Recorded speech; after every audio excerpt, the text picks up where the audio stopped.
It's April 1st. Welcome to the Board of County Commission meeting. And our chairman, Commissioner Wayne, is in New York, but he's be here conducting the meeting from Zoom. Commissioner Wayne, can you hear us? I can. Can you hear me, gentlemen? Maybe a little bit louder, if staff could put that up a little bit louder for us. Any better? A little bit. A little more. A little bit more if you could. Okay. Maybe give us a microphone check there, Commissioner, Mr. Chairman. Yes, sir. Can you hear me now? You sound good. A little bit better, but we can get a bit louder. It might be better for the whole audience. We have a full house here this morning, Chairman. Great. Any better? Yes. Yeah. Am I better? Well, good morning, all. Okay, good. Is that better? Morning. Good morning. Today is April 1st, 2025. The County Commission meeting will convene. If we could have the invocation from Pastor Tim Cruz.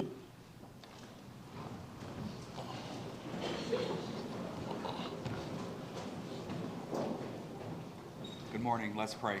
Father, thank you for this opportunity we have to come before you, to bring our needs, everything to your feet. We thank you for the honor, the privilege, and opportunity we have to live in Fort Myers, to support your people, to lead your people. We thank you for our county's officials, our leaders, our police, our emergency responses. God, we thank you for all the people that are here together to express their heart and desire for your city.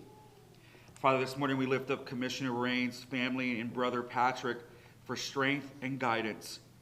Lord, they need you, and we're so grateful we can come together. So, Father, have your way this morning. May we speak first by listening, moving with humble hearts, and realizing you're in control. In Jesus' name, amen. Amen. Turn to the flag, please. I pledge allegiance to the flag of the United States of America and to the republic for which it stands, one nation, under God, indivisible, justice for all. Thank you all. I'm going to, for a moment, I'm going to turn it over to Michael to obviously explain why I'm up in New York and the circumstances. Yes, sir.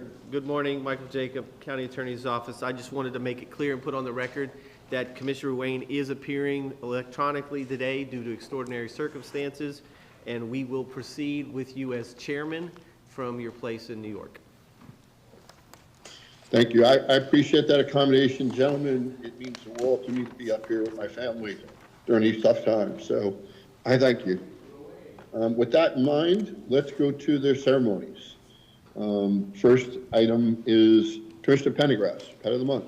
Good morning. Thank you. If I could have Olivia come forward. We have a special guest in the house this morning. Karen and Pablo, bring Olivia forward. And if you want to meet a sweet dog, this is a sweet dog. Olivia is she's a little ballerina this morning. You have matching dresses. And actually, Karen has realized she matches you this morning. So I don't know if you guys did that on purpose. Wow. But she's a very sweet pup. She's 2 years old, and she is housebroken, and she's looking for a good home. So I think we got a lot of great programs this month at Animal Services. You want to tell us about this? We do. It is our Flip This Kennel this month. We do it every year. We're on our 11th year now for Flip This Kennel, where we decorate runs and catteries, and the theme this year is cartoons. So coming on April 12th, and you can vote for your favorite flip. You can vote online on the 13th if you can't get out. And anyone in a decorated run or cattery has their adoption fees waived with an approved application, so that's a fun event. We are also expanding our Check This Chip program and to include area agencies. Our pilot program is going to be with the North Fort Myers Fire District up on Trail Dairy in North Fort Myers, and we're going to start that May 1st is going to be when they will start actually being able to check chips for any stray animals that the residents bring in from 7 a.m. to 7 p.m. We're going to train them the middle of April, and if you find a stray up in North Fort Myers, you can take them on over to the firefighters in North Fort Myers Fire District, and they'll scan it for you. If it has a chip, the owner can come pick it up from them, or we will go and pick it up there, and we're going to expand it across the county, hopefully. So that's going to be our expanded Check the Chip program. Great. Well, thank you for all the great news, and thank you to all your staff, what you do out there for all the animals. So again, thank you, and hopefully Olivia will find a good home after today. She's a great lap dog. I mean, as you can tell in the picture here on the screen here, she literally just walked around and fell down at my feet there. So she's Yep. be a great dog for her family. And Mickey knows she knows all her commands. She just practiced in the back, so. Yeah. She loves you, Pamela. Oh, yeah. That's right. She likes slaps. Okay, thank you again. Thank you, Commissioner Pendergast. Appreciate it very much. Now go over to Commissioner Marshall. Thank you, Chairman.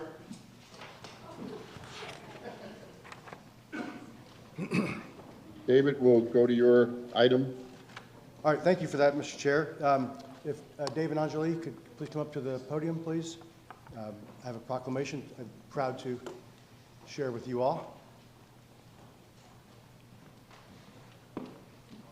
So, whereas April is International Autism Acceptance Month, a time when our nation reflects on the unique skills individuals with autism spectrum disorder share with our community, and whereas the Family Initiative is instrumental in serving children, adolescents, and young adults on the autism spectrum through support programs, clinical services, education, and advocacy.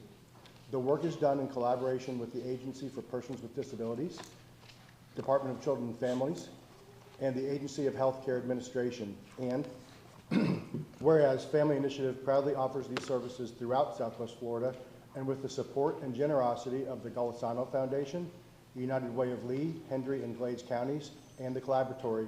And whereas Family Initiative reports serving over 3,100 unique families throughout Southwest Florida, including my own, by the way, each year, and continues to grow to meet the needs of the autism community. And whereas it is critical we provide individuals on the autism spectrum access to the resources and opportunities they need to reach their full potential and assist them in being successful in all environments.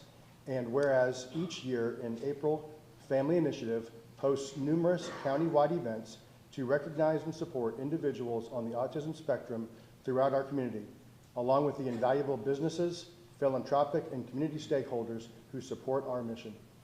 Now, therefore, it be resolved, the Board of County Commissioners of Lee County does hereby proclaim April of 2025 as Autism Acceptance Month in Lee County. Signed by our chair, Kevin Ruane.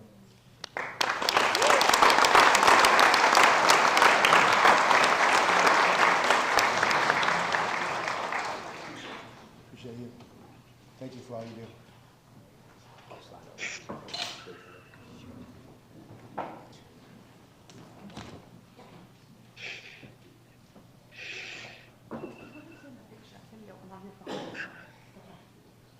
Good morning. I'll count us down for a couple of photos.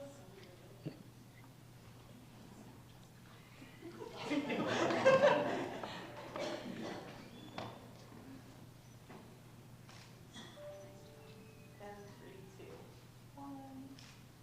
Thank you.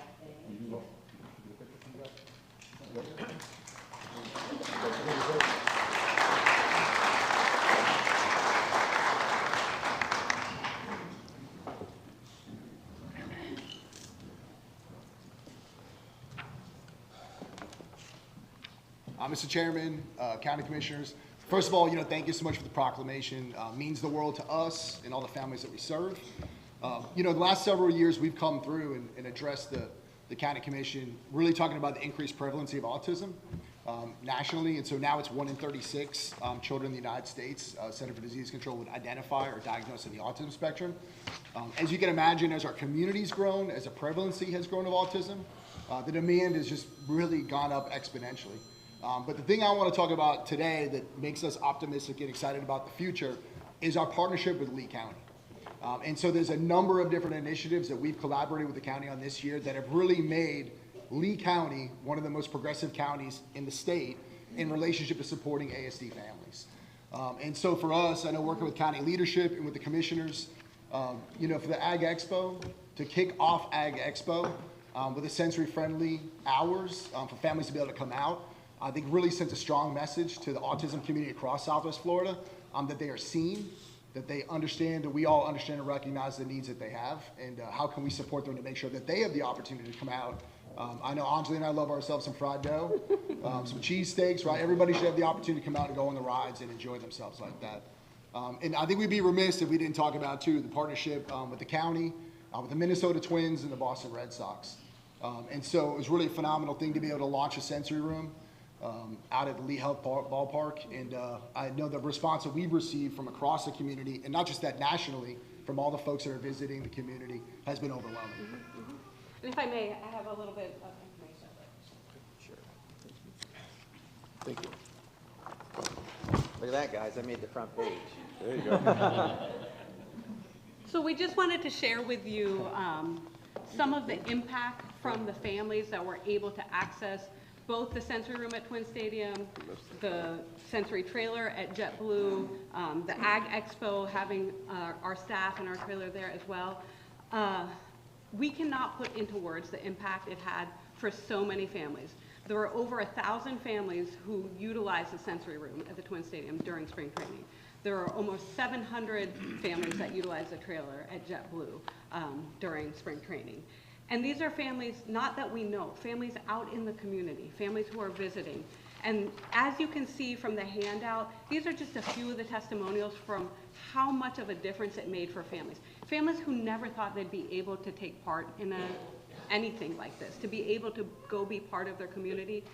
Families whose children really had a hard time because it can be very overwhelming with the sights, the sounds, the smells, which I love, but not everyone loves the food smells like us. So having that space where we knew we had clinicians there to help support those families and have a safe place for those children to come and get regulated and calm and be able to enjoy the same thing that every other family has means the world to us, that you helped us allow that opportunity for so many families. So thank you. Yeah. And thank you to Lee County for your leadership, your support. It means the world. We appreciate it. Thank you. Thank you.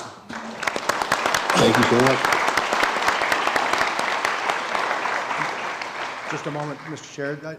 I want to thank you for the honor of being able to make that proclamation this morning. It's a cause that's near and dear to my heart. And as many of you know, our eldest son, Charlie, who just turned 21 last weekend, is part of the Family Initiative program. And every day and every year, his life gets better and better. And he runs in to go to work because he's happy to be there. And he runs out to see you when you pick him up. And he couldn't be happier and more proud of him and all the Charlies out there that they help. So thank you for all you do. Appreciate that. Thank you very much. I'll turn to Commissioner Hammond and do item number 3 and number 4. Thank you, Mr. Chairman. I'd like to invite everybody from the Housing Authority of Fort Myers to come to the podium, please. If y'all will make your way to the podium, I'll read this resolution into the record, and then we'll take a picture together. And after our picture, we'll have somebody say a few words. Got a good crowd. Go ahead and just stand right behind Marshall. Let me see it. There you go. Perfect. Thank you all so much for joining us this morning, Meg. It's good to see everybody. All right, so the resolution reads as follows. Whereas the Housing Authority of the City of Fort Myers is celebrating 65 years of providing safe, affordable, and quality housing for residents across Lee County, and whereas since 1960, the Housing Authority has provided thousands of residents with access to affordable housing, community-based housing, housing choice voucher programs, and supportive services to ensure all individuals, families, and seniors have the opportunity to thrive and succeed. And whereas the Housing Authority has displayed an unwavering dedication to empowering members of our community and achieving long-term stability and success through its family self-sufficiency and Jobs Plus programs. And whereas the Housing Authority established the Greater Dunbar Initiative and launched a comprehensive transformation plan that aims to improve existing affordable housing units for residents of the Greater Dunbar community, while expanding choices, creating market rate amenities, and creating new mixed income housing to create a resilient and healthy neighborhood moving forward. And whereas the Housing Authority expresses deep appreciation to Lee County, the Board of County Commissioners, and county professional staff for their ongoing support, especially in the aftermath of major hurricanes, to ensure continued recovery and resilience of affordable housing communities. And whereas the month of April is designated as Fair Housing Month, reaffirming the Housing Authority's commitment to equitable housing opportunities for all. Now therefore be it resolved that the Board of County Commissioners of Lee County, Florida recognizes and commends the Housing Authority of the City of Fort Myers for 65 years of dedicated service and advancing affordable housing options throughout the county. It's executed this first day of April 2025 and signed by our chairman, Commissioner Ruane. Congratulations on 65 great years, y'all.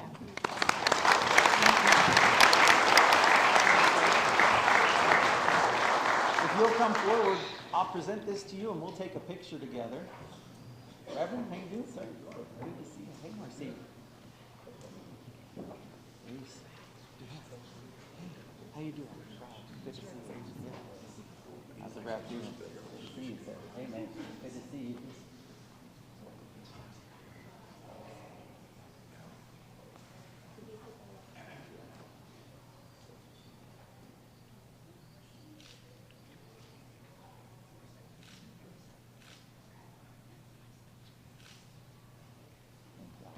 Good morning, we'll get a couple One on more this for the camera record. as well. This is official. 3, 2,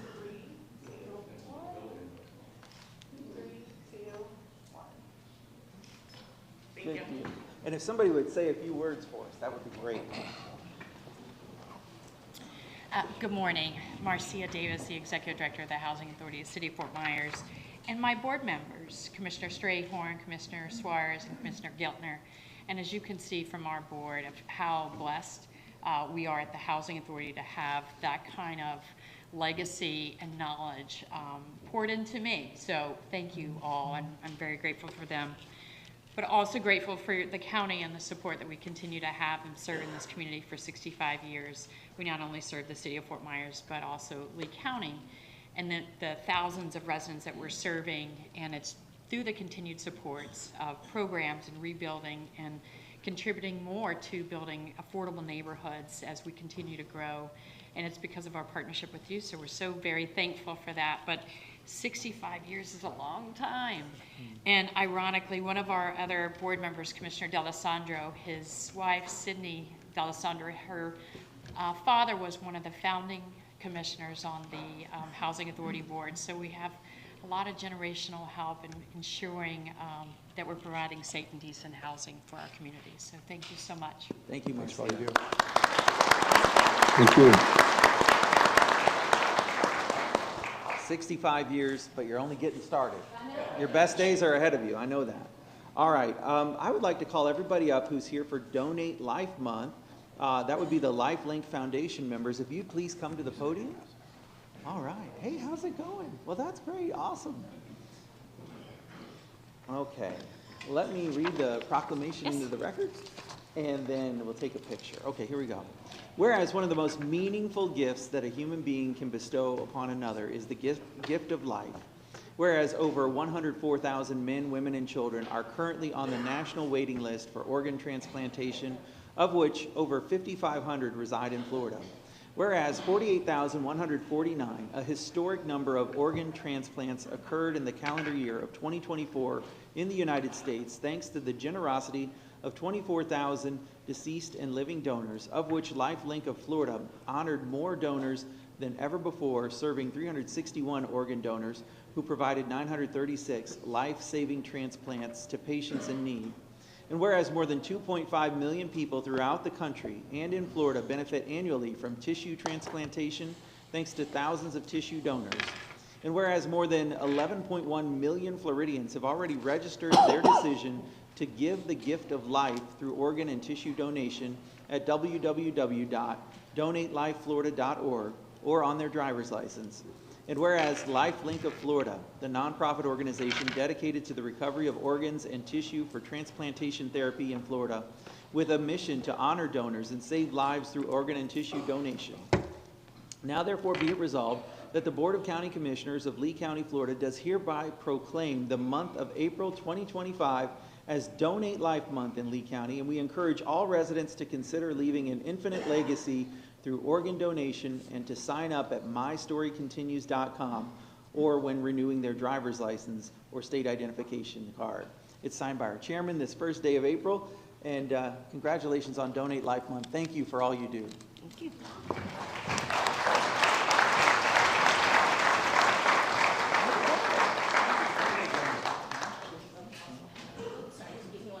Thank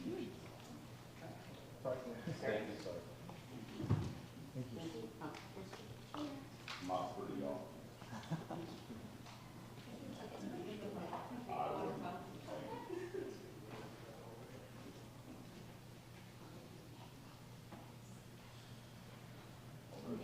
We got one more picture. We'll hold. Morning.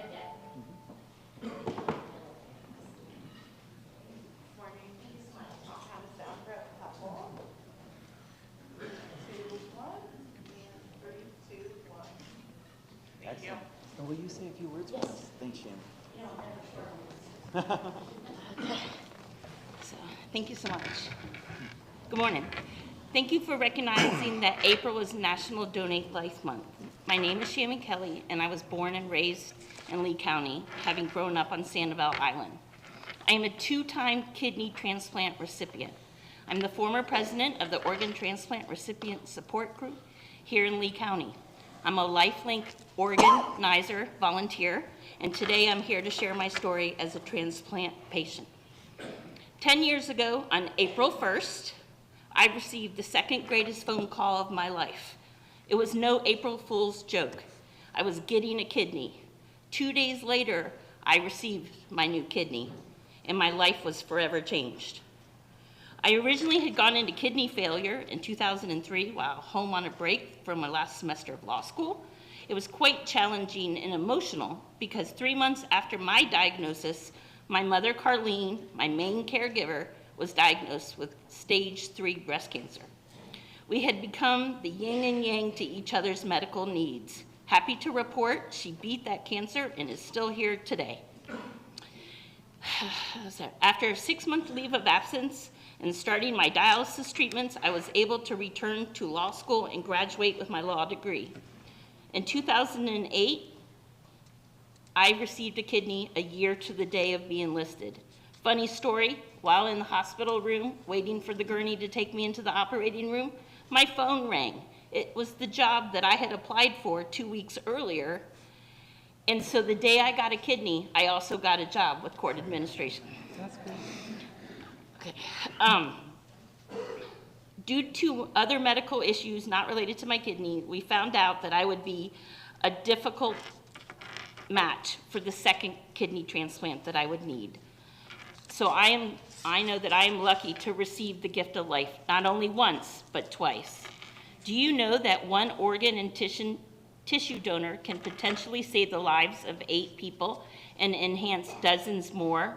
Organs and tissue can be donated, including the heart, the kidneys, lungs, pancreas, liver, intestines, corneas, skin, tendons, bones, nerves, and heart valves.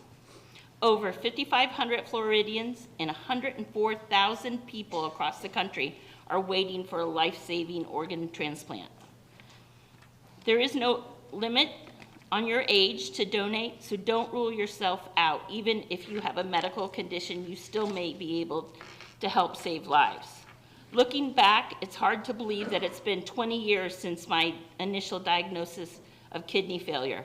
I'll be honest, organ donation or registering as an organ donor was not something that ever crossed my mind. I'd seen ribbons, bumper stickers, or heard the rare story about someone needing a transplant. The only time it had touched my life was when my grandfather needed a cornea transplant in my teens. I remember my aunt telling everyone that my grandfather had received the eyes of a 19-year-old. As we know, that is false because there are no whole eye transplants. I'd seen transplantation portrayed in movies, but those were always mostly unrealistic tales and coincidence, which I would later find out was not the norm. Misinformation is one of the biggest hurdles to getting people to register to be organ donors. I never thought about being an organ donor. I thought, hey, I'm too young. It doesn't involve me. Thinking it only happens in movies.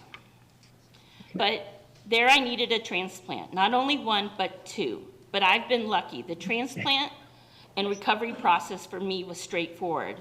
I told everyone the hardest part of my recovery was having my mom drive me for 6 weeks. I've been very lucky. I've had a phenomenal support system, especially my mom, wonderful friends, fabulous doctors, an amazing coach, and a great support group. I've been able to give back to my community because I feel the gift that I received should be shared by helping others. I'm on the board of the IMAG, I'm on the board of the Junior League of Fort Myers, and continue to be a member of my support group. I try to spread the word about the importance of organ donation and why everyone should register.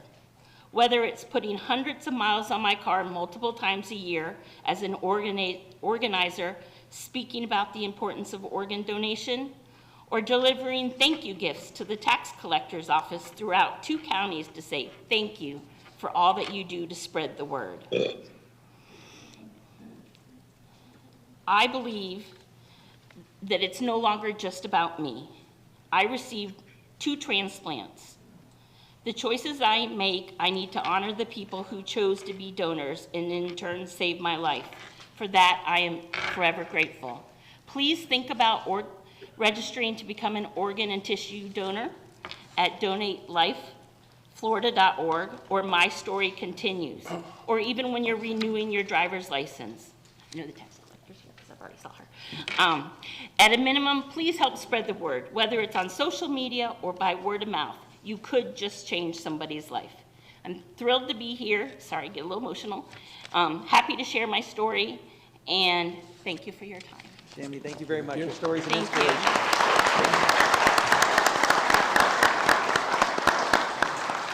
Thank you, Mr. Chairman. Thank you so much, Commissioner Hammond. Appreciate you pitching it for me. I appreciate it. Next, we'll move on to the recap. Let me summarize the recap. Item number 28 is going to be deferred. Item number 29 is going to be deferred. We've made revisions and corrections to item number 44, and we'll do a walk-on for transmitting of CDBGR term sheet to Alva Lee, LLC, and Alva Square Affordable Housing. Those are the items on the recap. Chairman, Yes. if I may, we have a very full agenda and a very full house today, so I'd like to request that we just table the county manager, sheriff, MSTU conversation to a future date. Okay, is that a motion, sir? Yeah. Second. We have a motion, a second on the floor. Any public comment? Seeing none, I'll close public comment, bring it back up to the commission. Any discussion? Anyone opposed? Motion carries unanimously. Thank you, Commissioner Hammond. If I could make an announcement, Chairman, if I can make an announcement real quick. We have a lot of people in our Absolutely. audience here against the wall. We have seating upstairs in the balcony. If you wish to sit down, if there's no seats on the first floor, you can go out the back door here, go up the stairs, and be sitting in the balcony. There's other people up there already if you'd like to sit down, unless you'd like to remain standing. So I just want to make that announcement. Thank you. I appreciate that. Thank you, Commissioner. With that in mind, I'll go to commissioners for items to be pulled. Commissioner Hammond. Chairman, I'd like to pull item 31. Okay. Commissioner Pendergrass. No items. Commissioner Malika. So I have 2 items that I have a conflict on that I wanted to make a record of to pull those. I was trying to find the second number. Goodwill, 44 was one. I was trying to find the number of the 16 and 44. I'll need to be excused for those 2 matters, please. Commissioner Greenwell. I have none. You have none? Okay. I will also need to recuse myself on item number 44. For clarification, since there's no other items to pull, for the audience sake, the consent agenda has 45 items on it. All the recommendations on the consent agenda, I know there's a lot of people there for number 7. If we accept the recommendation from CLA, that means we accept their denial. So unless you want to speak against the fact that we may vote and accept their denial, I would suggest that you don't need to do so. So that's my comment. With that in mind, can I have a recommendation or a motion to accept all items except what was pulled? I'll move the balance. Second. I'll second that. I have a motion, a second on the floor to approve all consent agenda items. Is there anyone for the public that would like to comment that we've accepted all the items and obviously tell us not to accept the items? If I could, Chairman, if I could, I don't know if you can see, the county manager is trying to get our attention, so county manager, do you have a comment? Yeah, thank you. Mr. Chair, I just want to make a clarification on 44, that there are two motions, one for Goodwill and one for Lark. So I believe for Commissioner Mullica, your only issue is with the Goodwill one. You will be back for the Lark version. I just want to make that clarification for that motion itself. Well, that's on the administrative agenda anyway. Yep. Okay. 44. Are we calling it 44A and 44B or anything? Correct. Or should we clarify that? Okay. Okay. And so just for clarification, if I could, Chairman, we heard you, but it's kind of, the sound, the volume's not totally good. If you hear from the consent agenda item like number 7, I see a lot of golf course shirts here this morning. The motion's been made to approve the staff recommendation denying that. So if you wish to speak, you can speak on it, but as it is right now, we already have a motion and a second to deny and to follow staff all number 7 and all the other items on the consent agenda. So I just want to make sure everybody heard that clearly. Thank you. Thank you, Mr. Vice Chair. With that in mind, does anyone like to speak about any items that we're going to approve? Please raise your hand.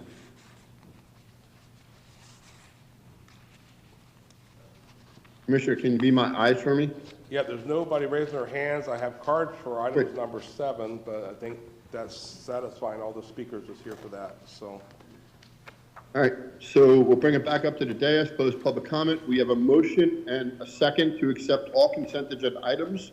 Any other discussion? Anyone against?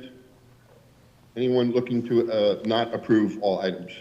Seeing none, motion carries unanimous. All consent items are approved. Great, thank you. Move on to administration. We're going to move to the pulled items. Chairman, I pulled item 31 if you sorry. want to have that. Yeah, we have items. I'm sorry. Thank you, Commissioner Hammond. Yep. Let's talk about 31. You pulled it. I apologize. Okay. Thank you, Mr. Chairman.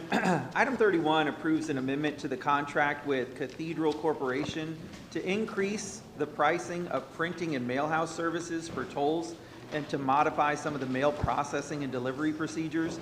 This amendment is going to increase the contract amount by approximately $75,000 annually, with anticipated expenditures not to exceed $290,000.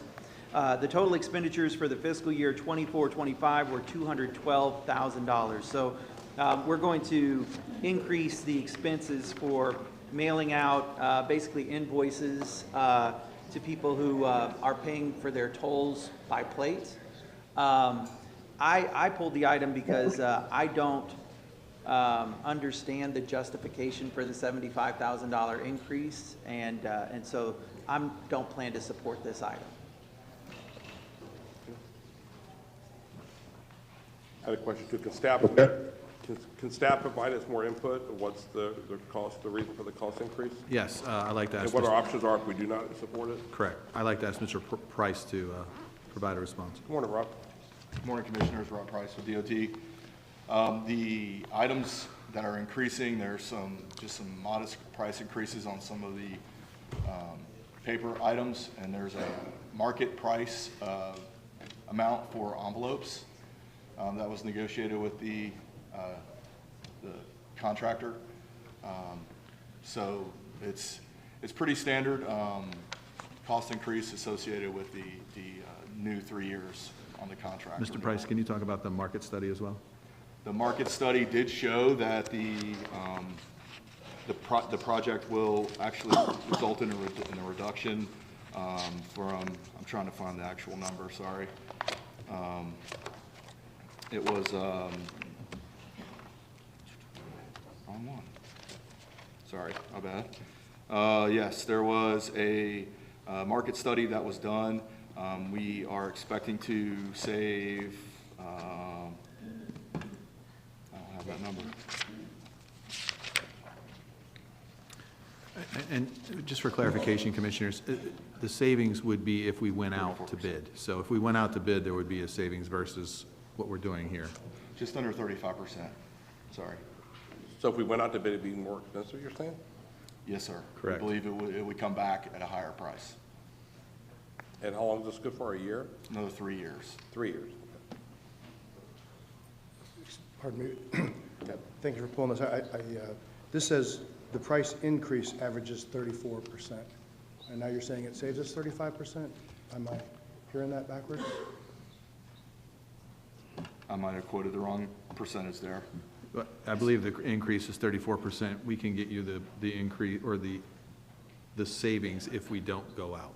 There's a savings to not going out, because there will be an increase regardless, based on the market study that we performed through procurement. That just sounds like a bigger number than an inflationary index pricing.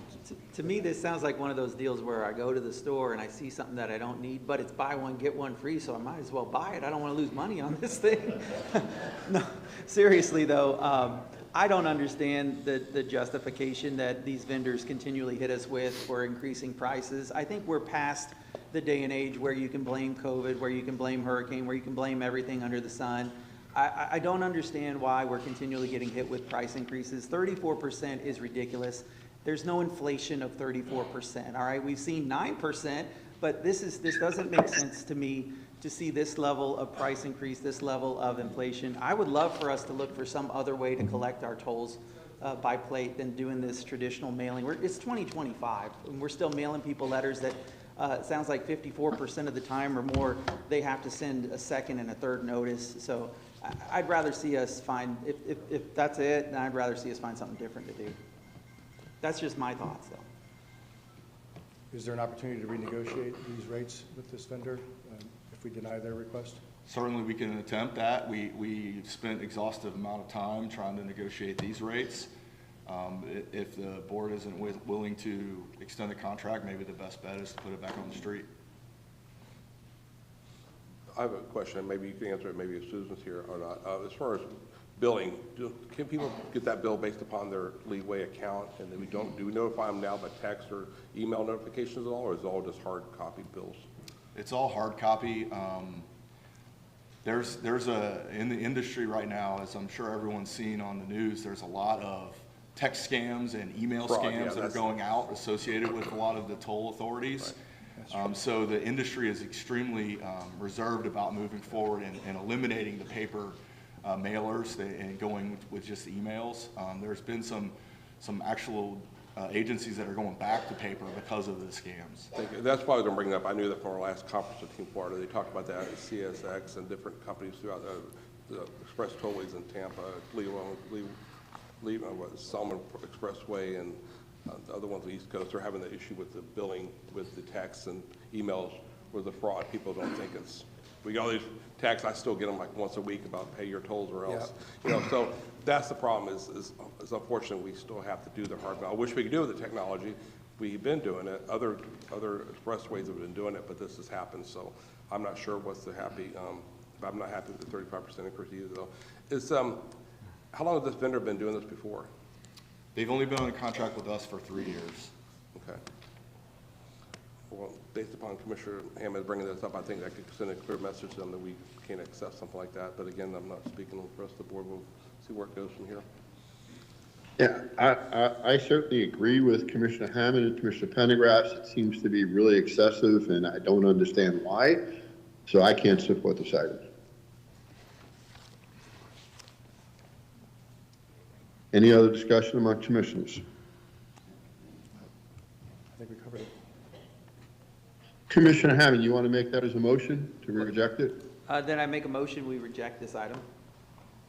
I'll second that. I have a motion and a second on the floor. Any public comment? Seeing none, hearing none, we'll bring it back up to the dais. Any other discussion?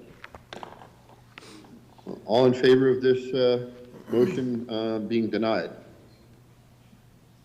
Aye. Aye. Aye. Okay. Just wanted to make clarity on it since we were denying it. I just wanted to have clarity that we were all in favor of denying it. So motion carries unanimously. Thank you, gentlemen. Item number 42. On the right, we go to administrative agenda. Mine says That's why he's on. No. Mr. Chairman, if we could pause for a second. There's quite a few folks leaving the chambers. Sure. Let's pause for a few seconds. By all means. Thank you. Thank you.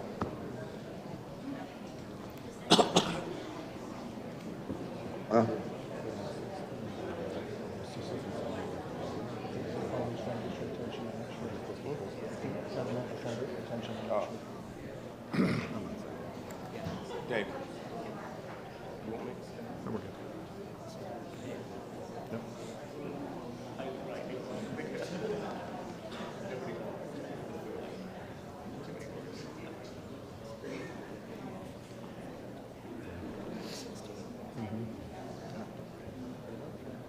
White shirts, red shirts.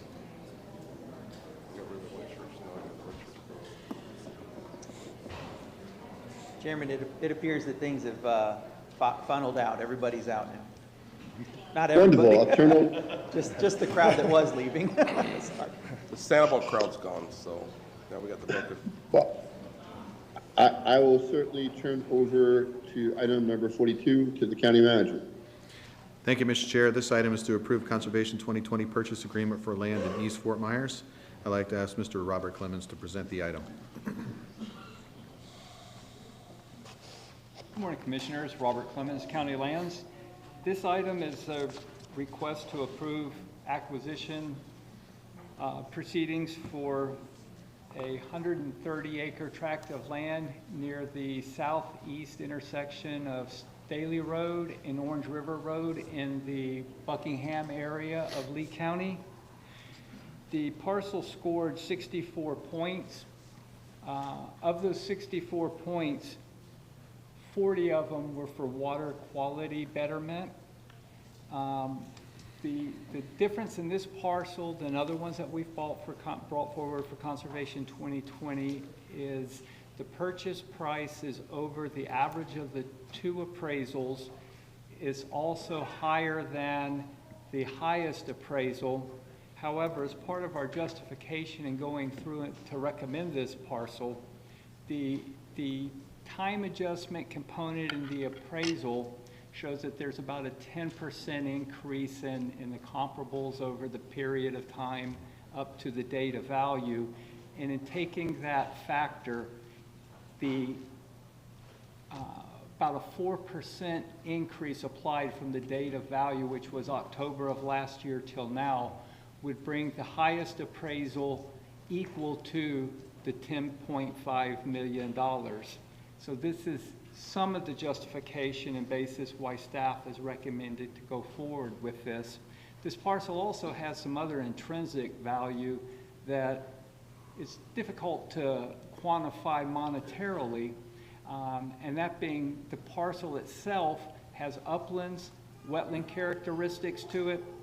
It would also remove about 240 potential developable units in this area of Buckingham. And this site does have connectivity, though it's not adjacent to other Conservation 2020 parcels. There's a power line system that runs along the easterly boundary that would give an animal corridor to connect to other Conservation 2020 properties we own to the south, that once they get to those properties, the system carries even further south from State Road 82 along the 6-mile slough corridor. There's also a main drainage outfall that runs along this property that would allow for potential water quality projects if the county chose to do so in the future. So from all these other potential benefits, staff recommends to go forward with this. I don't know if anyone had any questions, sir?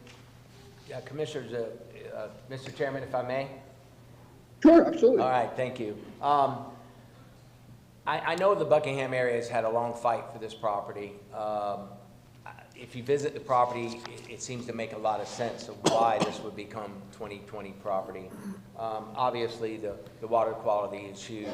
The animal corridor is obviously a big thing as well. But it just makes sense in the area and it's been a hard fight from the Buckingham folks for a long time.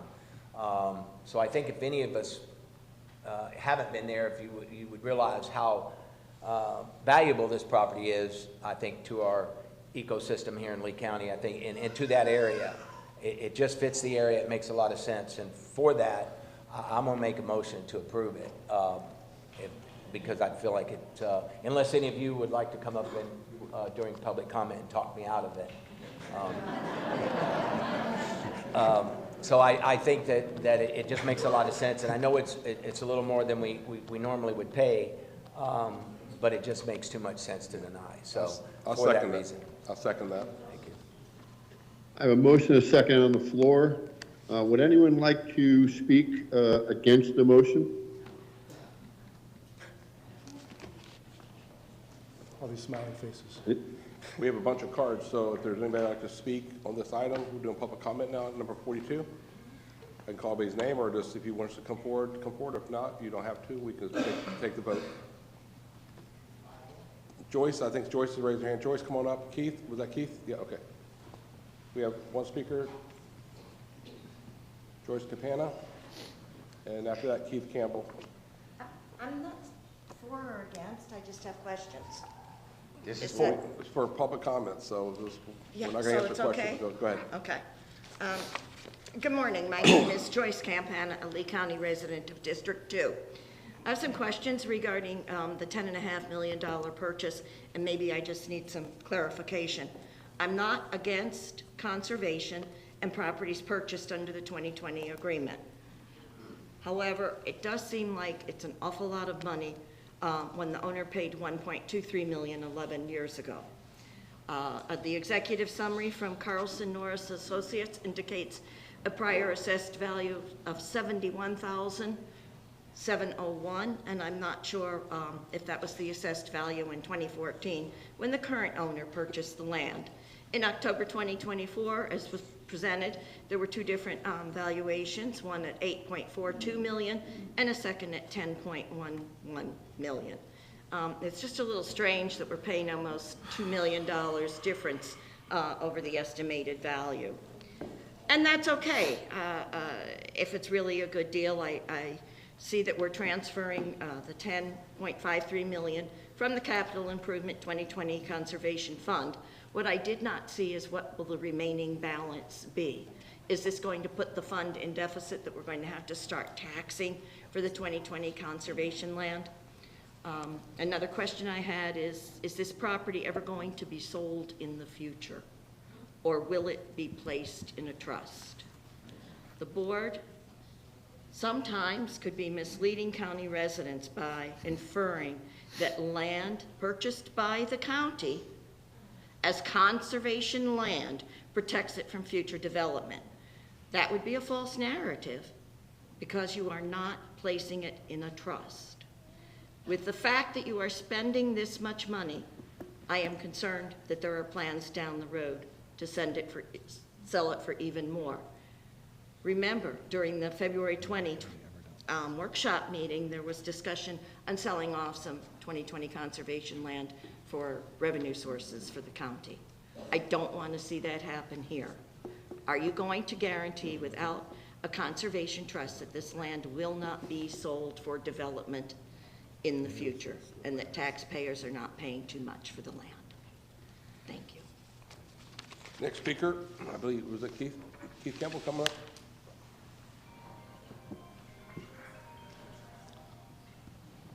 Morning. Name is Keith Campbell, part of the board of the Buckingham. We've come a long way. You guys know this. Remember a couple of meetings ago, when you guys had a vote, Mr. Pendergrass and Mr. Hammond both said they wish you guys had this option on the table. You know, obviously, it's on the table. We went with many of you guys, and we hope that this passes today. And we understand that it may be a little bit overvalued right now, but this land keeps growing in value over the years. This has been a battle for 30 years. I don't know what the original purchase was way back when, but she is correct. It was purchased at $1 million, roughly 11 years ago. I've been in Buckingham for 5 years, and my property's almost tripled. So that $1 million over the 10 years, it's obviously none better than mine. So I definitely see the value in it. The people in Buckingham see the value in it. And again, it's not just for Buckingham. This piece of property will help and benefit Lee County as a whole. So we hope we get majority today, and we thank you for your time. And again, we appreciate the time that you gave us as an organization to meet with you guys. We hope you guys do the right thing. Thank you. Thank you. Anybody else speaking?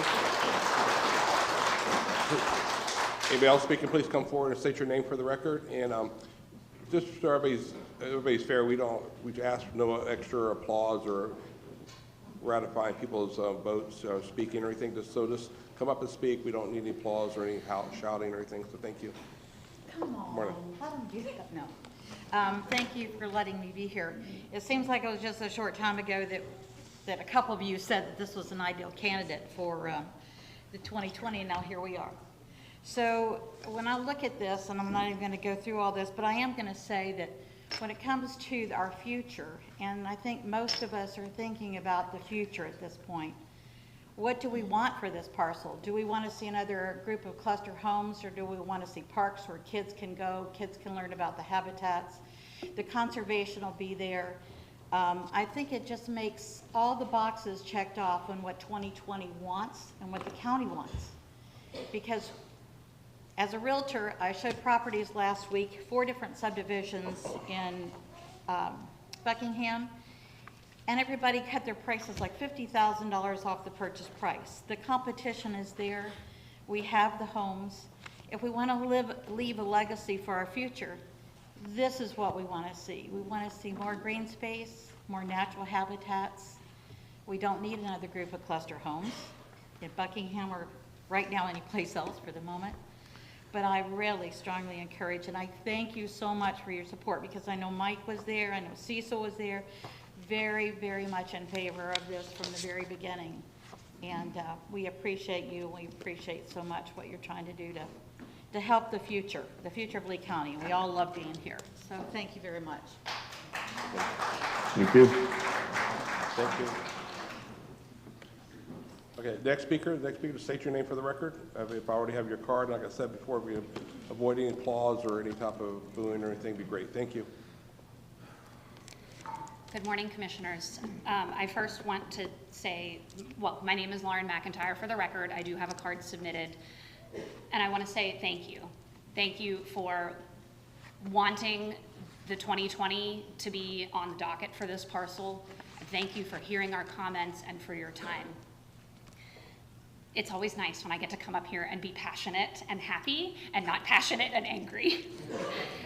Today, we have the opportunity to save a piece of Southwest Florida paradise. Now, most people think of our beaches as the paradise of our area, but I think that the sea of red shirts here today demonstrate that Southwest Florida has so much more to offer. This nearly 130-acre parcel nestled in Buckingham is a paradise for our gopher tortoises, our Florida panthers, bears, birds, and more.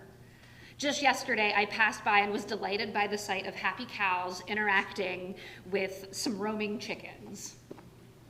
This land also contains native Florida plants, uplands, wetlands, and the Strayhorn Drainage Way. All of these pieces are critical to protect, and God charged all of us to be stewards of this land. So I thank you, staff, and our community members for getting this parcel to this point, and I implore you to give your final yes vote today. And as a local realtor, I can tell you that the value of a property is what a buyer is willing to pay for it, and I think the community has spoken that we are willing for this negotiated price to be accepted. And I can assure you that this cause and this parcel and protecting it is going to be worth that price for all of us. So thank you for your yes vote today. Please choose community over coin. Any other speaker? Next speaker. Katrina Salakar for the record, and thank you for the previous speaker and her mention of quality of place. That trims a little bit off what I was about to say. But in recent BoCC discussions, you guys have highlighted the rising costs of maintaining these properties. Instead of placing the full burden on taxpayers, can we take a more innovative and cost-effective approach? I would like to recommend a public-private stewardship model. In the proposed public-private stewardship model, we would bring together county government, nonprofit foundation, volunteers, corporate partners, and share the responsibility of maintaining the lands in the 2020. A nonprofit foundation would handle fundraising, volunteer coordination, land management. The county retains ownership, partnering with the foundation to define conservation efforts and maintenance and financial support. Volunteer and corporate partnership engage in business, residents, and preservation efforts through hands-on work, sponsorships, and donations.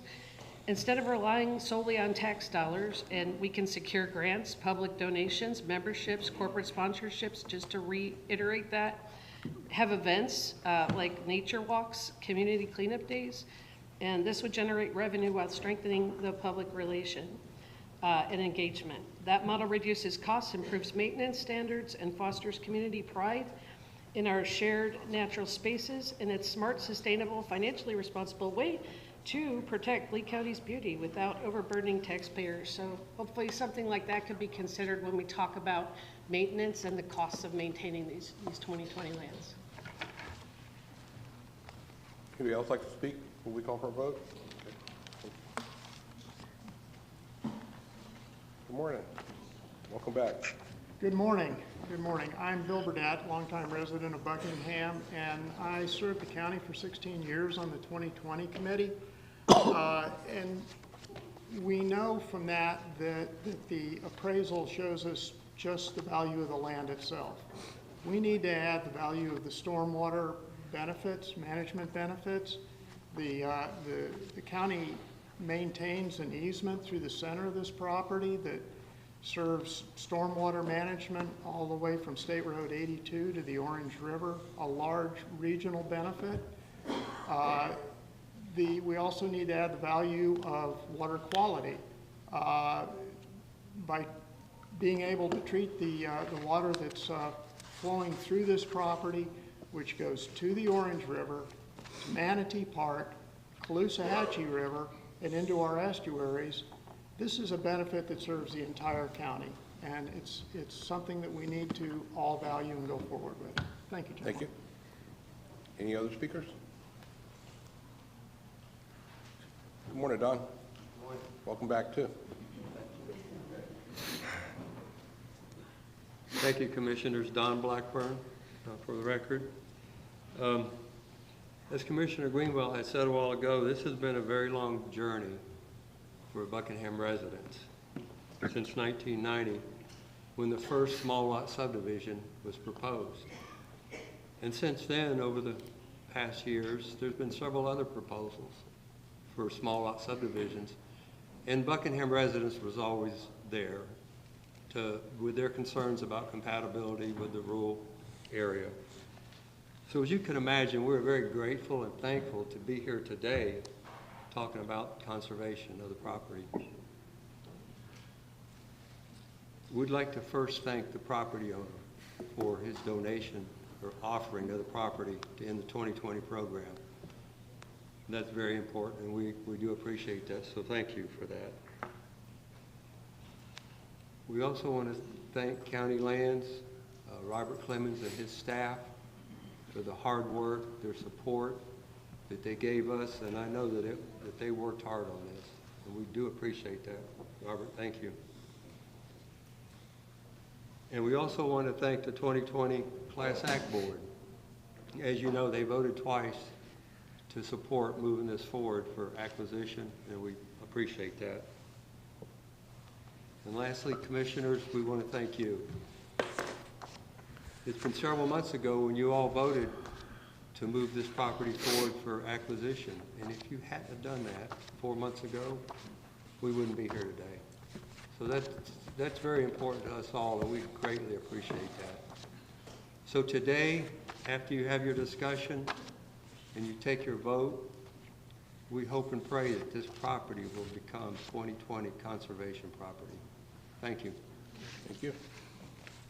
Any other speakers?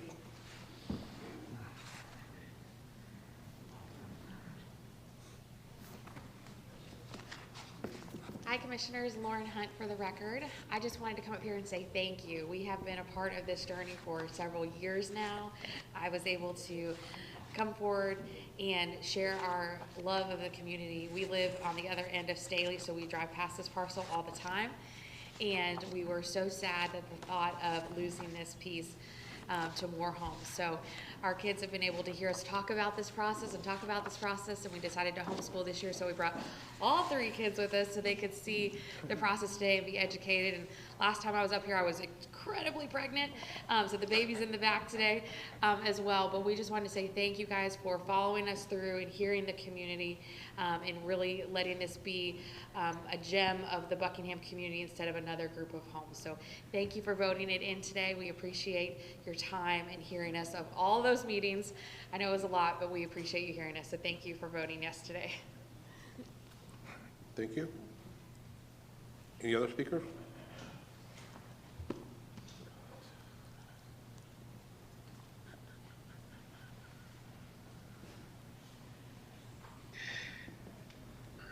Hello, Commissioners. My name is Joe Giraldi. I'm from FGCU, and I think one of the most important things in talking about conserving land near homes is that I myself am a product of my community. I grew up in Charlotte County, and I ended up becoming a environmental studies student from FGCU. I've completed internship with Charlotte County's conservation program and their land managers. And I've observed the ongoing research of ArcGIS to understand how the gaps in our current management protocol are affecting things like the turtles and how they are a keystone species. And in other words, this is an issue that I believe the community is quite proud to be here and show up for and speak out about how they are grateful for their land. And, you know, I am a bit new to their directive, but there is quite a lot to be said about how these animals and the land affects the people, wildlife corridors, and other local species. But overall, I believe this is quite an important piece of land for the community and for the environment. And with that, I'll conclude, and thank you. Appreciate it. Thank you. Any other speakers? Okay, no other speakers. Chairman, we can close public comment on this item. Mr. Chair. I gladly will close public comment. Sure.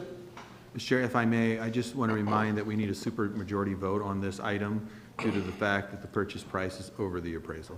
Great. And if I could maybe have the county attorney give a little background of what our 2020 program works as far as the property being in trust, you know, being preserved and conservation for, you know, their entitlements to the property.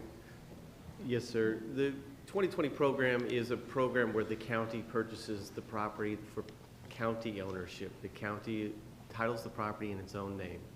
In order for the board to adopt any changes to the use of that property, it has to come through the Board of County Commissioners at a future date.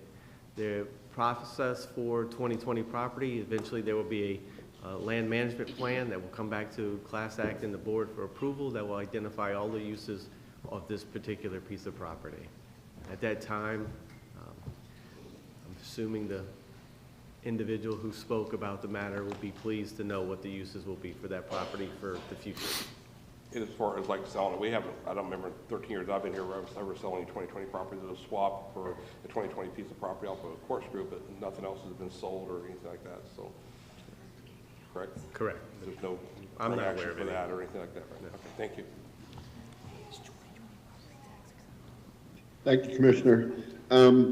I'm just going to put some comments on the record. We've talked about water quality for a long time, and certainly prior to my joining the board, it's been a passion of mine for a long time. And I believe the most compelling reason why I'm going to vote yes for this is the water quality component. So while I recognize we're paying above fair market value, I recognize how they got there, and I believe that it's money well spent if we're going to continue to address water quality in the county. And those are my comments. If I could, Chairman, because as a lifelong resident here in Lee County, I think this is one of the best programs we got in Lee County, obviously 2020, to preserve our green space and for all the different good reasons and everything. But this is a perfect example. We, the county, are trying to preserve areas for the greatest programs we got here in 2020. Luckily, the property owner is a willing seller, and this is why they're here before us. And again, thank you, staff, for bringing this forward. And this is why everybody in this room here, most of all 5 of us, we all live here. We go out through the county, and we understand what the community looks like. We want to preserve what we have. So I believe that's why it's working today. So again, thank you. Robert, do you have anything else for us? I did, I was waiting. Okay, thank you. I'd like to make one last comment, if I may, Chairman. Sure. Yep. This is how the system works, and it shows it does take time, but the system does work. And today I'm proud to be a part of that system. So I just wanted to get that on the record. Great. Any other comments amongst the commissioners? Mr. Chair, if I may. Anyone? Sure. So first, I want to thank former Chair Greenwell for pushing this item forward and his leadership on this matter. And for the record, for everybody, yeah, I'm still the new guy and a lot of catching up to do on these things. But as I said, we're all lifelong residents here of Lee County, and we're proud to serve all 5 districts of Lee County. And I want everybody to realize and listen to what happened with 2020 today, for the thoughtful decisions made in what we did buy we're hopefully going to buy in District 5, and what we didn't buy in District 1. All of us look at all those things and all those components on their own merits when we make our decisions up here. And the thoughtful nature and the way the staff proceeds with this and the committees it goes for, as Commissioner Greenwell said, the process actually works. And I'm really proud to serve alongside of my team here in support of a great project like this. So thank you for bringing this forward. Mr. Chairman, then I'll jump into and just wanted to give one last plug for all of the other amazing 2020 preserves we've purchased throughout the county. I mean, this is going to be 139 acres or 129 acres rather, that we're going to add to the portfolio here, but it's over 30,000 acres now. And if you add in the state land, the federal land, and the county's land that we've all preserved here, we're well over 20% of Lee County land that has now been preserved, that won't be built on. And I mean, I was born and raised here. I've had the pleasure of serving you all on the county commission for 11 years now. I have never once even heard anybody bring up the idea of selling any of those preserves for profit. I don't understand how those rumors get started, and I'm kind of heartbroken that they do, because it kind of insinuates then that we're not people of good character, and that we would want to hurt the taxpayers in the community that we live in, that I think many of us were born and raised in. So I just want to make it real clear, I have no desire to ever sell a preserve for profit. I would never even think of doing such a thing. So I think this is a great idea. I think it'll be great, but we have such an amazing program in Conservation 2020, and glad to see it continue to grow. Great. Any other comments? We have a motion, a second on the floor. Anyone opposed to this item? Seeing none, the item carries unanimously. Thank you.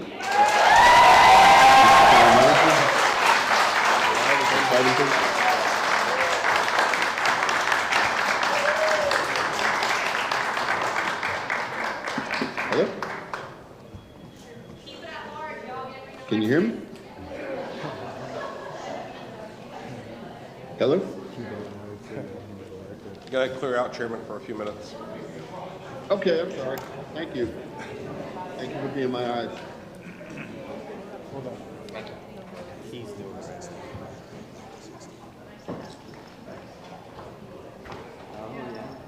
I'm sure somebody to donate free lawnmower services to us would say yes. You know,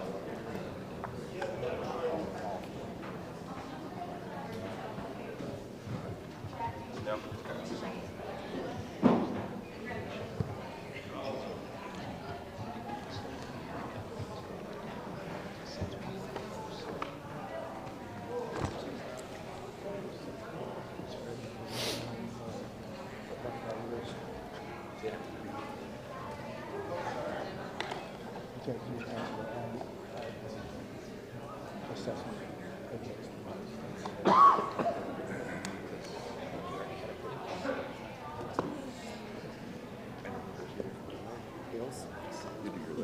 don't know, whichever one lets us do.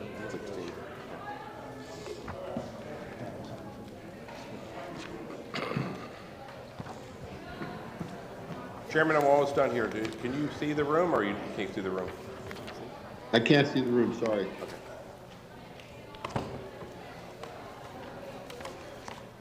Thank you for being my eyes.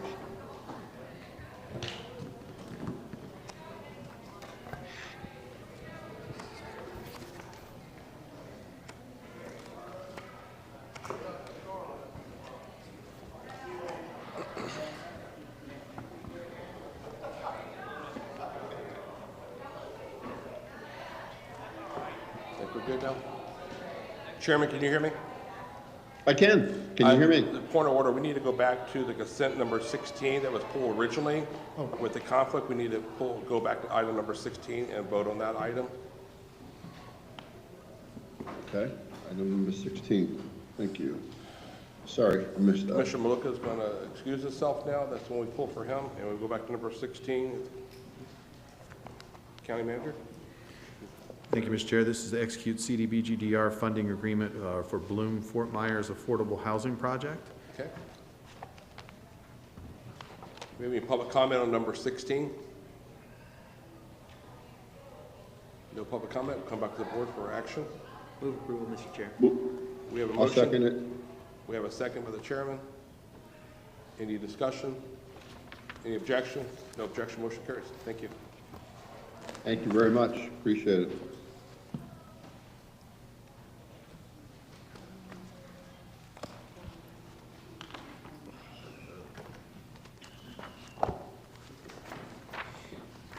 Is that quick enough for you? Yeah. And you sit down. Thank you, gentlemen. Mr. County Manager, would you introduce item number 43 for us? Thank you, Mr. Chair. This is direct public hearing Gasparilla Island Parking Ordinance Amendment. So I'd like to ask Mr. Mora to present the item.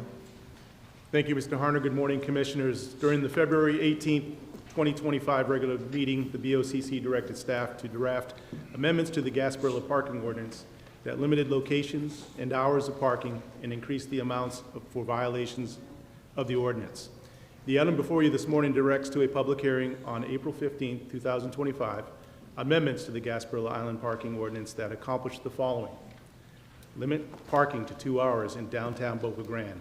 Prohibit parking on 5th Street West on the south side between Gilchrist Avenue and Park Avenue and along East Railroad Avenue north of 7th Street, and limit parking on the Gilchrist Avenue median between 5th Street and 3rd Street to Sundays only between the hours of 8 a.m. and 1 p.m.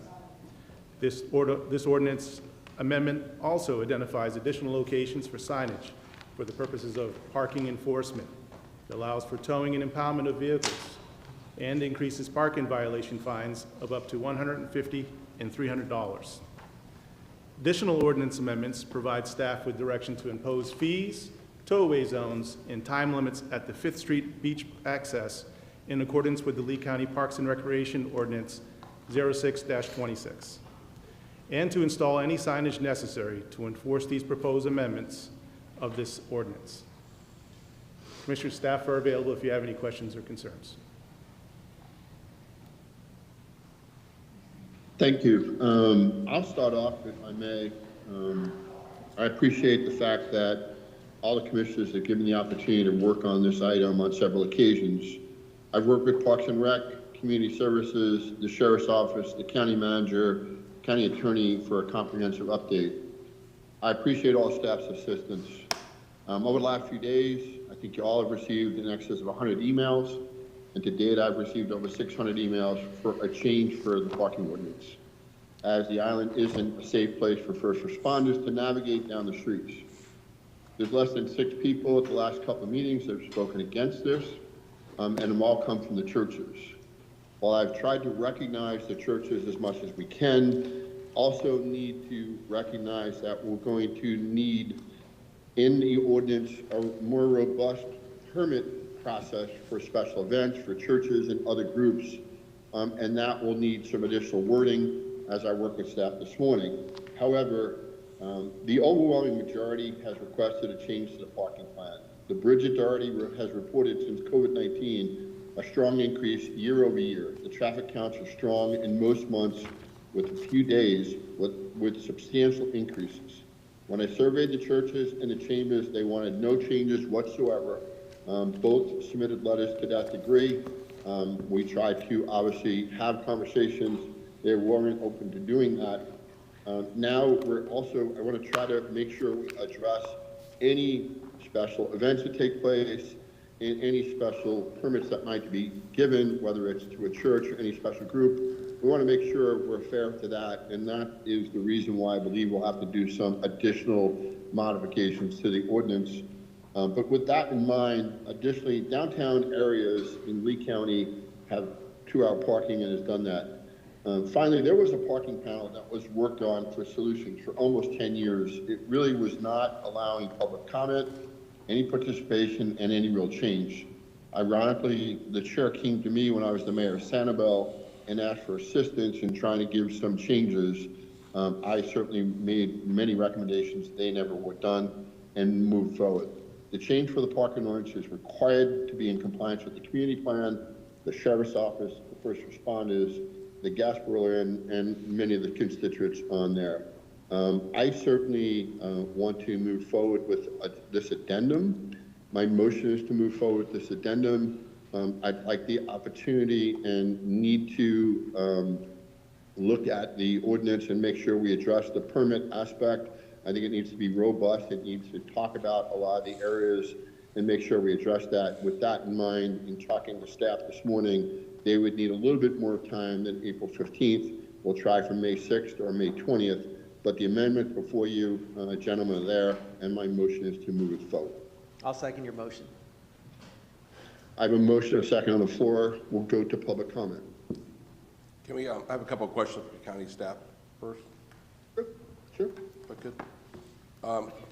Dave, thank you for your team putting this together. Obviously, it's been a long process for years. We've been trying to do some improvements and definitely needed some improvements. I mean, if I lived out there and I had people blocking my driveway, I couldn't leave my own personal residence or parking in my yard, obviously, you know what I would do. I would have them towed. So I know we need to make some structure parking thing, but I had a couple of questions about the enforcement of it. So obviously, once we put this together, that's all great, but if you can't enforce it, if it doesn't get enforced, it doesn't work then. So who's going to be like checking the timing for the parking for like 2 hours? How will that be applied, and how is that going to affect the people parking? Oh, Commissioner, we do have rangers up there, and we also have 2 deputies, and I believe our team has been working with the Sheriff's Department through this process. So what they used to do downtown City Farm is used to chalk tires, a meter made with chalk tire. They'd come by every 2 hours and know the car had been moved. Now they have downtown City Farm has automated parking. But how are the deputies going to go? Being a law enforcement myself, I know the deputies are not going to sit there for 2 hours and wait for somebody to move the vehicle. So how are they going to actually be able to identify a car, a 1990 Nissan parked in this one spot for 2 hours and 15 minutes? How are they going to be able to apply that? So it is enforceable. Let's make sure it's enforceable so it does work. Commissioner, if you're referring to the 2-hour downtown parking, Yes. That's something we'd certainly need to lean in on the Sheriff's Office for the process in which we determine 2-hour time. I think there's many different methodologies. You mentioned several. That's something that we haven't come to any type of conclusion on. Okay, because what I'm saying, if somebody calls the sheriff's department and say, hey, this car's been parked here since 9 o'clock this morning, it's 3 o'clock, the deputy didn't see it there, they didn't observe it, they didn't document how the vehicle, what time the car was parked, how are they going to be able to identify to issue a citation? That's what the message I got from the sheriff's department. How are they going to be able to enforce it without having somebody sitting there identifying which vehicle is parked there for how long? I'm just trying to figure out how we're going to enforce it so we're not creating something where the sheriff's department's not going to say, we can enforce this.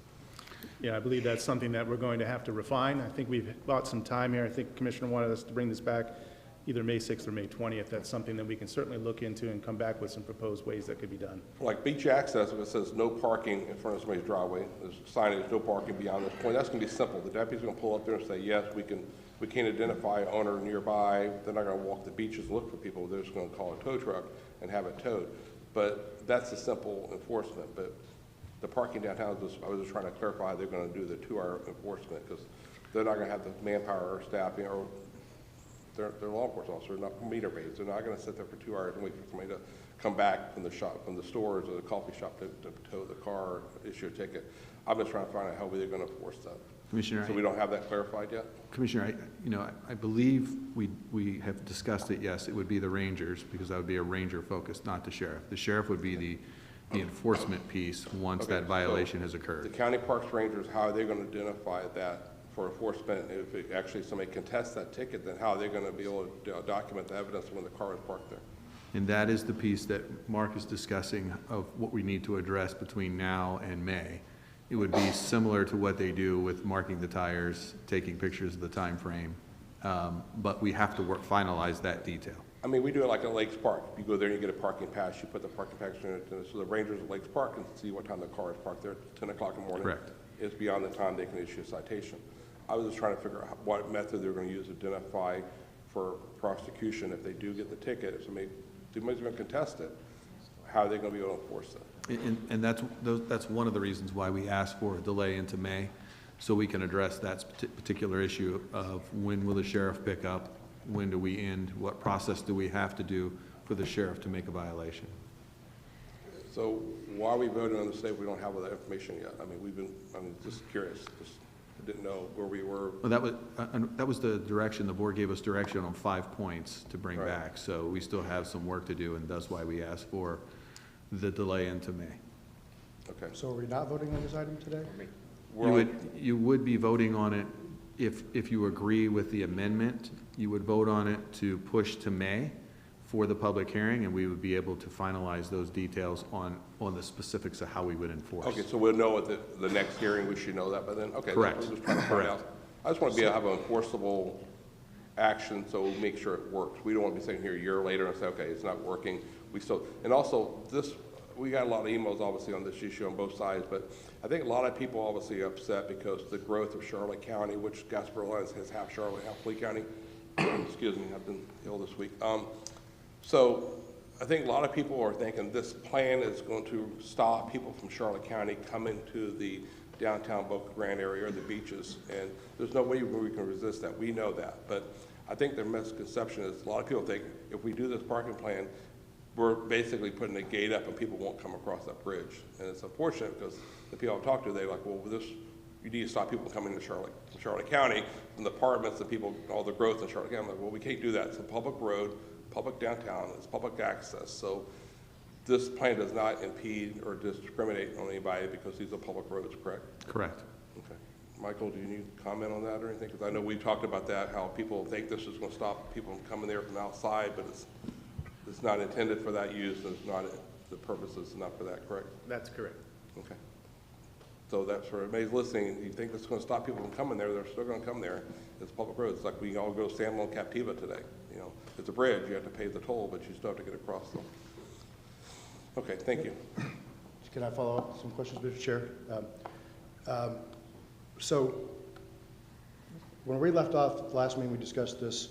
County Attorney Wesch brought this up, and I was following his guidance at that time. He said, the discussion and direction of the board is to work on an ordinance that would balance all of the competing interests discussed.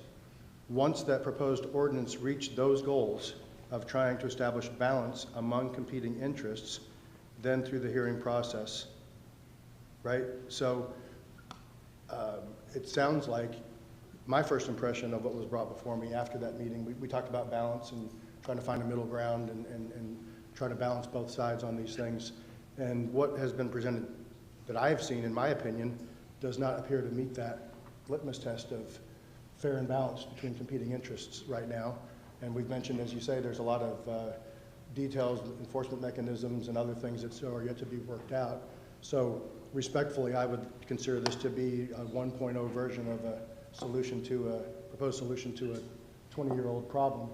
But I think it might be cleaner to not approve this particular amendment or agenda item today and then bring back a clean one with the upgrades and the possibility for some public input and other discussions to bring back a 2.0 version that's more complete and approved and cleaner than trying to work backwards from fair and balanced. Doesn't sound like 5 hours versus 163 hours that you can't park somewhere.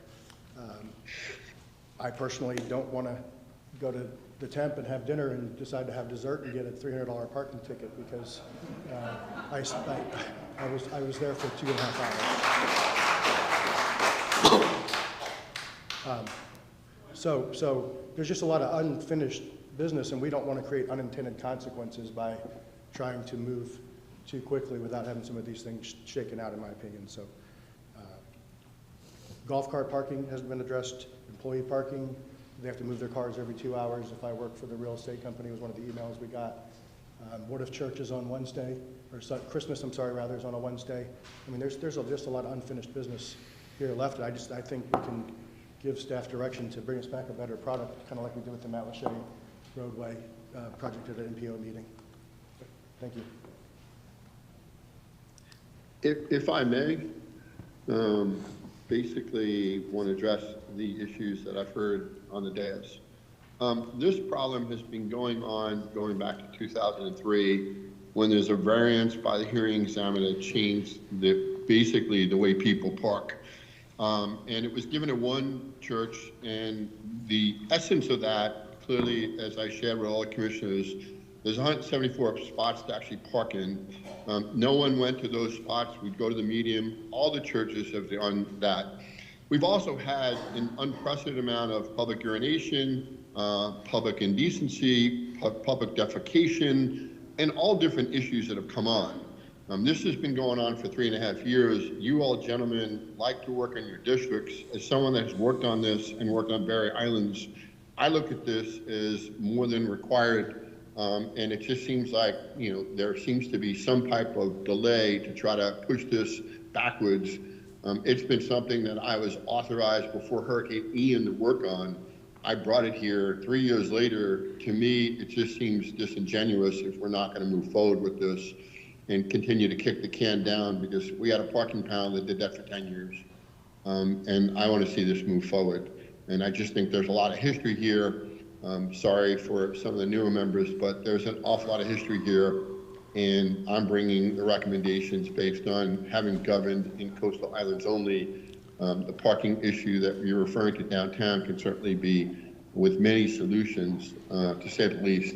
What we're trying to avoid are people that come to the island and just park downtown and stay there for 10 hours and then clog up the opportunity for businesses to actually have people go to their businesses. Beach goers will just go to the downtown area and park there because they're able to, and there's no limitation. So that was the thought for the limitation. But those are my comments, and that's why I move forward with the motion. Chairman, if I may. Sure.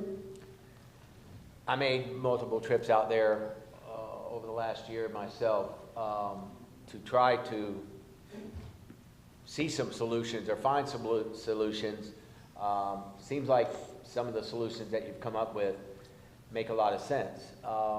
I know one occasion, and I'm going to put the blame on my wife here, who loves to go to Fort Myers Beach, and her first comment was when we went there was, "Where's the signs?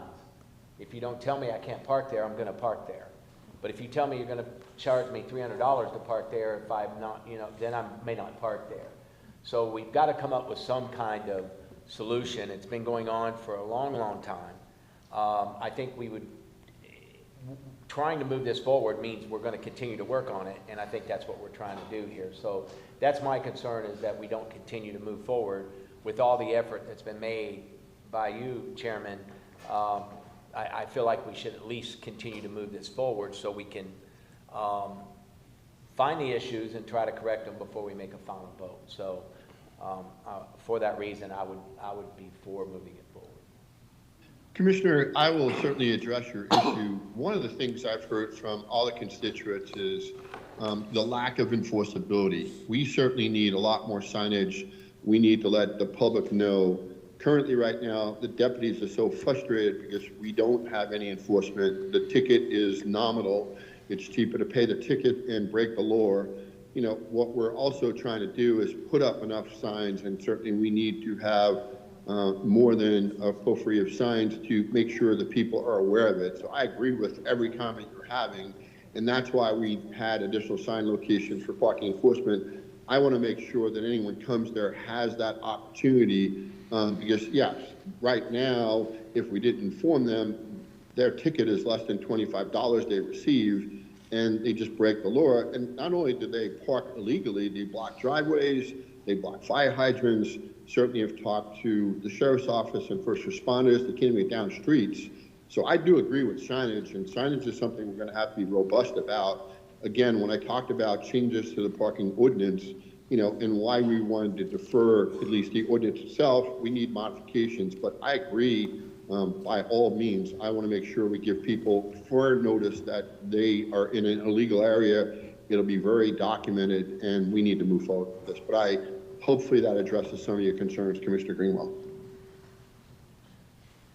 Yes, Chairman, it does. And my concern is that I think we need to move forward so we can continue to move this.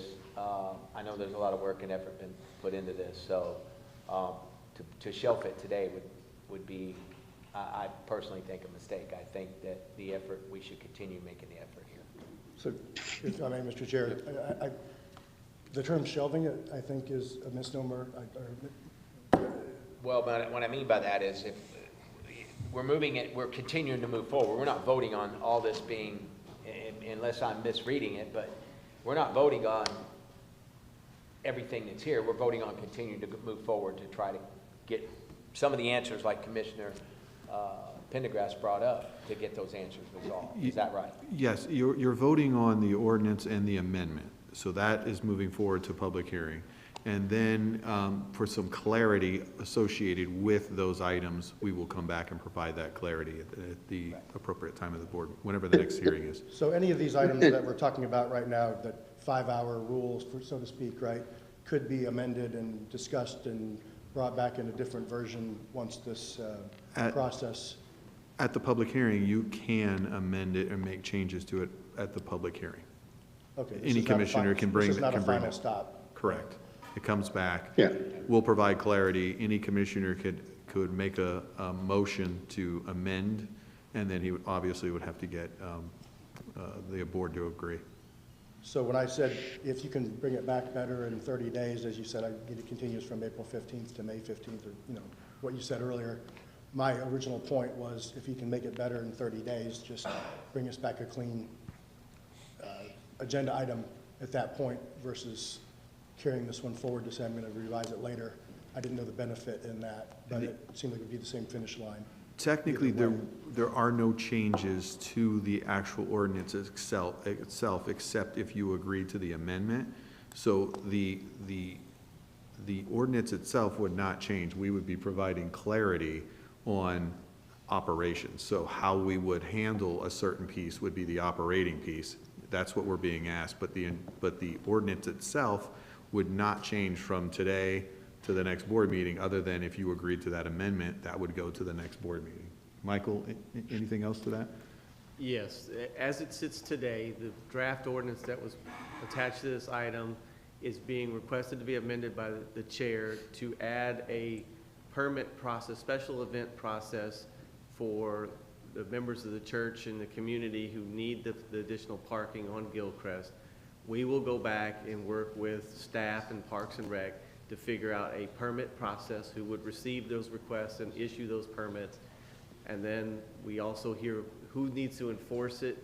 There may need to be some changes. If the county were to hire parking enforcement agents or someone to go out there and deal with this, we'll need to address the enforcement section along with the sheriff's office. So there's a couple tweaks we need to make there. But if there are other changes that you want to propose that we work on between now and May 6th or 20th, other than the special event permit, then we need to know that now so we can start working on that. Otherwise, as it sits right now, the motion is move forward with the proposed draft with the request for the staff to come up with a special event permit process. Yeah, I mean, again, thank you, Michael. What my motion was for the amendment, and obviously to make sure we address the issues, make sure the ordinance is robust enough to address any type of special permits and any requirements that are necessary to be in conformity with what we're trying to accomplish. So that's really what we're trying to do. And in the past, when I was at Sanibel, there's an opportunity when there's a product that's brought before us. If there's tweaking or any changes that we need to make, you want to change 3 hours or 2 hours or things like that, you're able to do so. And I believe you can either, if it's substantive in nature, you might need to continue. If it's minor, you can certainly pass it. Is that a correct statement, Michael? Almost 100%. You can make substantive changes during the public hearing process. Okay. You can't Okay. completely change the entire thing, but you can make substantive changes. Okay, thank you. So, Mr. Chair, would you be willing to consider adding a couple of items for discussion to your amendment, such as the dealing with golf cart parking versus car parking, the 2-hour time limit specifically, the mechanics of the mechanism for how that metering would be done? So if I'm out on Captiva at Blind Pass, I go buy a parking pass and I buy 2 hours and put it on my dash of my car, and the meter maid knows that I bought 2 hours or I bought 4 hours, right? But there needs to be some mechanism to keep score of those things. I don't think we need to change the law to have the sheriff stop somebody from parking in front of your driveway or blocking a fire hydrant. I think that's, Commissioner Pendergrass can correct me if I'm wrong, but I think those laws are already on the books. These other restrictions that we're talking about, I don't know why Charlotte County doesn't have more of a mechanism for other people to access the northern beaches. I've been going out there since I was 9 years old, diving at the phosphate docks, and up when the train actually worked. So I got a lot of history out of Boca Grande. I mean, it's a beautiful place, and I love it a lot, but I'm out there often for vacations, and this whole area is I understand where there's some frustration, but I'd like to see some middle ground brought back when we have these proposals, please. I just think sometimes we overcorrect, and if we don't change the demand or change the mechanism of the number of visitors coming here, which we just said there's no gate code we can put in at the county line, all we're doing is going to play whack-a-mole and move people around. They're going to find another place to park that's convenient, and then we're going to have to solve that problem. So if we don't look at it holistically with a parking study and other things on a bigger scale, then I think we're missing some opportunity for feedback to really actually solve all of the problems and not just 2 or 3 items that we have here. But this whole product of work just feels unfinished to me, and I can consider it a first draft with the right to upgrade in the process, and I accept to do that, but I want to make sure that we don't lose the opportunity for discovery and finding these solutions ahead of time so that we don't have a ripple effect of unintended consequences. So would you consider extending the parking hours, the parking meter mechanisms, the golf cart parking, employee parking situation? Those are 4 major bullet points I'd like to be considered. If anybody do you have any objection to amending your amendment to consider those items for staff? I basically made the amendment. A couple things, David, just obviously as a new person to this process. So the fines are something that the offices have been more than frustrated. So I hear they're supposed to give them out, but at $15, people continue to do that. I've lived with this for 5 years now, and certainly continue to watch everyone break the various laws that take place. What was happening for quite some time was Charlotte County was indicating you can go to Boca Grande because you can go there for free. When we opened up the median, which was done by variance, not by ordinance, we allowed some 300 people to come park on the median. We then also allowed people to park downtown and park there as well. And then since there was no enforcement whatsoever, they parked wherever they wanted to. I mean, I have endless videos and photos to give a whole different picture than you just articulated, Commissioner. And quite frankly, having been there, I've been out, visited and parked many times and never got a ticket personally, so I've managed to find my own parking space. Okay, I was trying to finish, but okay. I basically, you and I have a fundamental difference, and I respect your points. I just honestly believe right now there needs to be some type of structure. I think what you're talking about is tweaking something that we have the ability to do so, but the amendments have certainly been here. To do a parking study is kind of what I've heard, just continues to delay this issue. And we're not even in compliance with the community plan we put forward to. So why have a land development code plan if we're not going to adhere to it? And again, I go back to the history of this. This was done by variance, and it was not necessarily just a free-for-all. And right now, there's a free-for-all. So I'm having some type of ordinance that's taking place and some type of structure which, just doesn't exist. And I don't think that, it's worth waiting another year. It's been 5 years now, and it's been the process since 2003. That's how this all started. So I just didn't think make any, it's, I didn't make any mention of a year-long anything, Commissioner Rain. You just said you need to do a parking study. I don't know what a parking study looks like. I'm saying there's a lot of If I misunderstood the parking study. So let's go back to your comment. let's go back to the 2-hour parking, the metering mechanisms, the other 2 items that I had mentioned. I mean, these fines concern me, the amount of these fines. When local governments make excessive fines, sometimes the state gets involved and thinks that we're doing something excessive. You give somebody a $200 parking ticket that used to be $35. Sometimes that can be frowned upon legislatively. I just want to make sure that we're actually solving the problem. According to the sheriff, he has the resources and coverage to do this. He issued 239 citations in 2024, 388 warnings. So it appears that he's had active teams and crews and stands ready to give us whatever level of service that we need to have to solve these matters. So I just want to make sure that we have a measurable and deliverable system. And I just feel like there's a lot of loopholes left on this first draft. I had a question. Yeah, I mean, so Commissioner Malik, I asked a question. Was I answered yes or no for the accepting the amendments to the motion? I said no. No, okay. I had a question. As far as the fines goes, like it was brought up, as far as are these fines consistent with what we do in Lee County throughout? Or are they different than what we have currently in Lee County, the amount of fines? This will be a high fine.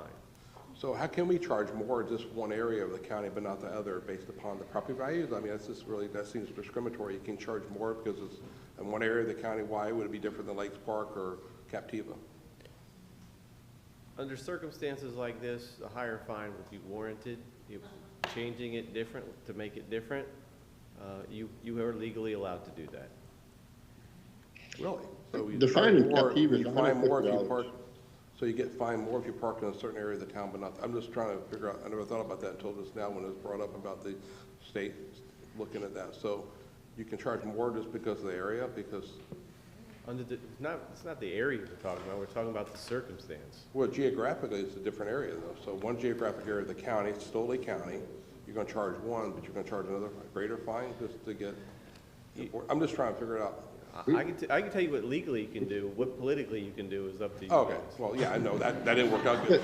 Believe me, I know that. I remember the city councilman in Sanibel, though, he could run for Congress after he raised parking fees in Sanibel. So I know that doesn't work out politically well for people. But I'm not doing things based because of a future saying I voted for increase of parking fees and fines. But I'm just saying, how could we charge more, for that compared to something else? That's why I thought about it. I thought this was consistent with county, but I guess it's not then. So. Another thing is this way you don't understand what you brought up about signage. Signage is great. I think we need to have signage because, like you said, if my home was blocked and my driveway was blocked, obviously I'd be very upset, and the signage would be better. But something we talked about a couple years ago, and we talked about 10 years ago here, Gilcrest, and you put the signage up on Gilcrest. I think it's a beautiful island now. It's a beautiful median, and I understand why people don't like people parking there.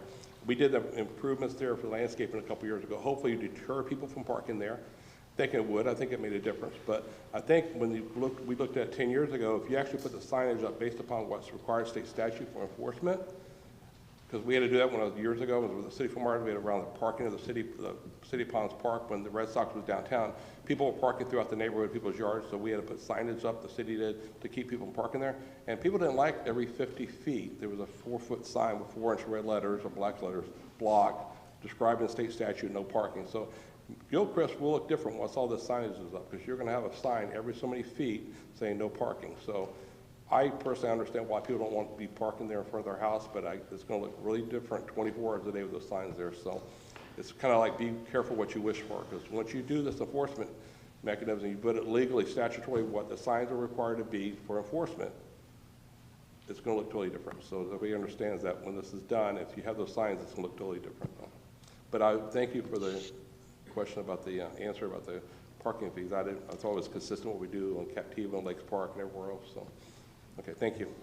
When I drafted this up, the $150 is the same amount that's charged out in Captiva that we implemented when I was mayor. So the $300 wasn't certainly part of anything I wrote up. The $150 certainly was, and that's consistent with the ticket is in Captiva. So, Mr. County Attorney. Just for clarity. If the chair chose not to amend his addendum, can I propose an addendum of my own? There's a motion and a second on the floor already. This would have to fail, that'd be a new motion then. It would have to be a new motion. As the chair was indicating, there's a motion and a second on the floor. If it failed. You can support that motion, and then at your next, as soon as that motion has been addressed, then you can add your own motion for an amendment. But if I oppose the motion, then I can't bring it back. As of right now, we have one on the floor we need to deal with. Okay. If you want to vote against that motion, that's your decision, but after that, you can raise your own motion. Okay. I have a question. The chairman, if you could, I think one of the concerns we hear on both sides of this is the lack of information. We're still learning stuff here today as we voted on this. Is it possible, would you amend your motion to include a public meeting for staff to provide a public meeting to the residents of Boca Grande? I'm sure there's a few here today, but I think one of the concerns I'm hearing, people have not been informed. Certain groups have been informed, certain ones haven't been. It's everybody's all this back and forth. So would it be great if we could have county staff, like we've done throughout the county for other projects, hold a public meeting on Boca Grande and provide all this information, explain to everybody. I think once they see it, they may understand it better and be more acceptance. But I think the communication part of it is what we're lacking here, so it'd help us get through this. Would you amend your motion to include a public meeting with staff on the island?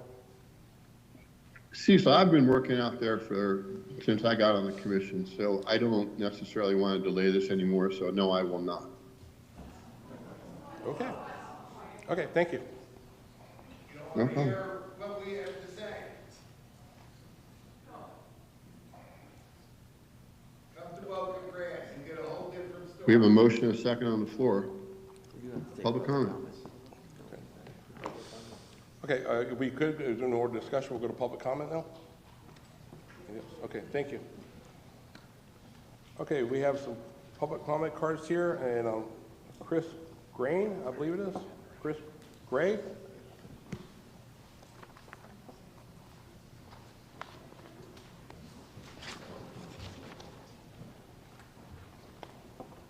Good morning, Pastor. I'm sorry, I didn't have a title on here. I left it off. Good morning. Hi, I'm Chris Gray. I'm the priest in charge at St. Andrew's Boca Grande, and I'm here today to oppose this ordinance and to request you to vote no on it or to table it and send it back to committee, whatever that committee might be. My reasons are many. My great-grandfather purchased land on Boca Grande in 1908, the first church, followed immediately thereafter by the Baptists and the Methodists. So we've been parking on Gilcrest for many, many years, and we hate to see it leave us. Also, as already mentioned before, we have Christmas Eve on Wednesday this year and Christmas Day on Thursday. That would take special passes of some sort with all those signs out there. On top of that, a year from now during Holy Week, the holiest week of the year for us, Monday, Thursday, Good Friday, we've got conflicts with parking again on Gilcrest. Along with that, all three of our churches, the Baptists, the Methodists, and ourselves, have Bible studies during the week at different times of the day. We have choirs, we have meals, we have programs, and all three of us do weddings and funerals, usually on Fridays and Saturdays, but often during the week.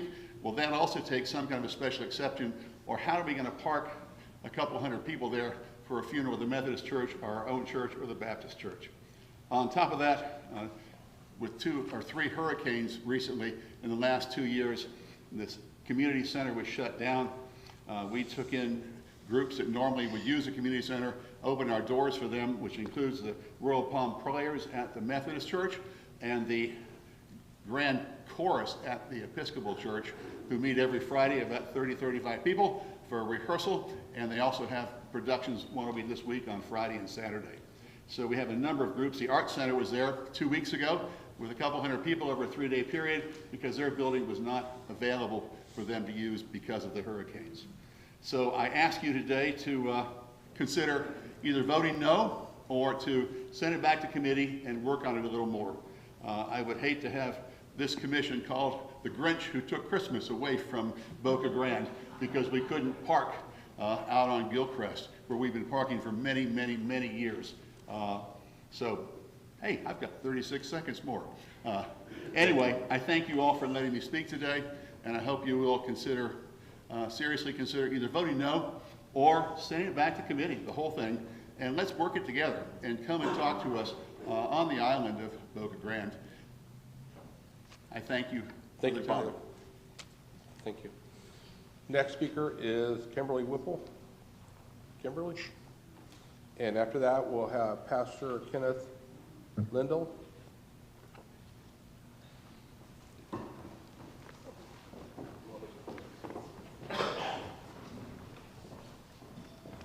Good morning, Commissioners. I am Kimberly Whipple. Thank you for letting me address you. First, I would like to support the comments of Commissioner Mullica, who has talked about the balancing of issues and hearing from all of the stakeholders and deciding what their interests exactly are, what the consequences of any decision would be, and asking the question of, is this ordinance ready to go for public hearing? It seems that right now I had a whole thing prepared for 3 minutes, and I'm not exactly sure what I'm addressing right now.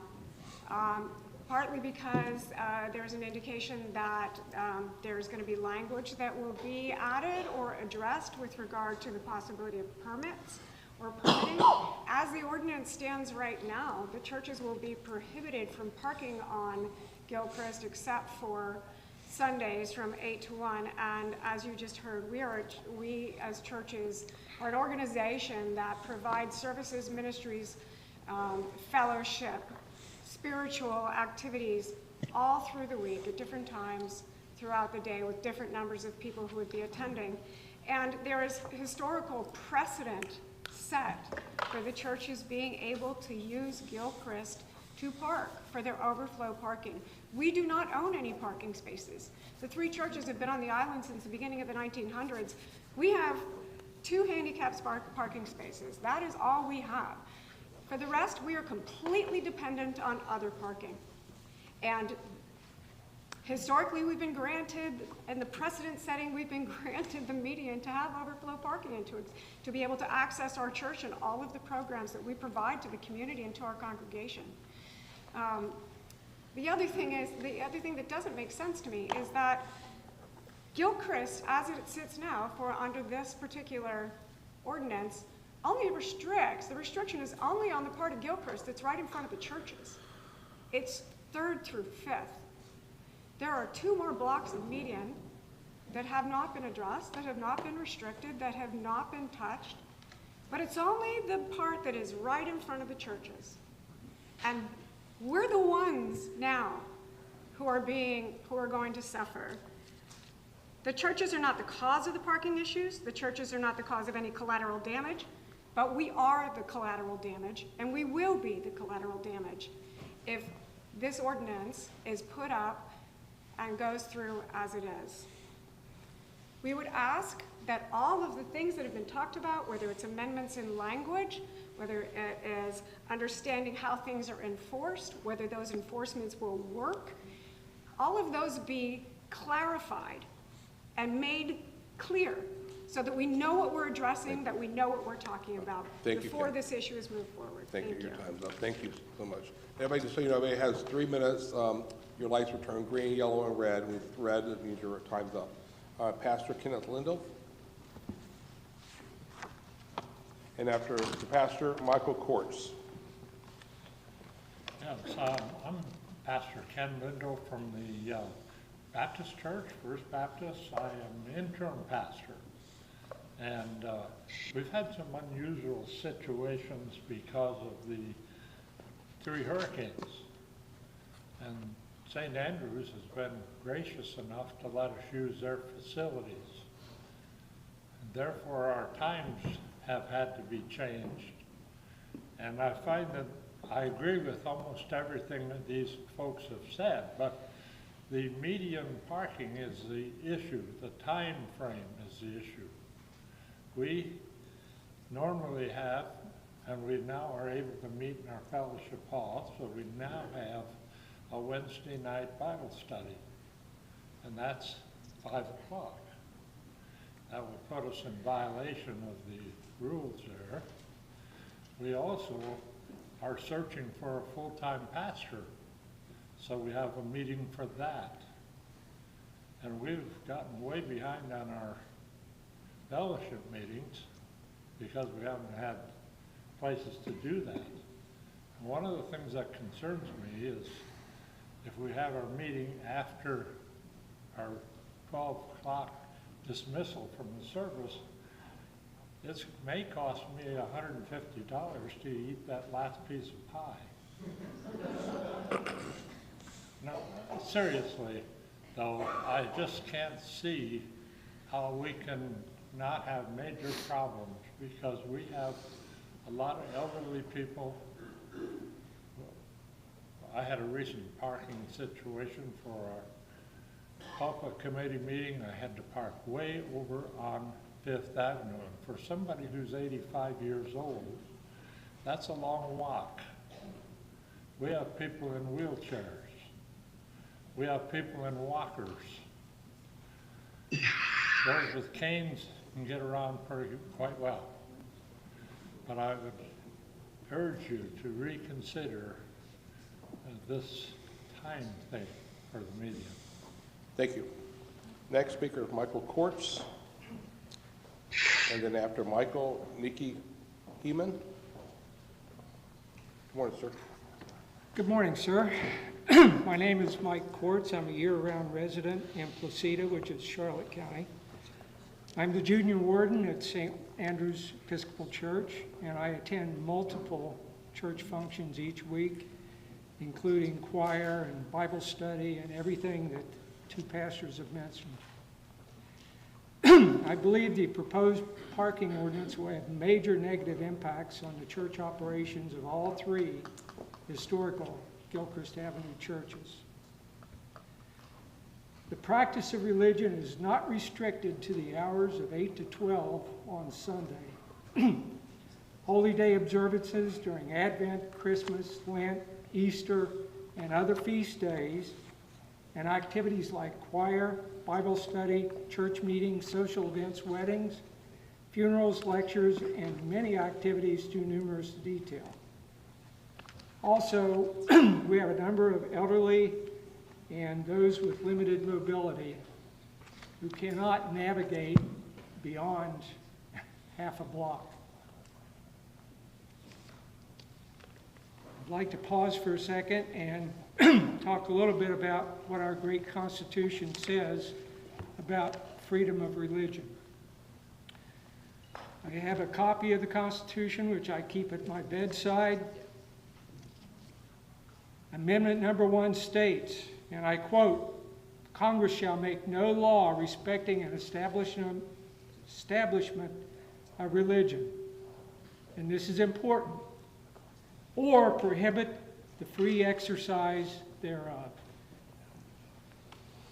It also talks about the freedom of speech, or abridging the freedom of speech, or of the press, or of the right of the people peaceably to assemble and to petition the government for redress of grievances.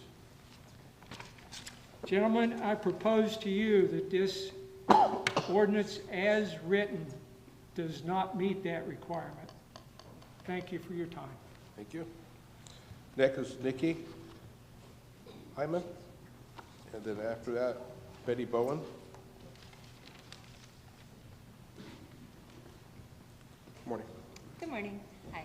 My name is Nikki, and I grew up on Boca Grande, and my family moved here in the 70s from Chicago, and we have the Pink Pony ice cream store downtown.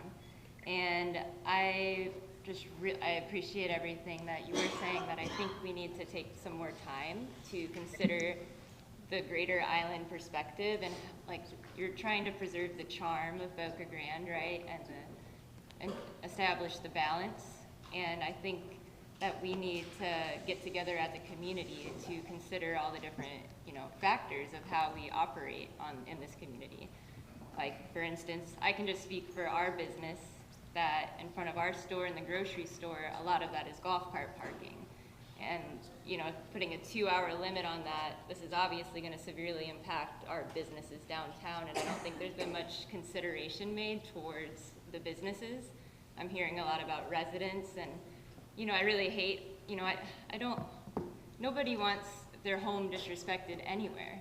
That's not right, you know, and I just want to say that there's no disrespect to the homeowners or anybody else and all the work you all have put into like coming up with a solution, but there's a lot more to consider than just pushing this thing forward, because there's you're affecting all of our lives. Like, we're not Sanibel, we're not Captiva, we're Boca Grande, and we have a unique charm and essence to like what we do and how we operate. You know, like the little old lady trying to get in the store, she's gonna have to find parking down the road because she can't have her little golf cart parking spot to get into Hudson's, you know, and there's just so many, I don't have anything planned, I'm sorry this is scattered, but I just really would appreciate you guys to come speak to us, the community, the businesses, and how this is going to affect everybody and come up with a solution that works for everybody. And, you know, there's more to say, but that's what I got.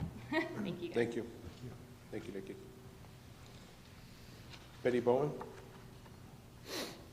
And after Betty, we have Richard Kespor.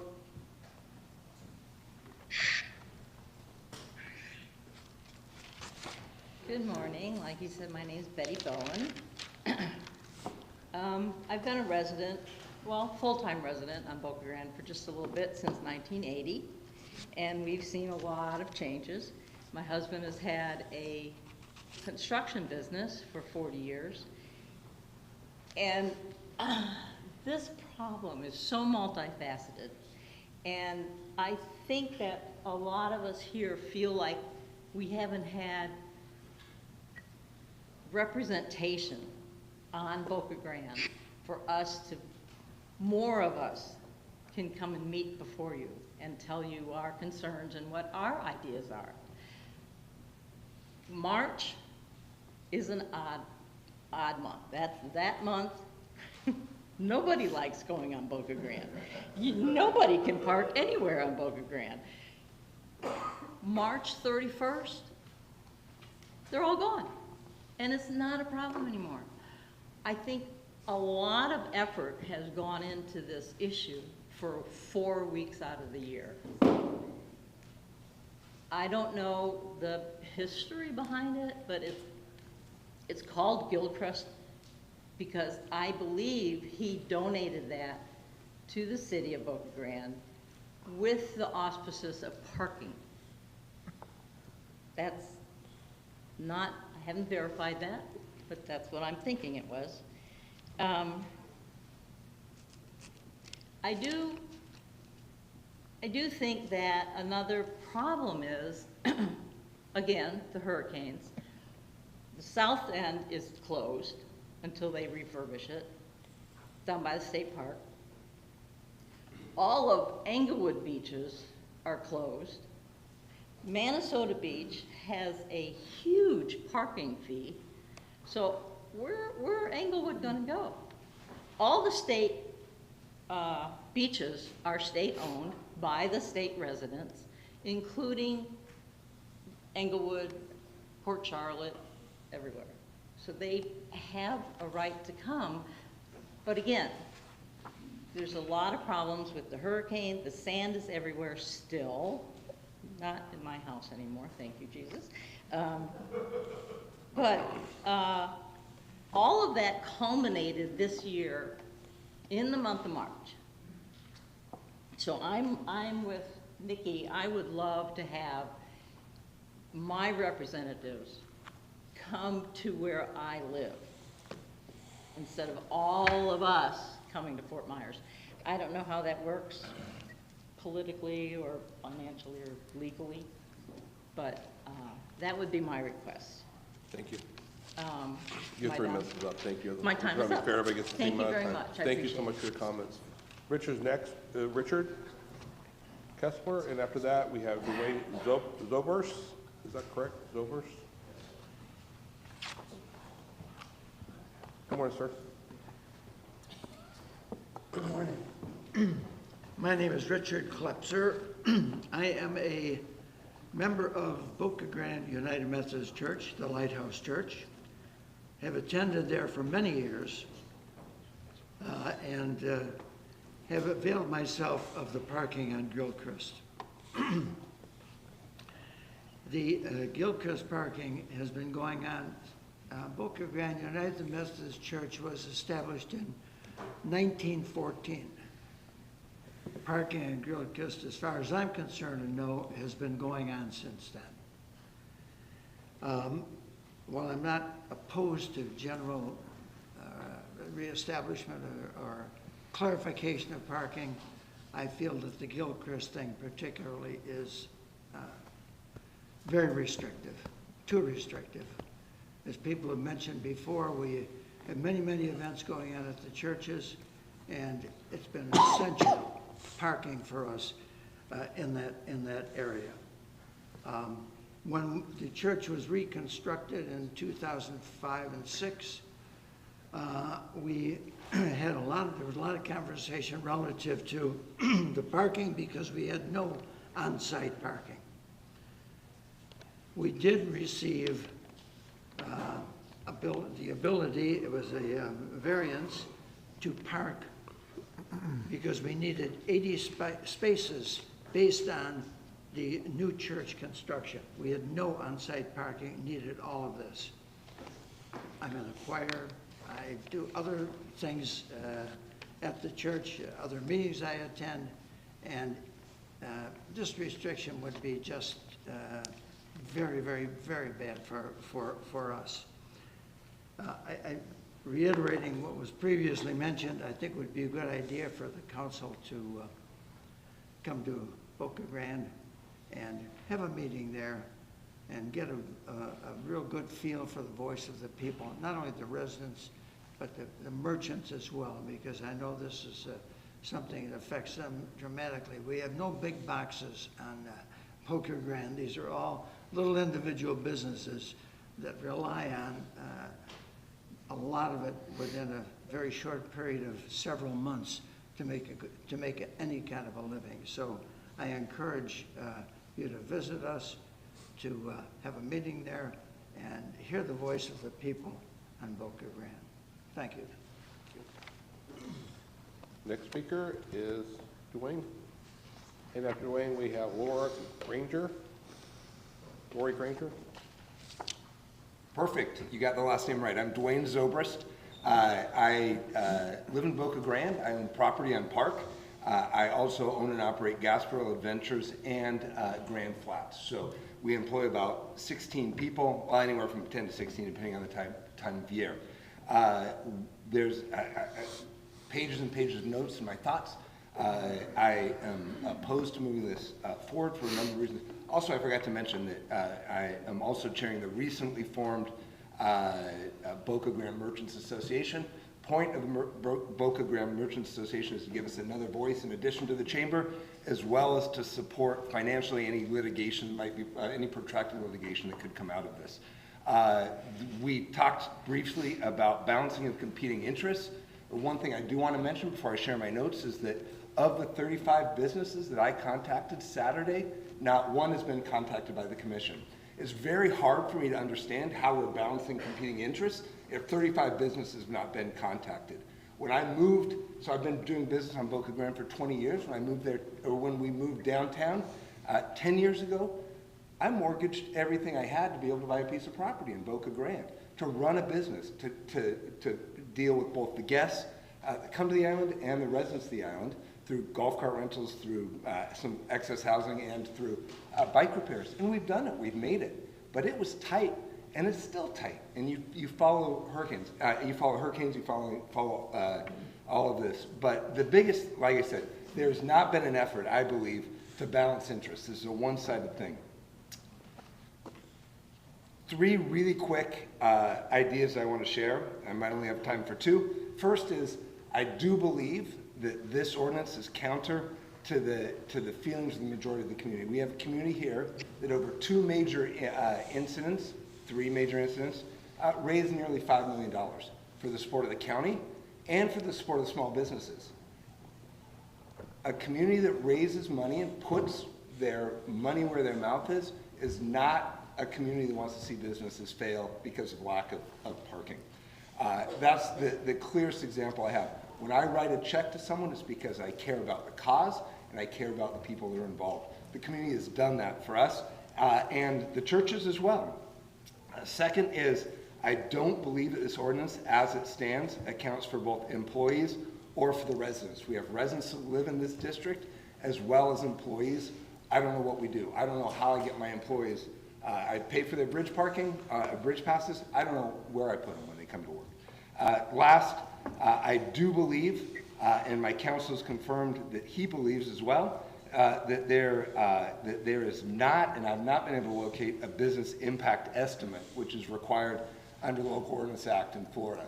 We need to see, it's not been posted on the site, on the site as is required by the Local Ordinance Act. We do not know what the business impact estimate is, nor has it been shared with us. I would much rather spend money growing my business, employing people, paying my taxes, than fighting this. But I'm happy to fight if we need to, because we need people, we need guests, and we need an orderly system. Thank you. Sorry, your time's up. Thank you. I'm Okay, sorry. We gotta no be problem fair. at all. Thank you so much, sir. Lori? After Lori, we have Rick Granger, too. I withdraw. Yes. I withdraw. Okay, thank you. After Rick, we have Barbara Plant. Barbara Plant after. Good morning, sir. Good morning, Commissioners. I'm Rick Granger, and I've been attending St. Andrew's Church for nearly 35 years. And in that time, I've witnessed generations of churchgoers rely on Gilchrist Avenue median for parking without incidents. So today, you're proposing to fix a Gilchrist land use solution. You're proposing to fix a problem that doesn't exist. And does the county have a strategic plan to guide this land use issue? Well, yeah, you do. But shockingly, this proposed ordinance does not follow that plan and directly contradicts it and its mandates. For decades, Lee County has updated a carefully crafted blueprint for land use known as the Lee Plan. The current 311-page document guides unincorporated areas in the county. Boca Grande is unincorporated, unlike cities like Sanibel. This plan reflects the community's vision and mandates that all changes align with its established goals. A primary objective of the Boca Grande Community Plan in the Lee Plan is to preserve the area's unique character and historic resources. Restricting parking on Gilchrist median undermines this goal. In fact, the Lee Plan explicitly states that the county will support Boca Grande's efforts to analyze the appropriateness of overnight and long-term parking in the Gilchrist median. But nowhere does it advocate for eliminating parking altogether. Additionally, the plan recognizes vested parking rights in Boca Grande, reinforcing the legitimacy of our long-standing practices. It also speaks very generously of the use of golf carts. The practical considerations of this ordinance are deeply troubling. The Lee Plan prioritizes public access to community spaces, yet this ordinance would do the opposite, limiting accessibility for residents who rely on this parking for public events, such as concerts, lectures, and substance abuse meetings. This ordinance would create undue hardship, particularly for elderly and disabled individuals who may struggle to walk long distances to attend services. The Lee Plan advocates for practical solutions.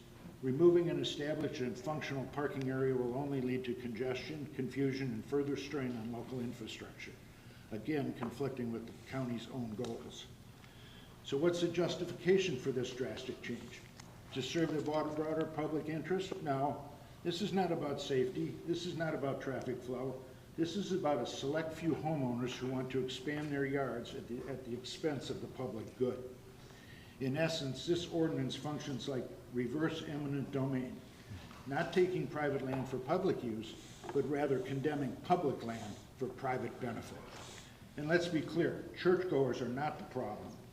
We recognize that Boca Grande faces challenges with beachgoers, but punishing worshipers for issues they did not create is both unfair and unnecessary. Sir, thank you. Your 3 minutes is up. I gotta be fair, but it gets the same amount of time. Thank you, though.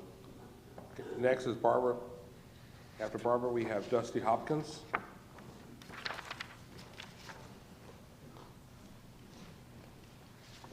Good afternoon. My name is Barbara Plant, and I'm the owner of Barbara Ann's Jewelry on Boca Grande for 34 years. And this, I just urge you to deny this. The 2-hour parking limit downtown would make it impossible for our employees, customers. If you get a group of ladies that come to the island, they want to go enjoy lunch, it takes 2 hours in season to get lunch anywhere. And that would give them no time to shop. So that's my biggest complaint, and I do think that I would like you to come to the island and talk to everybody. There's very few businesses that are represented here today because this is our peak season and an hour-and-a-half drive. So again, thank you. Thank you.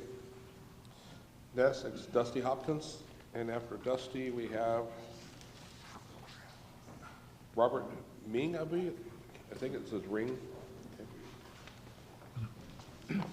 Good morning, Commissioners, and thank you for letting me speak.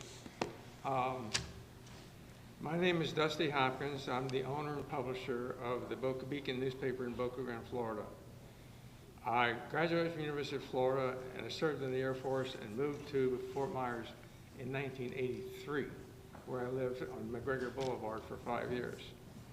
Then I moved to Boca Grande. I bought the paper in Boca Grande and moved there in 1988. I have an office on 431 Park Avenue, the main drag, in the retail area of Boca Grande, right across from Barbara's store. Basically, I'm surprised that we have a parking problem. We have a parking density like at lunchtime when everyone's trying to get to ice cream and lunch at Hudson's Grocery, which is the best deal to get. It's crowded, but it's 10-minute rollover. You know, they in, they're out, they're in, they're out. I go around the block one time, I find a parking place. Okay, my office looks right down Park Avenue, both ways. I'm over the sidewalk, over the street. There is not. When I was preparing for this, I looked down the street. There had to be 30 parking places. Okay, it's still March, as she was telling you. The season's not over yet. It is today, I guess. So there is really not that much of a parking issue. And then with the 2-hour parking, my other issues are, does it include golf carts? Does it include workers? Does it include residents? Does it include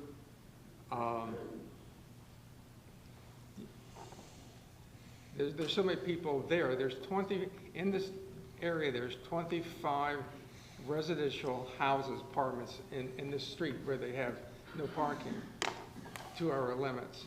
Is it going to exclude residents? Are we going to get passes? What?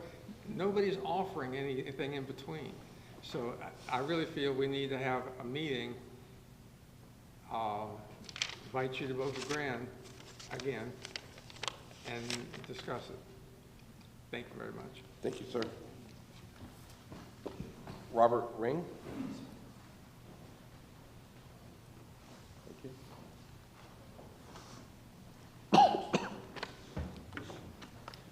Good morning. I'm Robert Ring. I'm currently the Vice President of the Boca Grande Chamber for 2025. I'm also a comfort consultant at Grand Air Services. As Vice President of the Chamber, I aim to protect local businesses, and I find ourselves in a challenging situation.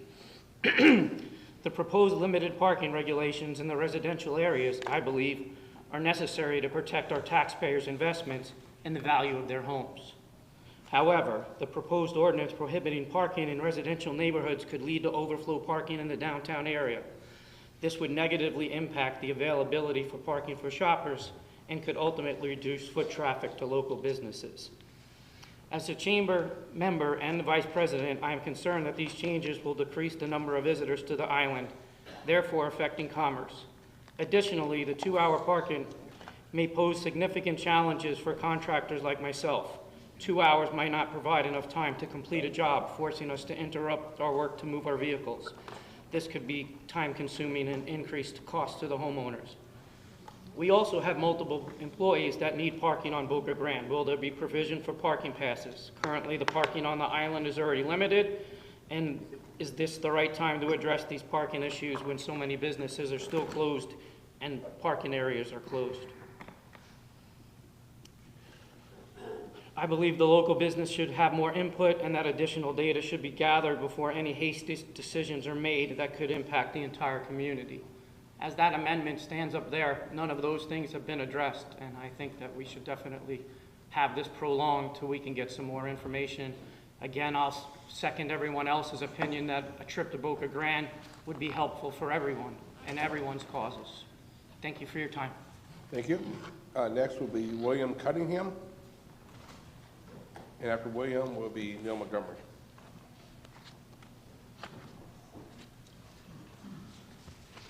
Good morning or afternoon. Honorable Commissioners, thank you for the opportunity to address you. My wife and I have owned property in Boca Grande for 32 years, and we live on First Street, not too far from the area that you're talking about with Gilchrist. I'm also a member of the United Methodist Church there. I'd like to make 4 points. Last fall, our area was declared a disaster area, and we are continuing to experience the adverse effects of Helene and Milton. Because of this is the worst possible time to consider implementing something like this. We have state park parking at the south end of the island is closed. Our community center parking lot is closed because of the construction. The 5th Street beach access is closed. So all the beach interests and the off-island beaches are closed, a good number of them. And so all the beach interest is on Gilchrist right now. And we further have an extraordinary volume of landscaping and construction equipment coming on the island. And I would ask that you delay considering this thing until we're back to more normal times. I think it's been mentioned that the restriction to 5 hours on Sunday for the churches is inadequate, and I believe we need less restrictive hours. I can understand why we wouldn't want to have people parking on the median at night between 11 and 7, but I don't understand it in the daytime when churches have a lot of functions during the week. The curb lawns, I don't know if anybody's talked about this, I think not, but there are 2 churches between 3rd and 4th Street, the Methodist Church and the Episcopal Church. The only available right-of-way parking is what belongs to the churches, and this is what it looks like looking north beside our church. And then on the other side of the street, there are all sorts of things on what I think is public right-of-way that keep people from parking on the right-of-way. I don't understand. How can this be? Has the county allowed for the private taking of public property? I mean, why is this not? You want to take away our ability to park on the right-of-way on the Gilchrist and not let us park on the street at all. So I would invite you to come to the island as well. Thank you. Thank you. Neil Montgomery. And after Neil, Deb Martin. Good morning. Thank you for this opportunity. I wonder if everybody's actually read the draft in light of some of the comments that I've heard. I know you folks have, but... Neil, if I could just ask, are you representing somebody? I know you didn't move to Boca. If you did, I didn't get the invite. Yes, sir. But I represent some residents and businesses. Okay, thank you. Yes, sir. So the question is there a parking problem? In light of everybody I've heard who's competing for the parking, yes, there's a problem. Is the county obligated to fix it? Yes.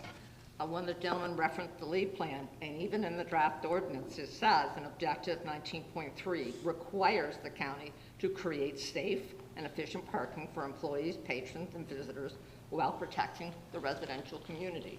That's not happening now. What's laid out before you is a serious effort to do exactly what you're currently obligated to do, to protect the residential community, to provide the ability for visitors, employees to park, for hotel guests to park, And so you have a permit process, and you have an enforcement mechanism, which, county staff may need to bolster a bit, but you have those set up. And to say that somehow Boca Grande shouldn't have assistance with parking, you charge people to park at Lakes Park, and you charge people to park at the beach in Captiva, and I can attest to the fact that you enforce those regulations. So the question would be, why can't the Boca Grande residents be protected? It seems that they should be able to be protected. The county ought to have an enforcement mechanism that allows people parking in people's yards, creating safety issues, to be removed so that everybody has a chance to park. And the draft ordinance allows that mechanism. 2 hours is a long time to shop or go to the beach. You really shouldn't get more sun than that. So this is an effort to try to make it reasonable for everybody. And I know you want fair and balanced, and I think everybody wants fair and balanced. And so if there are suggested changes, all the people that complain, do it in strike through and underline and send your language in so everybody can evaluate it at a public hearing. That's what public hearings are for. So I support the motion to send this to a public hearing so everybody can have input. Thank you. Thank you. Next speaker is Deb Martin.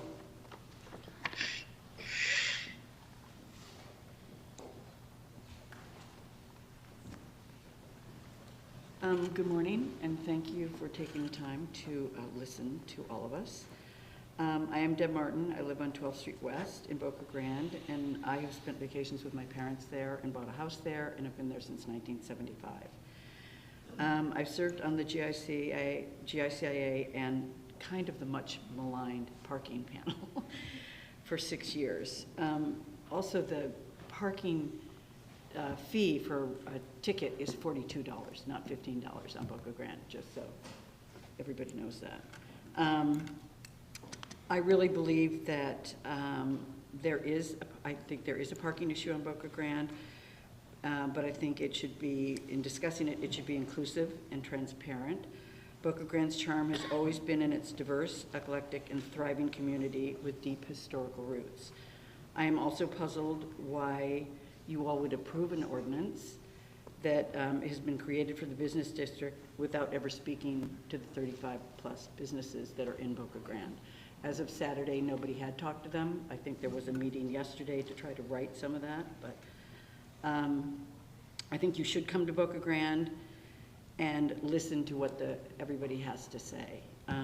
There was mention in the meeting of March 18th how uncomfortable Commissioner Wayne was in a parking panel meeting because one of our residents, Hugh Sullivan, was thrown out of that meeting.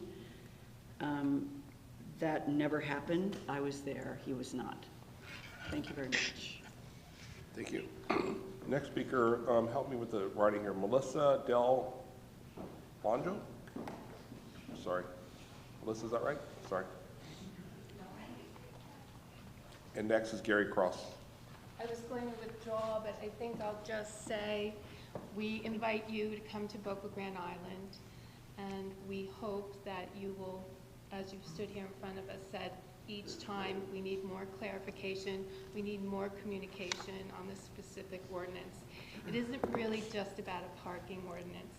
You're changing the entire field, look, and direction of the island. It requires a lot more interpretation than what we've been given. Excuse me. There was a strong representation here of all the churches. All the churches have 7 days a week events from morning till evening. There was not a lot of clarification here how that's going to be done and pursued in the future. So I just would like to extend the invitation. We've listened to you say communication, clarifications. I think that's what we're asking, more time. Thank you. Thank you. Gary Cross.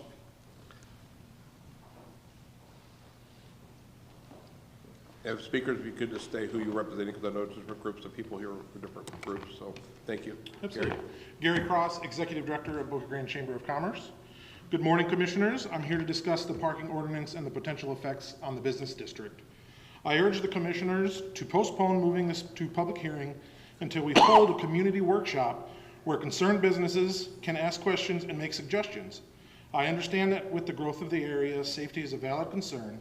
Furthermore, I recognize that Boca is a beautiful place and that attracts more visitors to the island. However, passing an ordinance without thoroughly understanding of the impact on local business is not a viable solution. Many of the businesses downtown are family owned and operated, and this is their livelihood. They have just as much right to speak in the ordinance as the residents. We need to protect our community and our small businesses. They are truly what make Boca Grande special. Over the past few weeks, I've had the opportunity to speak with local businesses about their concern with parking. With the current release draft, there's no clarification on employee parking. We have businesses with 2-hour parking in front of them that would ruin flow of traffic. Others who are on the edge of the proposed business district and are concerned they will no longer have available spaces. These concerns are valid and should be taken into consideration. If the ordinance is truly to benefit the community, what is the rush? With season winding down, we have the opportunity to discuss this matter in depth. Let's not read backwards. We must first meet and modify this ordinance to provide a safe but inviting community in Boca Grande. The businesses rely heavily on tourism, and while the residents support local business when they are here, a significant portion of the economy depends on day trippers. However, by limiting access to Boca's major attraction, the beach, we are inevitably reducing tourism. Some speculate that these day trippers do not patronize the local shops. However, information I've gathered suggests otherwise. Rather than adding more restrictions to the business district, let's encourage their continued success. Please, let's take a step back and delay the vote until we have the opportunity to hear from everybody involved. And I've got a little more time, so just to clarify and set the record, I wanted to read the letter that we had sent back in 2023 to Commissioner about the parking.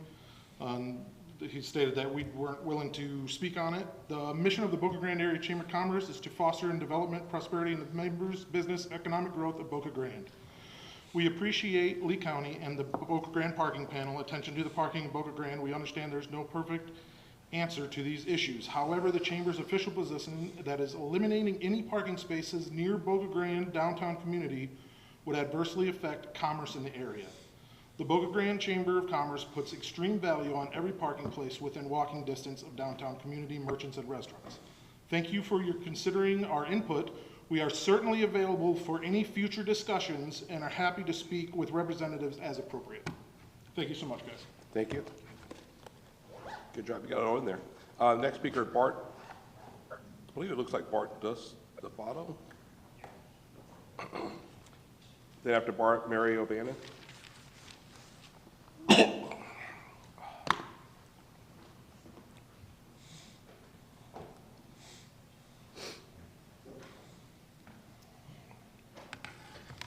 My name is Bart DiStefano. I own the South Beach Bar and Grill, along with my business partner, who's also here.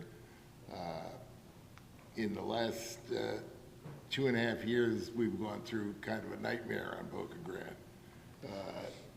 And I think people have lost sight of the fact that the crisis is the storms. The crisis is not the parking. Because of the storms, 120-car parking lot south end of Boca Grande has been closed, and it hasn't reopened since the last storm. Why? I can't imagine. But it seems like everything is pushing the parking to overflow it. And, you know, that's the crisis. You know, and I think it's a manufactured crisis because the state hasn't done anything to reopen those parking lots. We had to redo the lot next to us, the other state lot, because they didn't do it. Excuse me. You know, in a prior life, I was an attorney up in Connecticut, and the first thing I learned my first week in law school was never legislate in an emergency, because it makes for bad law. And I think that's something that the committee ought to, the commissioners ought to keep in mind. You know, there's a lot of, you know, there's about 12 families on Gilcrest, and, you know, they want that as their private beach. They don't want the public on those beaches. You know, they don't want any deplorables in there. So, you know, things have gotten better towards the end of the month because Englewood has reopened their beaches. And they have bus service that takes people from downtown Englewood to the beach, so that's leveled off a little bit. You know, my people were out of work for a long time, for the last 2.5 years. Now my kids that are parking there, they're getting tickets because they go an extra foot closer to the, not to the road, but to the right-of-way that the state has. And, you know, this is a little ridiculous.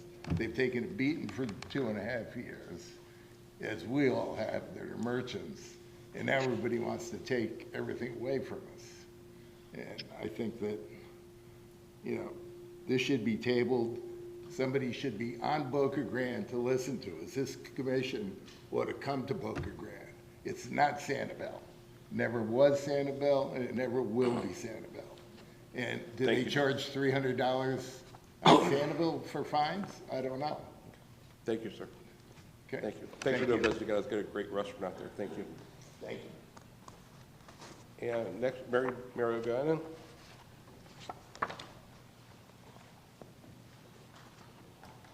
Good morning, gentlemen. I'm going to read this because I know I only have 3 minutes and I don't want to miss anything. I have a few comments to clarify today on the issues. One being public safety has been touted as a serious issue on Boca Grande due to all the people that come from off island and are destroying our island. Fire Chief Blosser has stated this morning he has yet to have an issue with getting down any beach street to save anyone. The only issue he has had is with the county tree trimmer who blocked his access on Gilcrest. The parking panel has been disparaged multiple times in this chamber.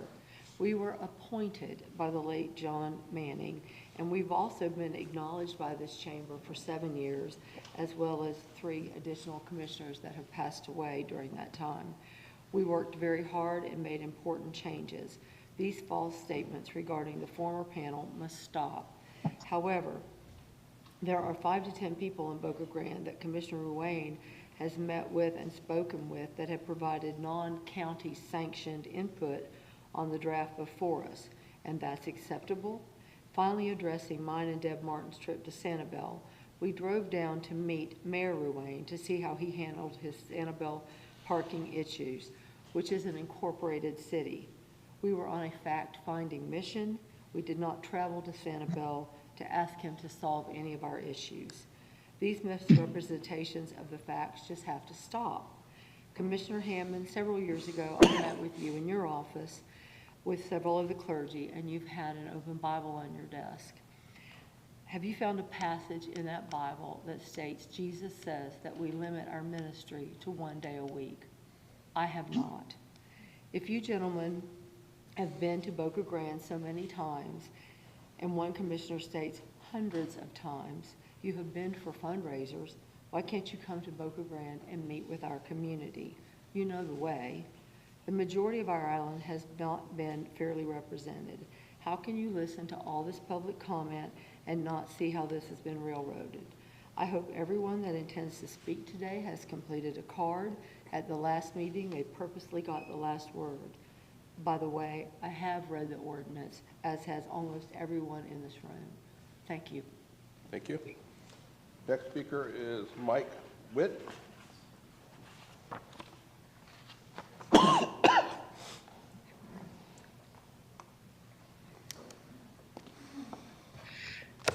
Thank you, Commissioners. I represent St. Andrew's Episcopal Church. I represent the Lighthouse United Methodist Church. There's a whole lot going on in this proposed ordinance. What was on the agenda is not what was then sent out at 5:17 p.m. last night by Commissioner Ruane's office. And this latest draft is vastly different than the previous draft that we've come in here time after time after time to ask you all not to vote out to public hearing. Now, after hours, there's another draft that's pages longer. I mean, just look at it. It's nothing but red ink. Commissioner Wayne said, I don't even know what a parking study would even look like. Well, if he's been doing this for 5 years, he had 5 years to get a parking study done on Boca Grande, and he didn't do it. But I know what a parking study looks like on Gilchrist Avenue. I've got it right here. Johnson Engineering did it. Johnson Engineering did it in 2014, and you know what? There's not a single point of data to back any of this up with respect to Gilchrist Avenue. On Gilchrist, Johnson Engineering said it's safe. Lee County DOT did the safety analysis and said parking on Gilchrist Avenue was safe. There was a crash study done, a 5-year crash study done as part of this parking study. You know how many crashes were there? None. On Gilchrist Avenue, none. All of this that's there about public safety and reducing hazardous traffic conditions for pedestrians, there were 0 conflicts, crashes between cars or pedestrians or bikes on Gilchrist. It's a false narrative. Commissioner Wayne says parking on Gilchrist Avenue is done by variance. You betcha, right here it is from 2003. The Methodist Church spent $5 million rebuilding and renovating its worship center, its church on Gilchrist Avenue. And you know how many parking spaces they were required to have? 80. There's no way they can have 80 parking spaces. That church has been there since around 1900. So they have 3 handicap spaces, that's it. And they got a variance for off-site parking. Where is that off-site parking? It's on Gilchrist Avenue. And you propose now, based on this, to take that away. Let me be clear. I'm a litigator. I do not want to sue the county, but there is a Religious Land Use and Institutionalized Persons Act of federal law that says if there is a land use regulation such as this that imposes a substantial burden on a religious organization such as the 2 that I represent, and you heard from the Baptist pastor, and they'll be impacted too, that's going to lead to a lawsuit, flat out, let alone other claims. And I'm sorry. Thank you. Yeah, thank you. Thank you for your 3 minutes, sir. Thank you. I know, 3 minutes go by so quickly. Thank you. Thank you very much for listening. That was my last card. Is there any other speakers? If you are, please come forward and state your name for the record. If you could fill a card out for the minutes. I got stacks of cards up here, Jay, so I know I got here somewhere. So. Thank you. You may want to check your records there, but I did submit a card. Okay, thank you. My name is Jay Whipple. I'm at 4073 Shore Lane. This is really eerie. It's like seeing Wizard of Oz with the Oz up there. First of all, I want to thank you guys for starting to clean up some of the finger streets. We're seeing trucks and front loaders taking sand away and clearing out the space. So thanks for the Park and Recs for starting that activity that started this weekend. They've got a lot to do, but we really appreciate it. And some of the cones are coming down so that the people understand that they can actually park on those roads. I do want to express a couple of frustrations I've had in my interaction with the county. I've made a couple of FOIA requests, and I'm not getting responses. On one particular one, this was a request for the Commissioner Wayne's emails from 2024, and he suggested I go back further. But so far, this has taken about a month, and I haven't been able to get that accomplished. In addition, I also asked for FOIA on the herb lawn permits, and I've gotten no response. In addition, I've asked questions about Wheeler. I don't know if you're all familiar with Wheeler Community Park, but it's known as the dog park. And that parking apparently has been now construed as parking only for dog owners and for people who are playing pickle or tennis. So you cannot use it for parking, for beach parking. Now that, I don't know where that came from. I can't find any basis for it. And Betsy and Commissioner Royan have been unable to respond to it. To the concerns on this particular ordinance, this is not a holistic approach. You're still silent on whether you're going to allow construction vehicles on Gilchrist, whether you're going to continue to allow residents to do overnight parking with their vehicles, with their boats, and with their porta potties. The right-of-way access is not clear. You haven't clarified that. We don't know what's going to happen with the finger streets, whether the public parking will continue on the finger streets. Again, it's not addressed in the ordinance. As others have mentioned, the curb lawns have not been addressed. Construction parking on railroad. If you look at parking on railroad, most of the time, it's construction vehicles that are parking on railroad. Are you eliminating those as well in your ordinance? We need clarity. The continuous last-minute changes to process and communication suggests there's something fundamentally broken with this current backroom process. Hopefully, you still believe in democratic principles that everyone needs to be heard, not just the owners of the property on Gilchrist who stand to increase their property values by millions. Let's do this the right way with transparency, and we'll benefit from all the perspectives and suggestions. Thank you, John. Thank you, sir. Next speaker, Jay, I didn't find your card. It was in the 42 box. Sorry about that. State your name for the record. Good morning, Commissioners. My name is Sue Sliger. I'm a longtime resident and merchant on the island. Since 1992, I've been on Gilchrist, and I have watched our beautiful boulevard and neighborhood become a Parks and Rec sand parking lot. I, especially being a merchant, I want visitors to the island, but I think we might need to relook at the state parks and the land they have and maybe increase some of the parking there. I am also a year-round resident, and love you, Betty, but I beg to differ. I have pictures of last July 27th, I was coming home from running errands. It was about 2 in the afternoon, and I was astonished and took pictures of all the cars parked on the Gilchrist median. I turned the corner to my house on First Street. It was packed. My driveway was blocked. At that time, I was working on arranging a meeting for Commissioner Ruane to meet with all the downtown merchants. Unfortunately, his father-in-law passed away. I'm very sorry, sir. 3 days before our scheduled meeting, we had to cancel that, and it wasn't much longer that we got hit with Helene. So that was very unfortunate. But that made me drive immediately down to downtown because I wanted to see how was that parking there. There was hardly a car in sight. It made me realize what a lot of the merchants were saying was, there's no parking problem. No parking problem for the merchants downtown, but there is a huge problem for all the residents on Gilchrist and the other side streets. I would just like you to also consider the safety issues. I'm up and down Gilchrist every day, multiple times. There are near misses all the time. We're coming up on summer. There will be children on their bikes from Tampa and Lakeland all over the island all summer. I'm really concerned about the safety of all the traffic there.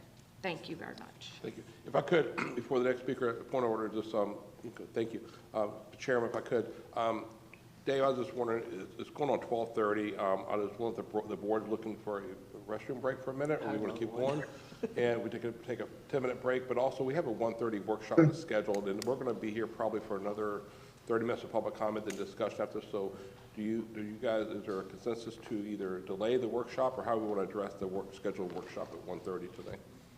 At the will of the board, we could push the workshop back an hour to start at 2:30? I was just thinking, we have staff here, this is the room here now waiting too, and this is obviously running later than what we thought we originally scheduled, so is it okay to take a 10-minute break now? Commissioner, are you okay to have any break? And then you want to push the workshop off to 2:30 or reschedule it? I think it's up to the board. I mean, we have budget assumptions today. The tiers we can bring back at another day. Chairman, I think we need to have the workshop today when we're done with the meeting, Just whenever that is. That's why I was asking, see if there's consensus. The advertised start time of the workshop, we can start pretty much any time after that advertised time. Okay. Yeah. Okay, we'll take a 10-minute break and be back at 12:35 and workshop to 2:30.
just walk around, come up the stairs and just walk around the back, okay? Out there sounding like an idiot. If we could get started back. Try to keep us on schedule here. Chairman, you're back. Commissioner Wayne, you back? Okay. Sorry, my mic was off. Yes, Okay, I'm sorry. here, sir. Thank you. Okay, we're going to Appreciate all continue your help. public speaking. I got a couple of new cards here that came up while we were on break. Lewis Carcel. After Lewis, a Matthew, not read the last name, sorry about that. We'll just have people come up as they come. Good morning. My name is Louis Carlisle. I've lived in Lee County as a resident at 351 Gasparilla Street for over 8 years. I wanted to take a little bit of a step back. Boca Grande is a very small island. The most recent census, 2020, lists the Lee County residents in Boca Grande of only 973 people. We don't have a gas station. There's one small grocery store.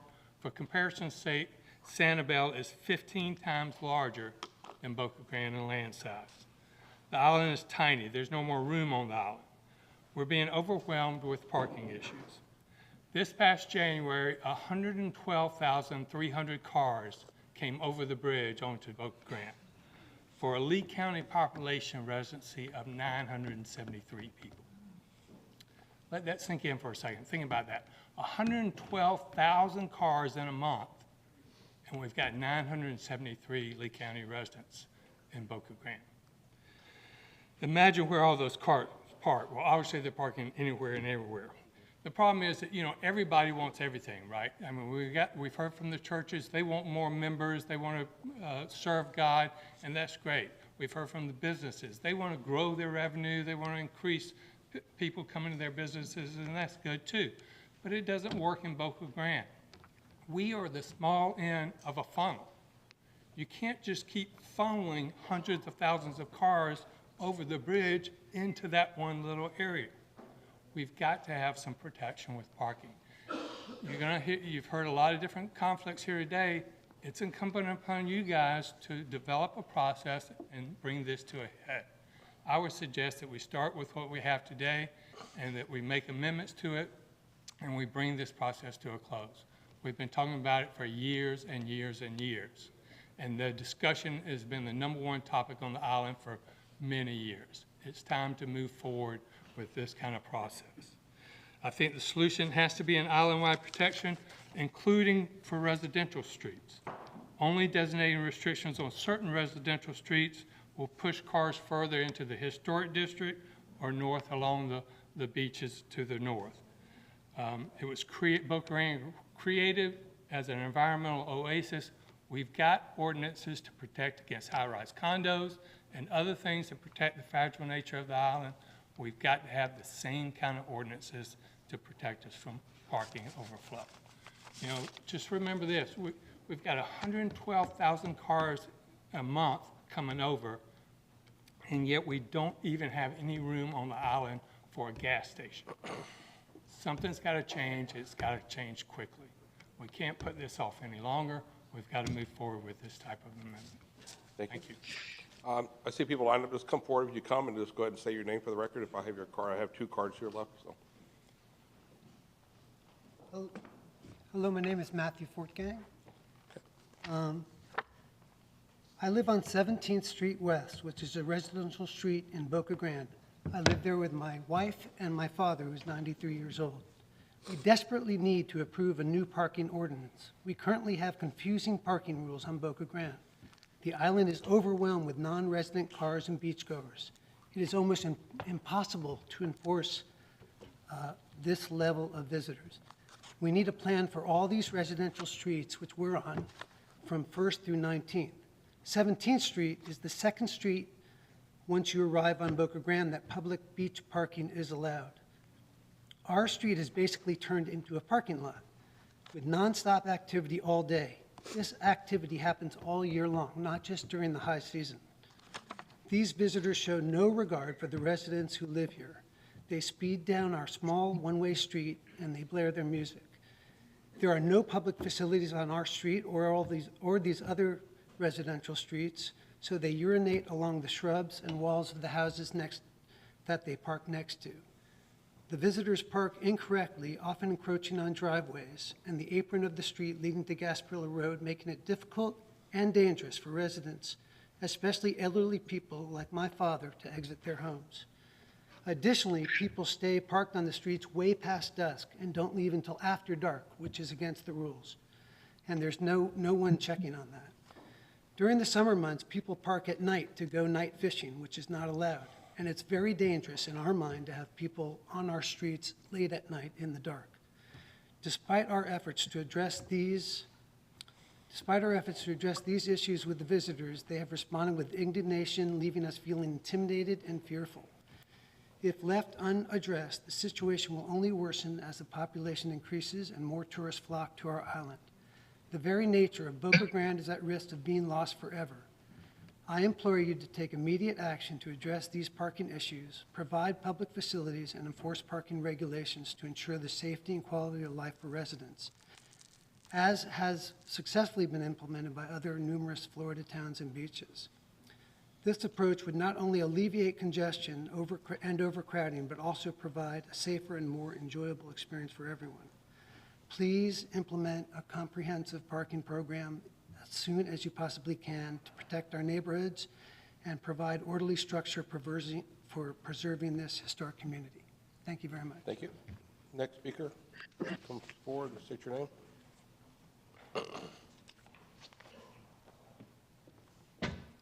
My name is Boo James. I am speaking on behalf of being a resident on the island as well as a merchant on the island, and I am a member of the St. Andrew's Church. Like Matt, I do have an elderly mother. She is about to be 100 years old. We will be celebrating her birthday at St. Andrew's on Sunday. So I'm here to speak. We need something comprehensive for everyone. We are on a beach access street. It is horrible. I've been coming to the island for 40 years. My mom's been living there for 40 years. Yes, I'm one of the ones that wrote about the Home Depot bucket that I went to empty with water that was filled with human feces on my mother's property because someone had used it as their toilet for the whole day and left it on our property as they drove back off island. I won't get into the details of the baited fish hook that the dog took because someone left a baited fish hook on the beach on 19th Street. On and on and on and on. Importantly, for my perspective, is we are 19th Street. The folks come from off the island. They come with coolers, all their equipment.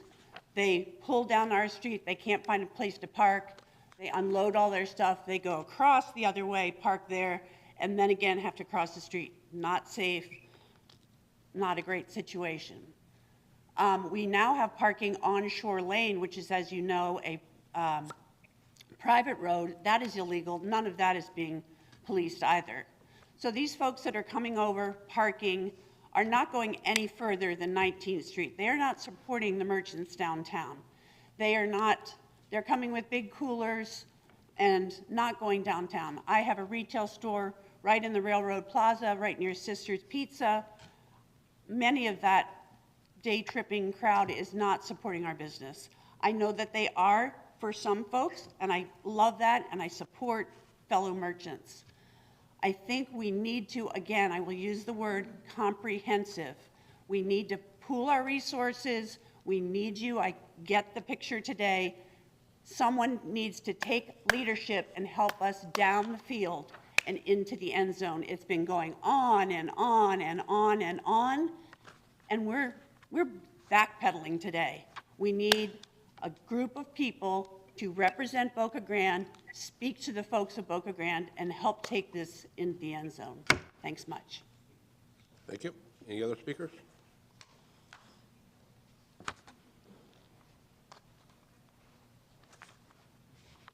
Hi, my name is Chris Keller. Thank you for hearing us today. I'm a neighbor of Boo James, so up in the northern end of the historic district. We're here today because many of us residents of Boca Grande believe we have a problem. And you've put our issue on your agenda because you've listened to us and in some cases with your own eyes seen our problem. So what's our problem? Simply, it's the overcrowding of the streets and roadways of our beautiful but small island. And why are we in this situation today? Again, simply, it's due to population growth in our region, combined with the attractiveness of our island. More specifically, how did we get here? It's not because we've had a population boom on our island, nor, for instance, that the volume of hotel guests or churchgoers has exploded. It couldn't happen. There's limited capacity on the island for residents, for churchgoers, as well as for hotel guests. The simple reality is that our visitor traffic, specifically those visiting the island to go to the beaches, has surged, while the capacity to accommodate them has not moved. And this is admittedly a sensitive issue, as not only do we have beautiful beaches, but they're public. And we all understand that. That said, there are no public bathroom facilities for these folks aside from at the state parks. There are a finite number of public parking lots. So where is all the traffic going? Initially, it was going onto our residential streets. But as those filled up, it went to our medians. And it's not just Gilchrist. It's increasingly the median that divides Gasparilla Road from East Railroad. It's gotten to the point where we have become overrun. We have driveways blocked, as you've heard before. We have trespassing, including people using privately contracted porta potties and knocking on households to use their facilities. With cars all over the medians, how in the world would the foliage and grass ever regrow? Where are the contractors who are helping us rebuild supposed to park? We've talked about emergency vehicle access, and we go on and on. So what are we to do? Continuing to do nothing is not acceptable to a great many of us, whether we live in the historic district or elsewhere on the island. The solution we're asking for is a comprehensive parking plan, one that will restrict parking to those places where it is safe to do so, both for public safety as well as for the safety of our environment, and one that recognizes the finite capacity of our small island. In order for our residents, the employees of our businesses, the patrons of our churches, the guests of our hotels, the construction workers, landscapers, emergency workers, and others to enjoy and support our island, something must give. I urge that a comprehensive solution must address automobiles and golf carts, as well as the entirety of the Lee County portion of Gasparilla Island, as addressing the issue in one area of Ireland would merely shift it to another area. I further urge that the time to act is now. Thank you for your time and consideration. Thank you.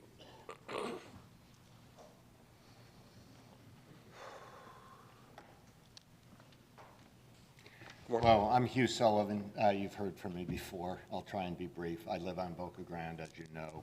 I live on the beach, and I live right near the commercial area where we moved because we wanted to be near the shops and restaurants that we enjoy supporting and that add to our lifestyle on the island. Thanks for taking the time to hear so many views today. You must start to get the feeling that we just can't get our act together on this island, and you've shown a lot of patience. I hope you understand it's natural for people when they feel threatened to want to speak with emotion about their particular interests. And when they fear that it's other people speaking that are challenging their interests, they sometimes take extreme views or give partial pictures that distort things. You might feel like this just isn't worth your time. I beg you to please persevere and lead us through this. I want to tell you that I've listened to a lot of people on the island personally because I put a huge amount of time into this issue. I think I'm an optimist, but I think there's actually broad alignment on some core principles that I hope will guide you. One is we need to protect the neighborhoods from being overrun. No neighborhood should have to go through what we're going through. I said that last June. It's not because we're somebody special. I hope you would do this for anyone in Lee County. Neighborhoods shouldn't be taken over. You have it right, and I believe an obligation to protect the residential quality of our neighborhoods. We don't want to push the problem from one part of the island to the other. We know that's what will happen. If you stop people from parking on the beachside streets in the historic district, they're going to use the downtown parking, or they're going to move down to Mr. Carlisle's area, down by Gasparilla Street or Barbarossa. We need a holistic solution that covers all residential streets on the island. Finally, We don't think Gilchrist should be used as a beach parking lot, but we do recognize that there are churches there that have been operating for years that hold events all throughout the week. And we believe that churches should be able to park on the median when they have events that are of a size that exceed the available parking on the street within a block. We don't believe that you should be forcing churches to march down 5 and 6 blocks in order to attend a service. So those, I think, are, not everyone agrees with everything I said, but I think the vast majority of people could sign up for it. I urge you, I believe you have alternatives in front of you or will that would accomplish this. Please continue with the process, get those views out, let people comment on it one way or the other, and move it to a vote. Thank you very much. Thank you. Any other public comment? Or comment? We have one more coming up. Commissioners, how are you doing today? Thank you for your time. My name is John Riegert. I'm Deputy Director at the Captiva Erosion Prevention District. I don't want to get Captiva? Yes, sir.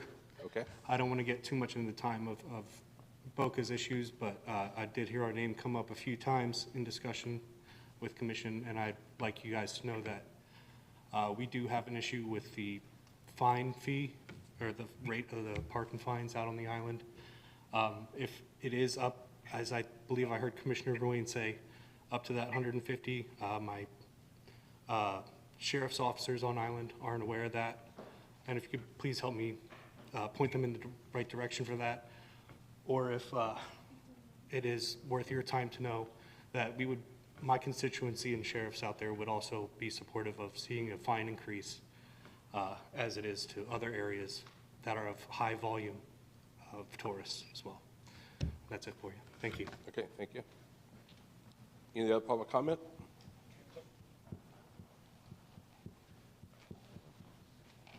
Well, Commissioners, thank you for listening to me. I'm Mark O'Meola. I'm the co-owner of South Beach Bar and Grill. I'd like to extend an invitation for you all to come there and have the meeting there. So we have a facility. I've already made that motion, so thank you, though. There's the- Now we have a venue, so. I just wanted to address one thing that some people brought up, the influx of people coming across that bridge. And we've talked about this before because we had meetings on people wanting to raise the price of the bridge to keep people out. And I think that number's a little skewed.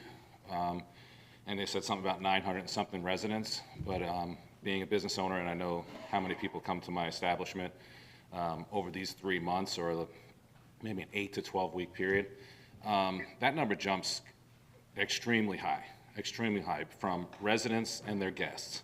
So that bridge number of 120 something thousand, how much is contributed from all the people, non-just tourists, but guests of residents that live on that island? And that number can go from 900 to thousands that are people staying there for those 8 weeks or 1 week at a time that are part of these residents that enjoy the charm of Boca Grande. And we see that charm diminished in the summer months when there's only 1 store open or 2 store open because there's not an influx of people. And I think my business would probably survive if there was less people, but the downtown district will not survive if there isn't any parking. And that's a fact that I believe. It might be 1 year, 2 years. And the charm that these residents are talking about that they enjoy will not be there. And over time, you're going to have the smaller mom and pop businesses not surviving. And so we're here to support that, and we feel that if there is restricted parking, they are going to park downtown, and those businesses are not going to survive. And that charm that they love will be diminished and will be gone.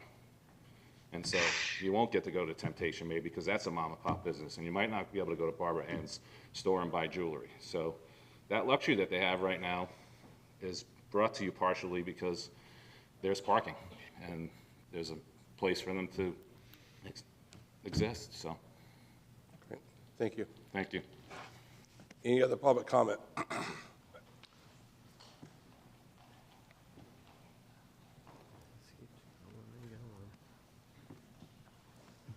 Good afternoon. My name is Boots Tolsdorf, and I'm a resident of Boca Grande and have been since 1999. I've seen the island grow. There's no question about that. There's more construction going on. I think that what's happened this particular season is because of the 3 hurricanes that we had. we are not back to what Boca Grande is, a charming island. It's still in kind of disaster mode. It's hard to go up and down some of the streets because the sand is so thick. I think that a lot of the people that have been coming over are not only the beachgoers because of the beaches being closed beyond us, Englewood Beach, Minnesota, they've all been mentioned before, and the amount of landscape contractors that are there who are now not only removing debris, but digging out houses from 5 or 6 feet of sand. There's also the contractors, and the contractors come in. You can barely, if you're going off the island at 8 o'clock in the morning, it's a straight shot if you're coming onto the island at 8 o'clock in the morning, and then if you're trying to leave at 4 o'clock in the afternoon, there's just a long line of traffic. I also would like to reiterate that I would like to invite you to come up and talk to us.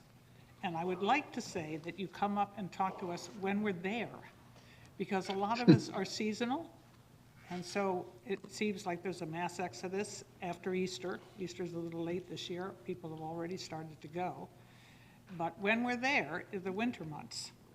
And this particular issue right now is just very, I don't want to say the word temporary, because we do have a parking, obviously we have some parking issues, but it's multiplied. Now, I have seen more cars, more trucks, more landscapers than ever in my 26 years of being here. So please come see us. We'll let you know when we're there. Great, thank you. Any other public comment? Okay, going once, going twice, we will close public comment. I just want to say real quick, the last couple of speakers talked about the trips on the traffic coming across the bridge, and I've been looking at those numbers the last 13 years, and it's pretty much every year, those numbers across the bridge are very consistent with before season, all the landscapers that come in and put no mulch before people return. Then you have the workers, housekeepers, landscapers, and now you have construction workers coming because of all the damage. So those numbers, as I said before, this is public roads. We cannot deny people coming across the bridge. But those numbers are pretty consistent every year based upon season traffic and all the workers and that go to there to provide services for the residents there, the 965 residents still and hotel guests. So anyway, we'll come back to the board for discussion. Chairman, you got it? Yeah, I do. Thank you very much. Just a couple things for the record, and I thought I've been pretty clear. First and foremost, I want to thank all you commissioners for the indulgence. Just for factual stating, first and foremost, my brother Patrick was diagnosed with brain cancer January 15th. If I've been late to emails, first, I have nothing to do with public records. Second, if there are emails that I certainly haven't gotten to, it's not for any other reason other than time has been my priority.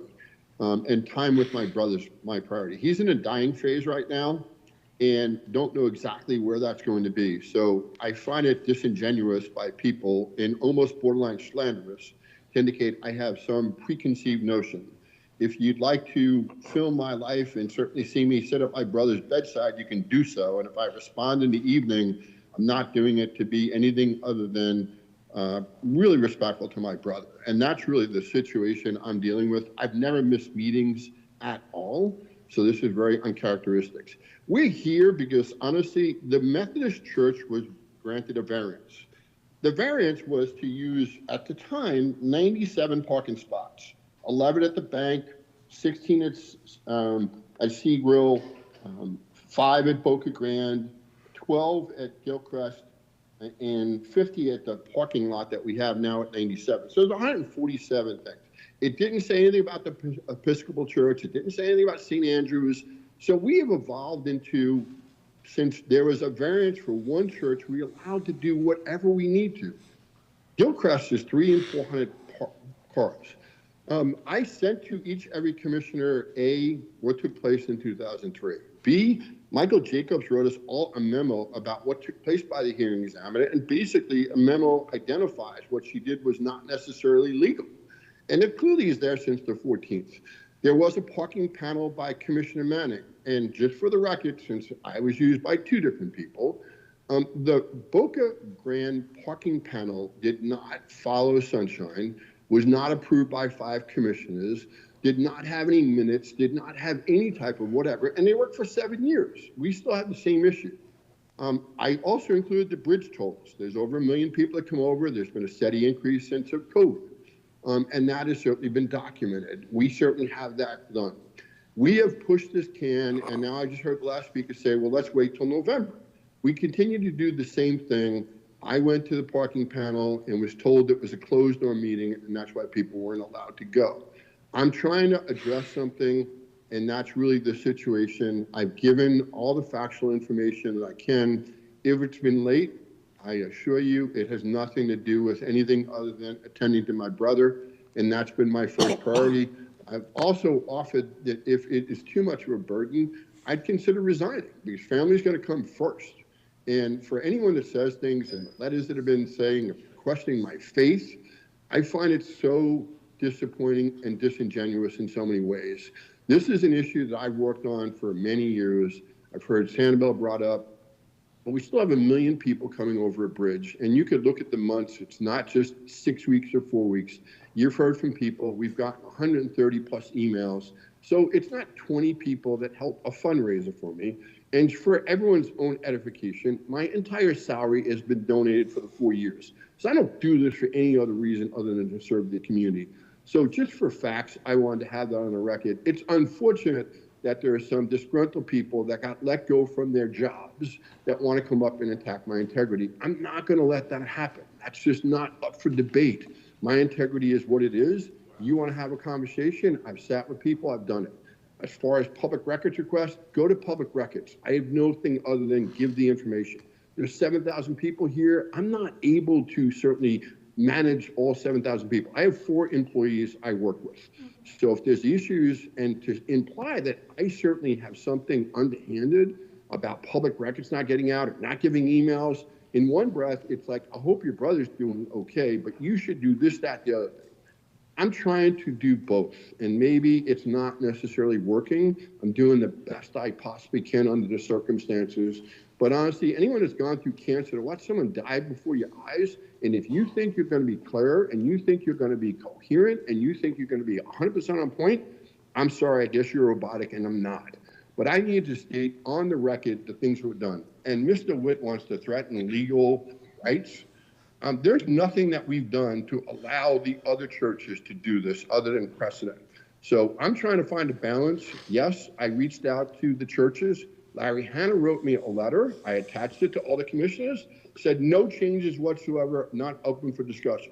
I also had a conversation with Gary Cross from the chamber. No changes whatsoever, no changes. I'm not looking to any. So again, I don't know what to do with those. Those are what was said. I've attached everything that's here, but let's understand, a variance for one church doesn't give a free-for-all for everyone to park wherever, and whether it fines $15 or $42, we basically are in a situation where we have unprecedented amount of people coming there. And yes, I reported to this board before Commissioner Mullica was there that Charlotte County was actually advertising go to Boca Grande because parking is for free. That was it. You could look at the tolls, you could look at the increases. I've been about this issue trying to do it. I understand there needs to be adjustments, but I'm hearing about a public meeting that now is suggested in November. I want to move forward with this. My recommendation and actual motion is on the floor. It's been seconded. I wanted to make the comments to clarify the record, and if someone didn't know about my brother's condition, I'm sorry. I thought it was apparent that I tried to correct things because time has been my commodity. And if I haven't been very prompt at sending an email back, I apologize. We have tried to address each and every one of them, and I've tried to participate in every meeting. I'm done. Thank you. Any other comments from commissioners? Who wants to go first? I think we just need to clarify, what date are we advertising for?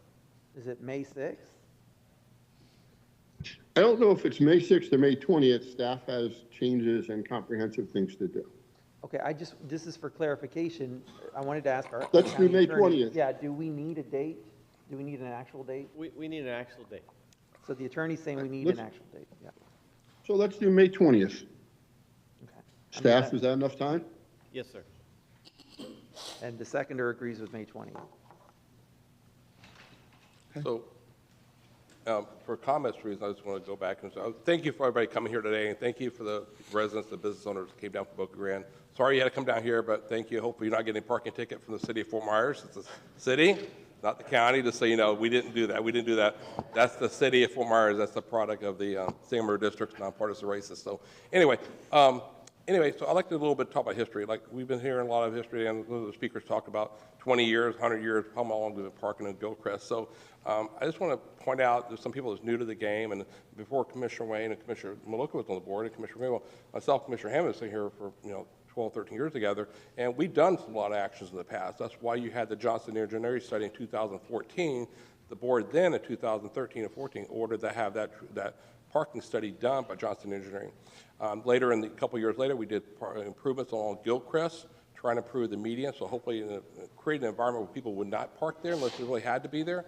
We looked into, probably 9, 10 years ago, the variances that took place in the zoning hearing for the Methodist Church, what our losses would be from the county, what our the standings would be, what they had there, based upon they were granted a development with no parking, and we gave them the access. The historical knowledge of the 100 years of Gilchrist medians, why that was dedicated like that over 100 years ago to the community. So there's a lot of things happened over the last 12, 13 years. So we haven't really been kicking the can down the road.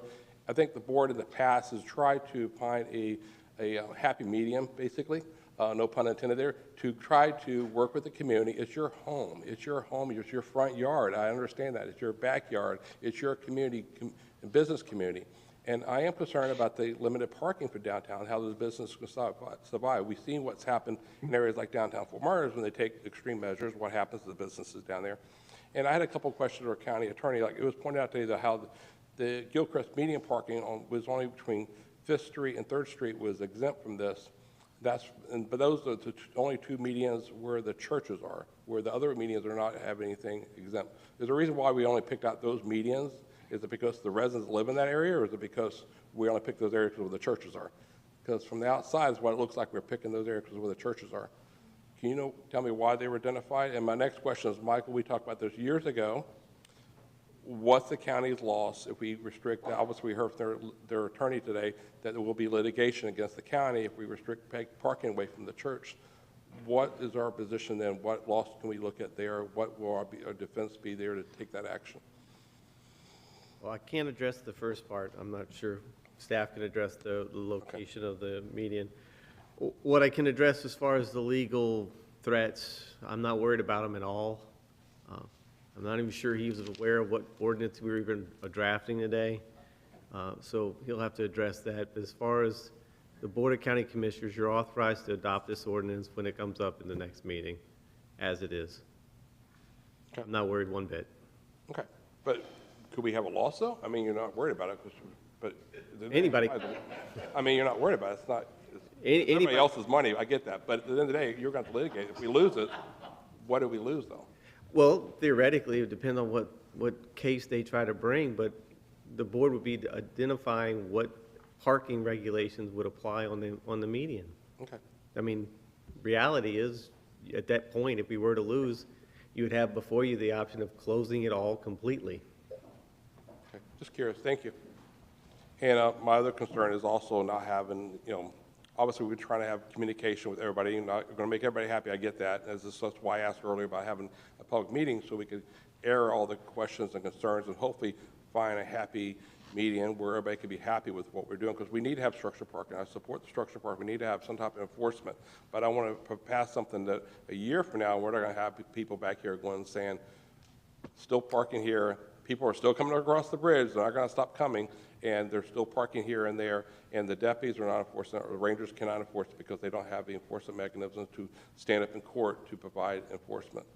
So that's my concerns there, and why I cannot support that action because of the unknown. If I had those answers to those questions, I could support it. Without those answers, I cannot support them. Thank you. Any other commissioners? Yes, Mr. Chair, if I may. Look, I think everybody here is trying to do a good job. And Kevin, I'm so sorry for all you're going through right now, and I know you're doing the best you can, and we all want to help, okay? I mean, we're all here to do the right thing. This is a challenging situation. This is a 20-plus year problem, And I think we all want to actually solve it. I think there's no challenge with wanting to kick a can or not wanting to do something till November or next year. I haven't heard any of that sentiment. At least I'm certainly not trying to express it from myself. What I am hearing is that the public is asking for a on-site meeting, that they want to be heard. They want to show us in person and have a visual display and walk us through their neighborhoods. Now, I'm proud, like I say earlier, I grew up here. I got 50 years experience walking around the streets of Boca Grande. I love that area. I want to help solve the problem. But it needs to be something that's fair and balanced and goes back to the commissioner or the county attorney's original motion that it's a balance of the competing interests once that proposed ordinance to be crafted. That was the goal of this ordinance. And I haven't seen evidence of that yet today. And I think it's been demonstrated many times that we may make things different with what we've proposed right now. And some things might be a little bit better, but we haven't certainly solved all the problems. We haven't made a comprehensive solution to this. The public right now, again, I want to help, but this was a commissioner item on February 18th. To my earlier point, this is an unfinished draft piece of work, in my opinion, and it needs to be vetted more, it needs to be refined better, and we need to deliver a better product. We're capable of doing better than this, in my opinion. We had a last-minute red line last night at 17 pages of revisions, including revised maps. We get a last-minute walk-on for a addendum this morning. Again, these are all just leading to my assertion that this is a good first draft, but it's just an unfinished product, and I would like to see us be able to continue this item for 30 days, not for 30 years, 30 days, give staff a chance to work through some of these items, hold a public meeting on Boca Grande, let the people be heard, and we all want to extinguish the bad behavior, right? We do. We want to protect private property rights. I believe that. These things are important. The churches were there when you bought your houses. They were there 115 years ago, right? That's a known entity. They didn't have any parking lots back then. That's just the way the world was. But to penalize them over bad behavior, over some temporary visitors that I am sorry are treating your property and your neighborhood the way they are, that's unacceptable to me. And I think our sheriff wants to help solve that problem. So I think we could actually fix this.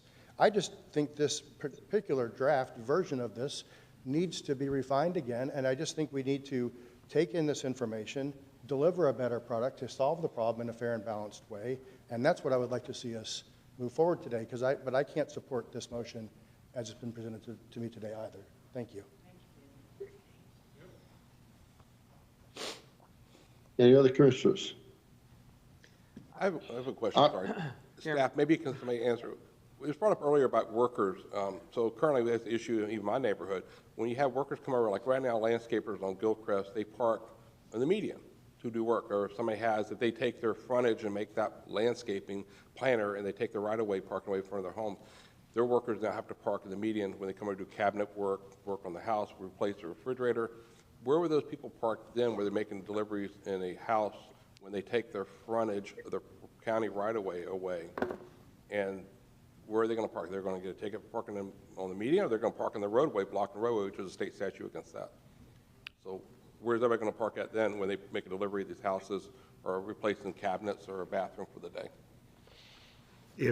If the board moves forward with this and eliminates parking on Gilchrist, there would be no parking allowed, regardless of who it was. I'm just saying, unless you had a permit to do so. I understand what people will park there, but at the end of the day, you're going to be careful with your extras. One day you're going to have your refrigerator replaced, you're going to have an air conditioner replaced, and your workers are going to have to park in the median, and your neighbors then, this is create these neighborhood wars. There's shows on TV called Parking Wars.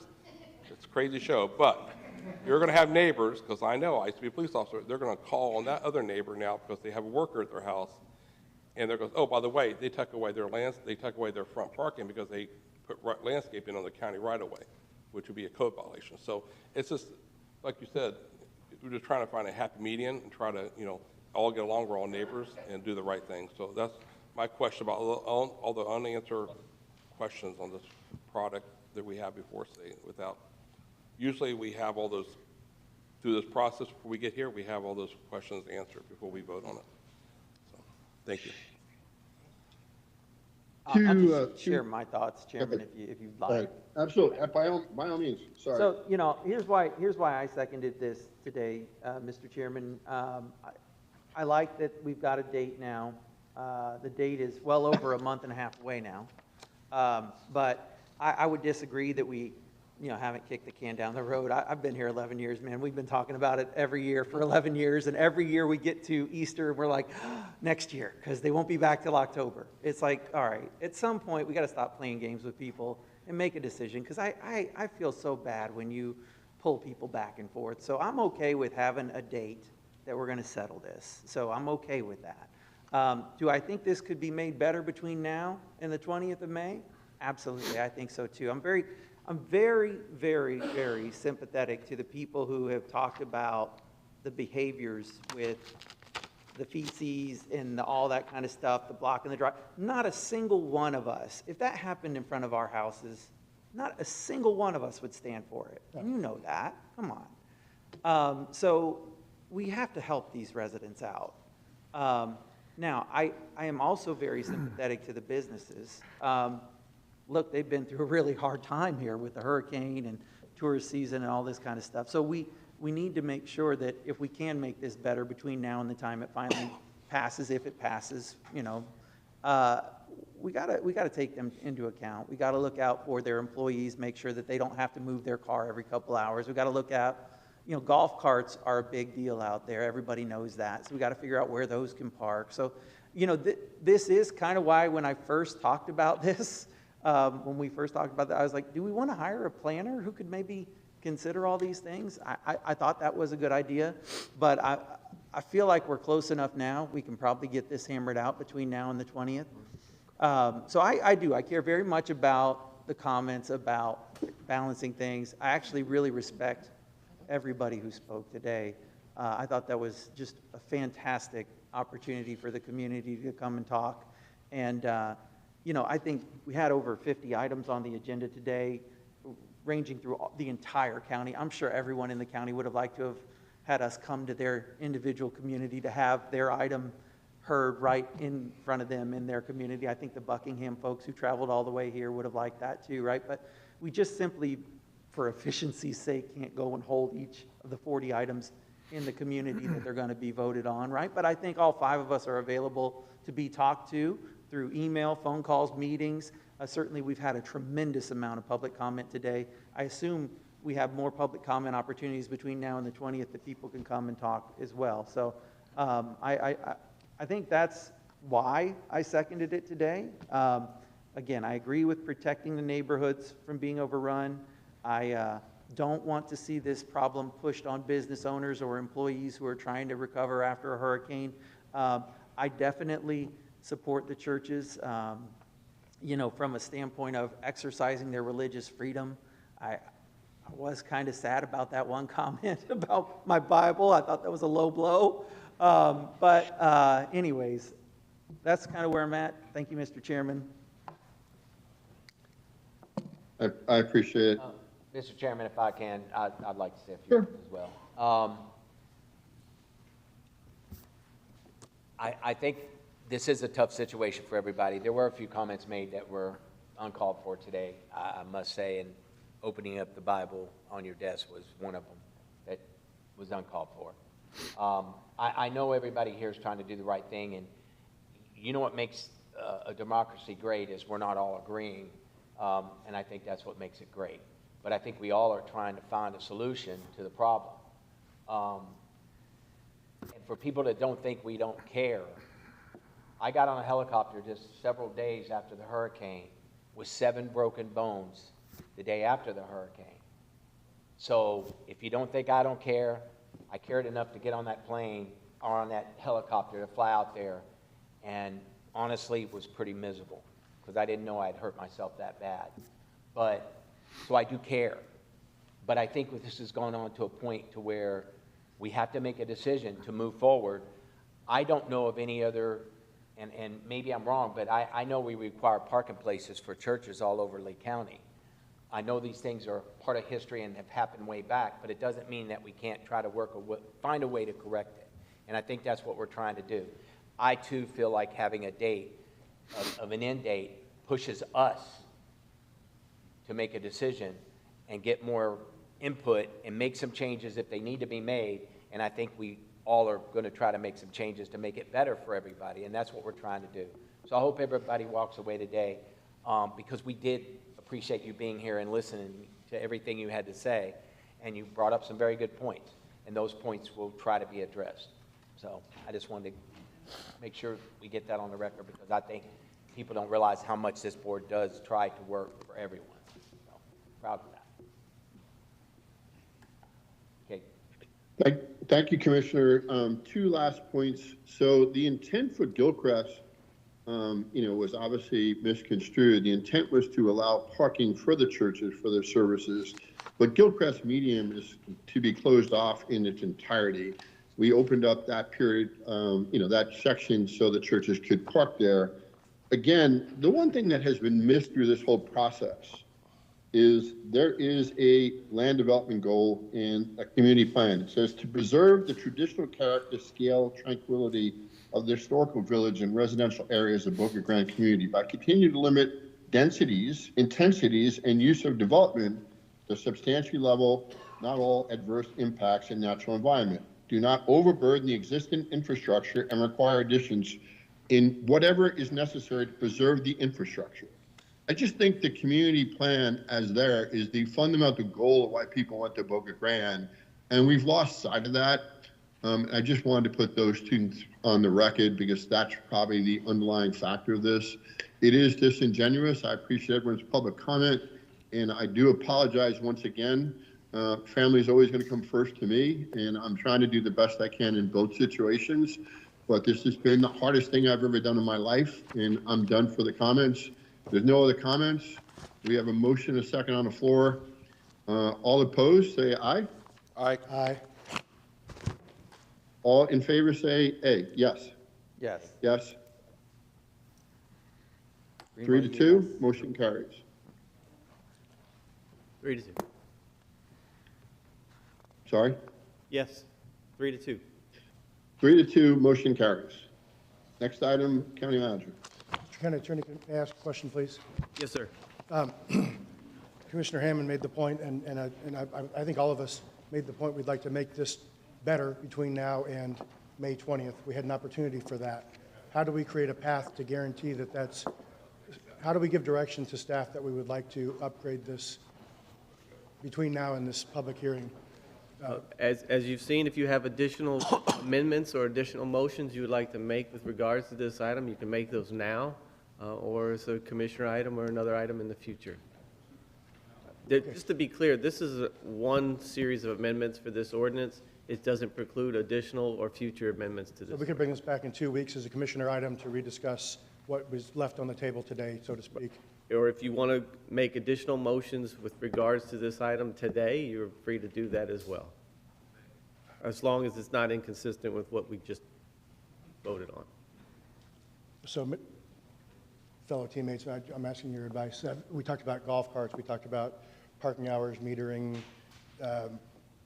balancing the businesses, the services and midweek for churches. You know, there's 10 or 12 different open items, in our opinion. Would this be better to come back in 2 weeks as a future item, or would you rather go through those and make another second motion to discuss this as we stand here today?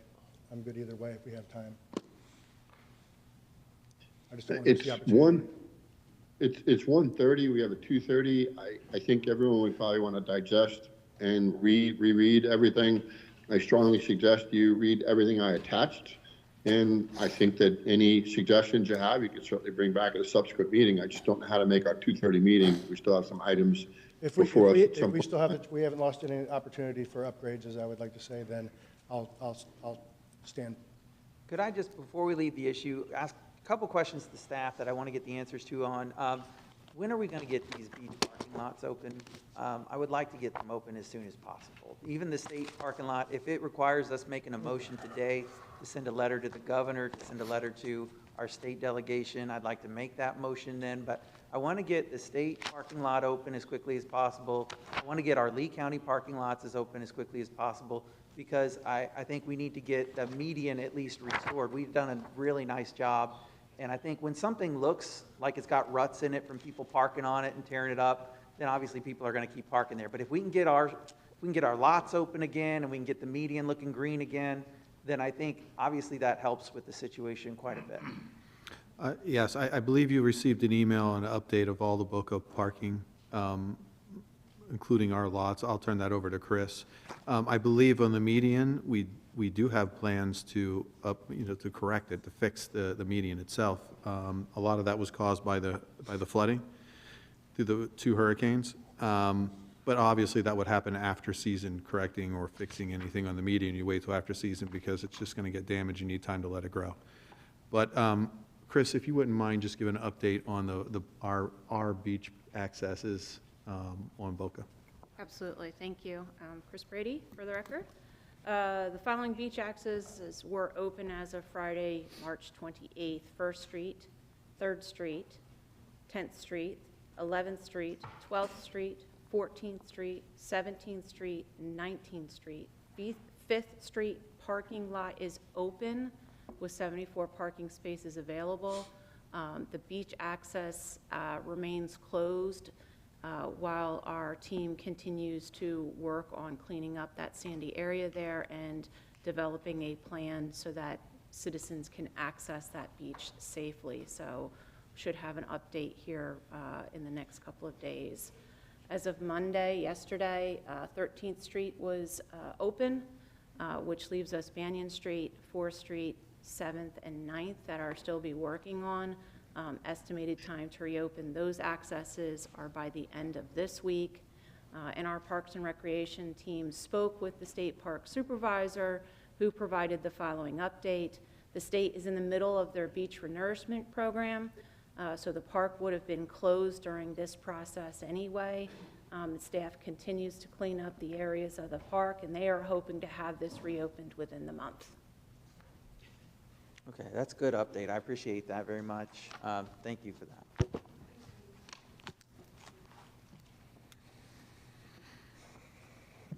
Okay, anything else? Go back to County Manager, next item. Thank you, Mr. Chair. This item is to award CDBG DR funds to Goodwill and Lark. I'd like to turn it over to Jeannie Sutton to present the item. Good morning, Can I Commissioners. interrupt? I need to recuse myself. Sorry. I need to recuse myself on this item. What do you say? Yeah, this And this- 44. Goodwill first? This one, yeah, Goodwill will be first. Are you excused too? You both- For Goodwill. Okay. Okay, so I will be acting chair for this item. Go ahead, thank you. Absolutely. As you already know, we are going to break this item into 2 motions. The first will be Goodwill.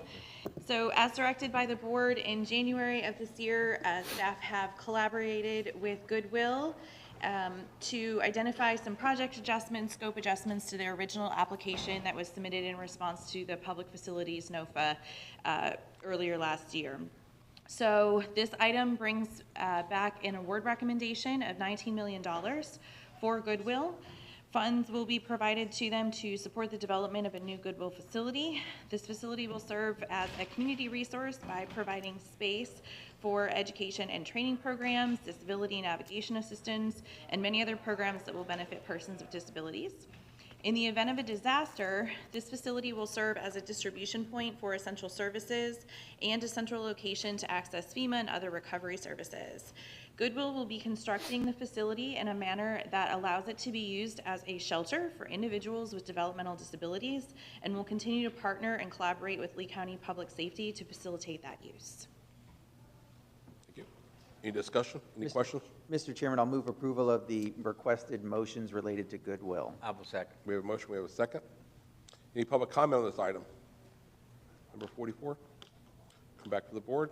Any other discussions? Any objection? Motion carries. Thank you. Awesome.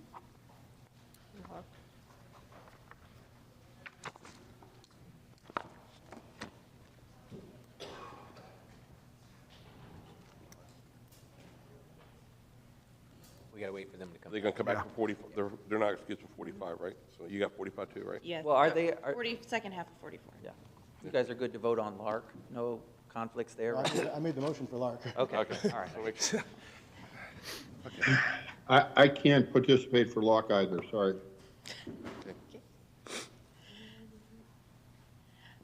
All right, so the second portion of this agenda item is to award $5.7 million to Lark. This CDBG-DR funds will provide support for the redevelopment of a group home that was lost during Hurricane Ian. This group home will be reconstructed at the LARC headquarters on Hanson Street. Project will also include the development of a new 8,000 square foot training and educational facility also on their site, as well as enhancement of their campus by building a special Olympic compatible recreational facility, increasing the hardening on the kitchen to include a backup generator for their commercial kitchen that they have. Any questions? Any questions? I'll second your motion there, Commissioner Mullica. Thank you for that. Okay. We have a motion, we have a second. Any public comment on this item? Come back to the board. Any objection? No objection, motion carries. Thank you. Can I just take a moment? Yes, please do. Staff, I just want to thank staff and thank Lark. This is a great project. I'm very proud to have had a minor hand in this, but I'm so proud of their organization and what they're going to accomplish and the many people that they take such good care of. And I'm really proud to see this evolution. This is something Angela Katz worked for months on, and this will be a transformative services for their organization, and I'm really proud to see everything that they do so. And I can still say my goodwill to Goodwill as well. So thank you for that. Just for the record, I apologize. I certainly recused myself the first time this came up for Goodwill and Lark. I have a business relationship with Tom Galisano. He donated $5 million, and the county attorney indicated that in the abundance of caution, I should recuse myself. So I just wanted to put that on the record. We'll fill out the necessary paperwork like I did the first time. But thank you. Thank you, Chairman. No problem. That concludes our, obviously, our administrative agenda. Let's go to the public hearing.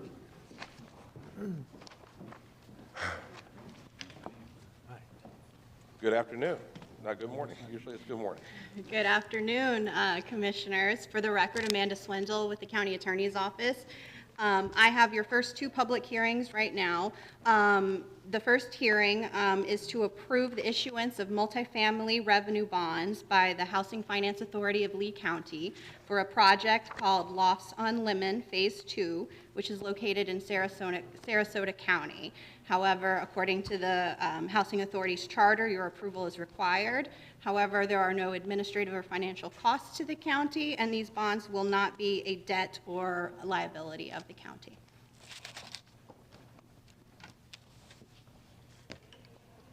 I'll move approval, Chairman.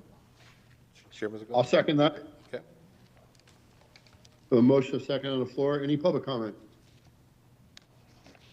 Seeing none, I'll bring it back up to the commission. Any other discussion? Anyone opposed? Motion carries unanimously. Next item.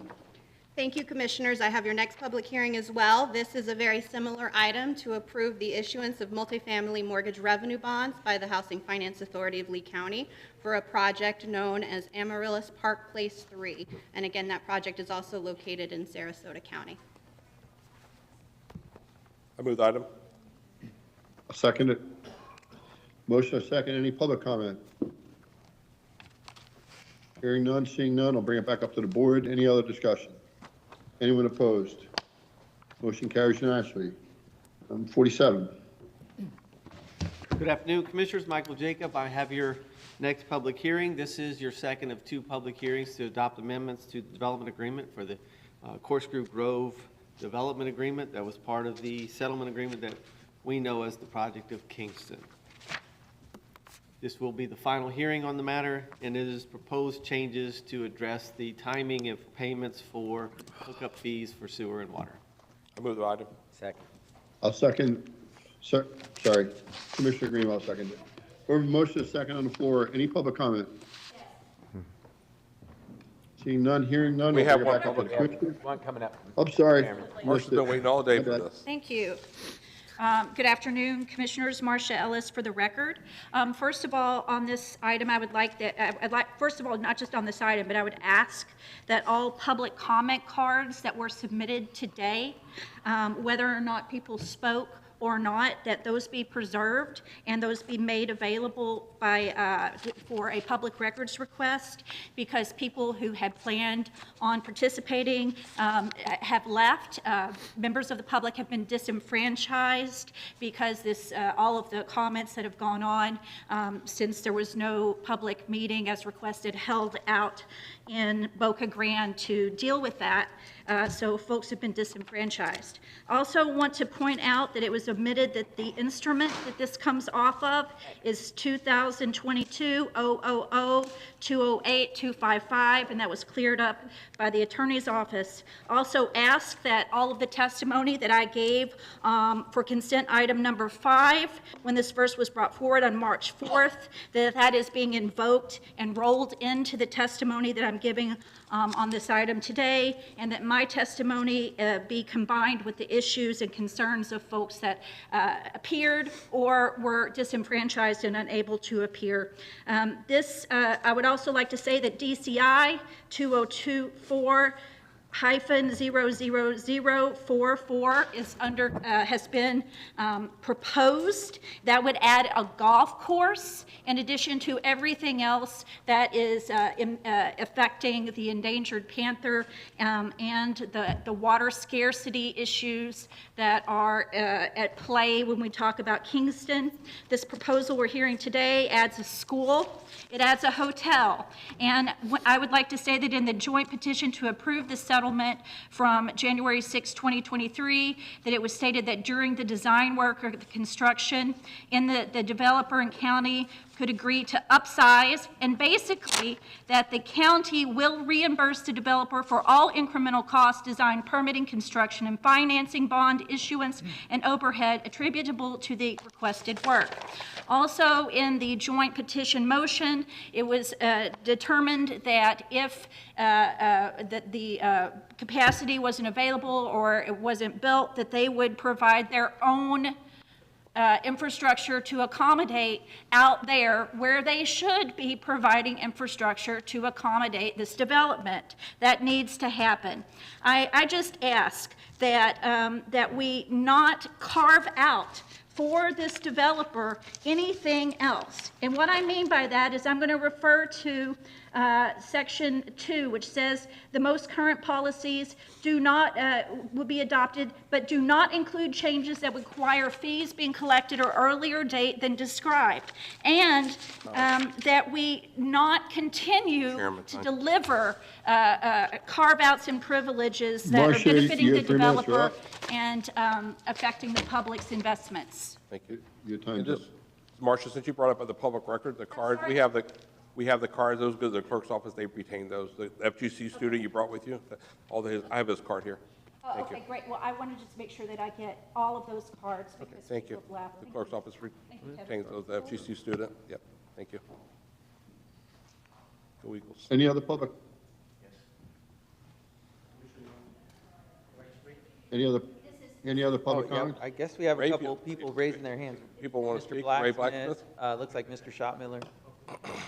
This is just on this side, yeah.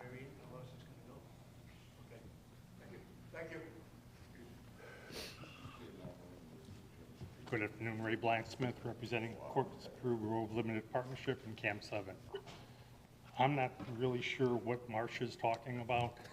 The item that's on the agenda today is an amendment to our settlement agreement that eliminated the mine and allows us to build the Kingston development. What's on the agenda is, according to the settlement agreement, our sewer Lee County utility connection fee was locked at a price for the entire length of the project. The project's over 15 years. We agree with Lee County Utilities that that's unfair, that Kingston Development should pay the higher rates as they get enacted over the course of the project, and that's what's on the agenda. We are agreeing that the LCU connection fee for the sanitary sewer should be an amount that everybody else pays in the county. Thank you.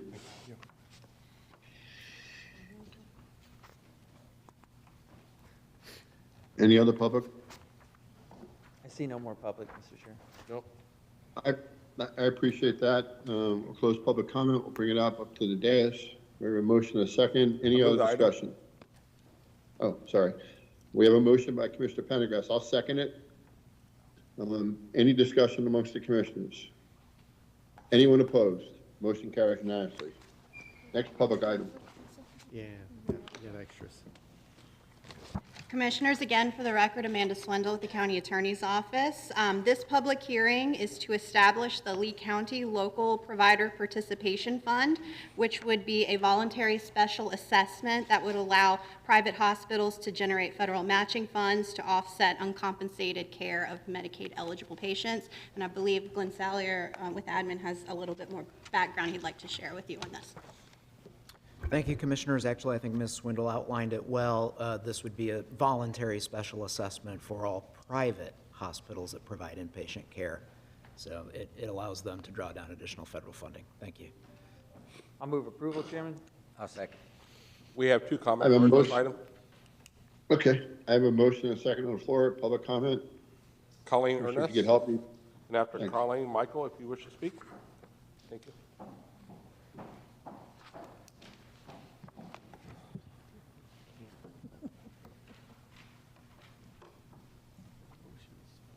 Hi, Colleen Ernst. I'm here on behalf of several of the hospital systems that we work with across the state of Florida. I'll keep it very brief and just say that this system of having counties levy special assessments on hospitals only, so not on any individual citizens, but only on the hospitals, and they are legally enforceable special assessments. They do have the full force and effect of law.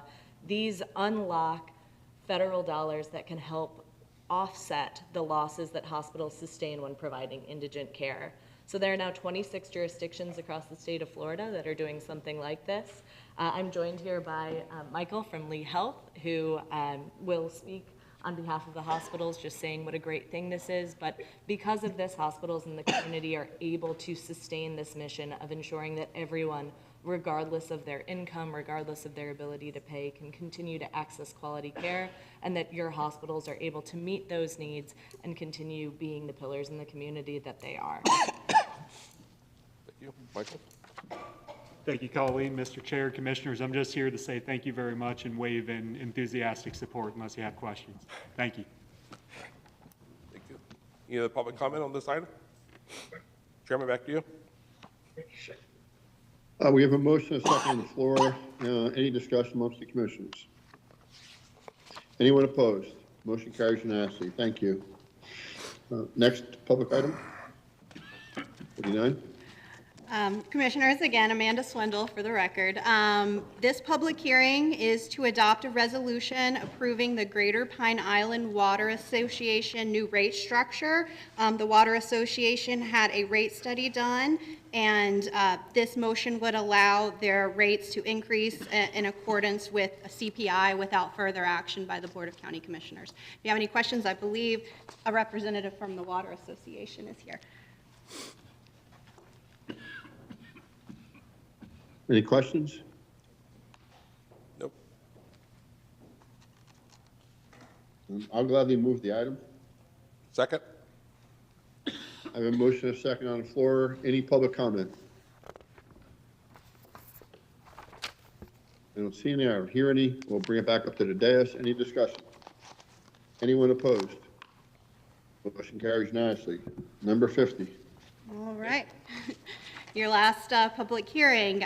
This is a hearing to adopt a resolution to approve a similar petition from the Gasparilla Island Water Association for a new structured rate increase over the next couple of years. And then after that, the rates would move in line with the Consumer Price Index. Again, the Water Association had a rate study, and this was the result of that rate study. If you have any questions, I believe a representative from the Water Association is here. Any questions? I'm here for the applicant if you have questions. Thanks for being here. It's been interesting. No questions? I'll second it. Thank you. Motion and second on the floor. Any public comment? Hearing none, seeing none, I'll bring it back up to the dais. Any discussion? Anyone opposed? Motion carries unanimously. We'll now go to walk-ons. Thank you, Mr. Chair. This is a transmit CDB GDR term sheet to Alva Lee, LCC Ava Square Affordable Housing Project. I'd like to ask Mr. Sayo to present the item.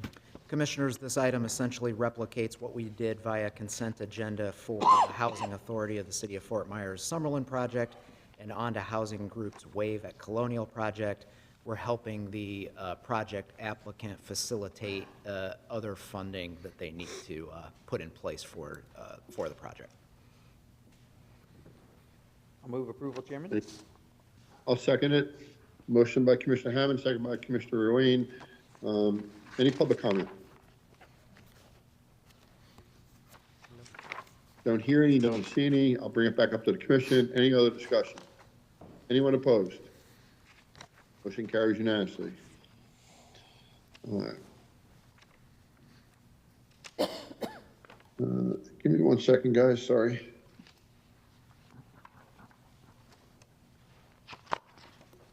We'll now go to commissioner items. Commissioner Hammond, I have none. Commissioner Pendergrass. I have one, if I could take a minute to do this. So, Sure.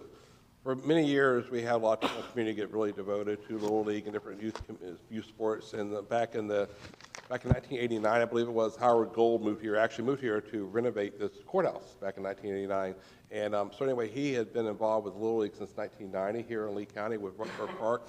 And he is pretty much retiring from that position now with Little League for Rutherford Park. I'd like to take the opportunity, we've done it before in Fort Myers, the commissioner brought up years ago, the gentleman that really made a mark on that community there.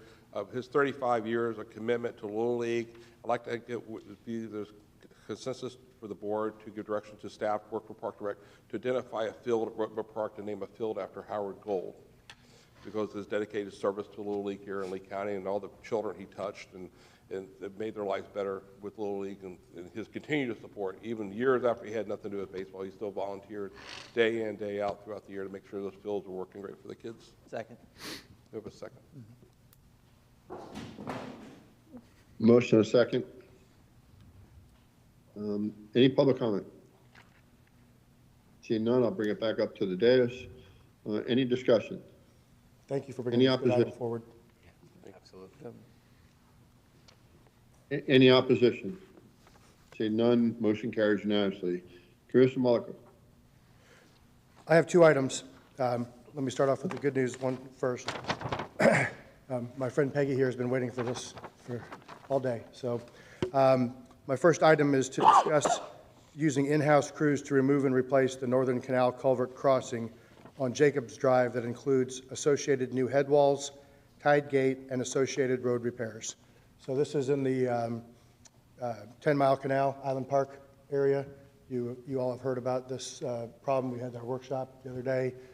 The north of the two canals had a pipe sleeve, culvert sleeve put inside of a box culvert that reduced the size of the flow on the northern of the two canals. And the concern of the residents was that we didn't have the same flow on both sides.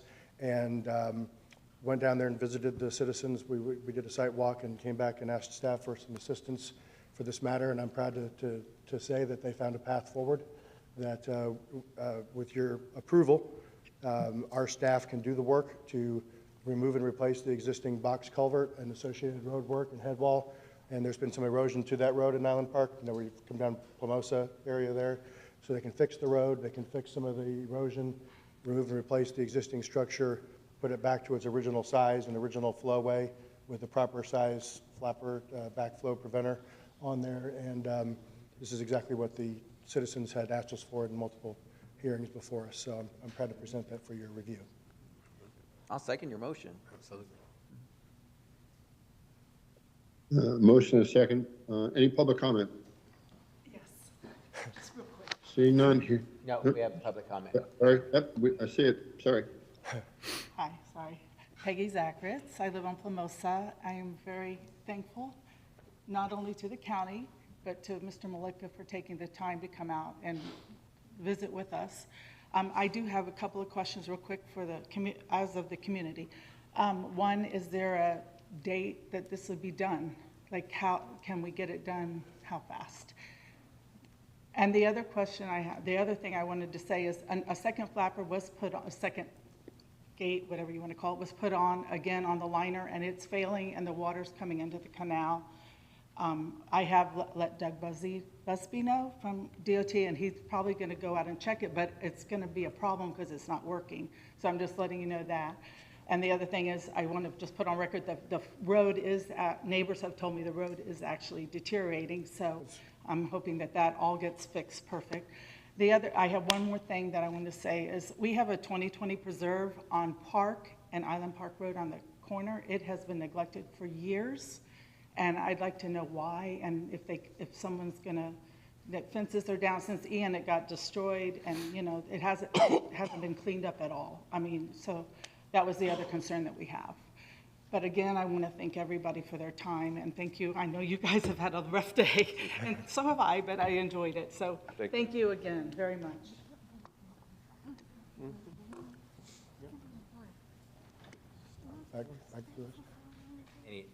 Any other public comment? No other public Seeing comment. none, I'll bring it up to the commission for comments. Could staff get with her after the meeting, give her some dates on that, so we can answer some of those questions that we have? Mr. Chair, if we could just, The 2020 property too? if we can just, we can give you information right now for the entire board, just so you would know. The plan would be to replace the culvert in January timeframe. That's right before season, that's right after rainy season. That gives us plenty of time to go in there and change it before rainy season starts. So we have to let the area dry out before we go in there. As Commissioner Malika mentioned, the road is starting to be compromised from the existing pipe, so this is part of the process to fix the road and at the same time replace that culvert. Thank you for finding a solution to this. I really appreciate it. Thank you.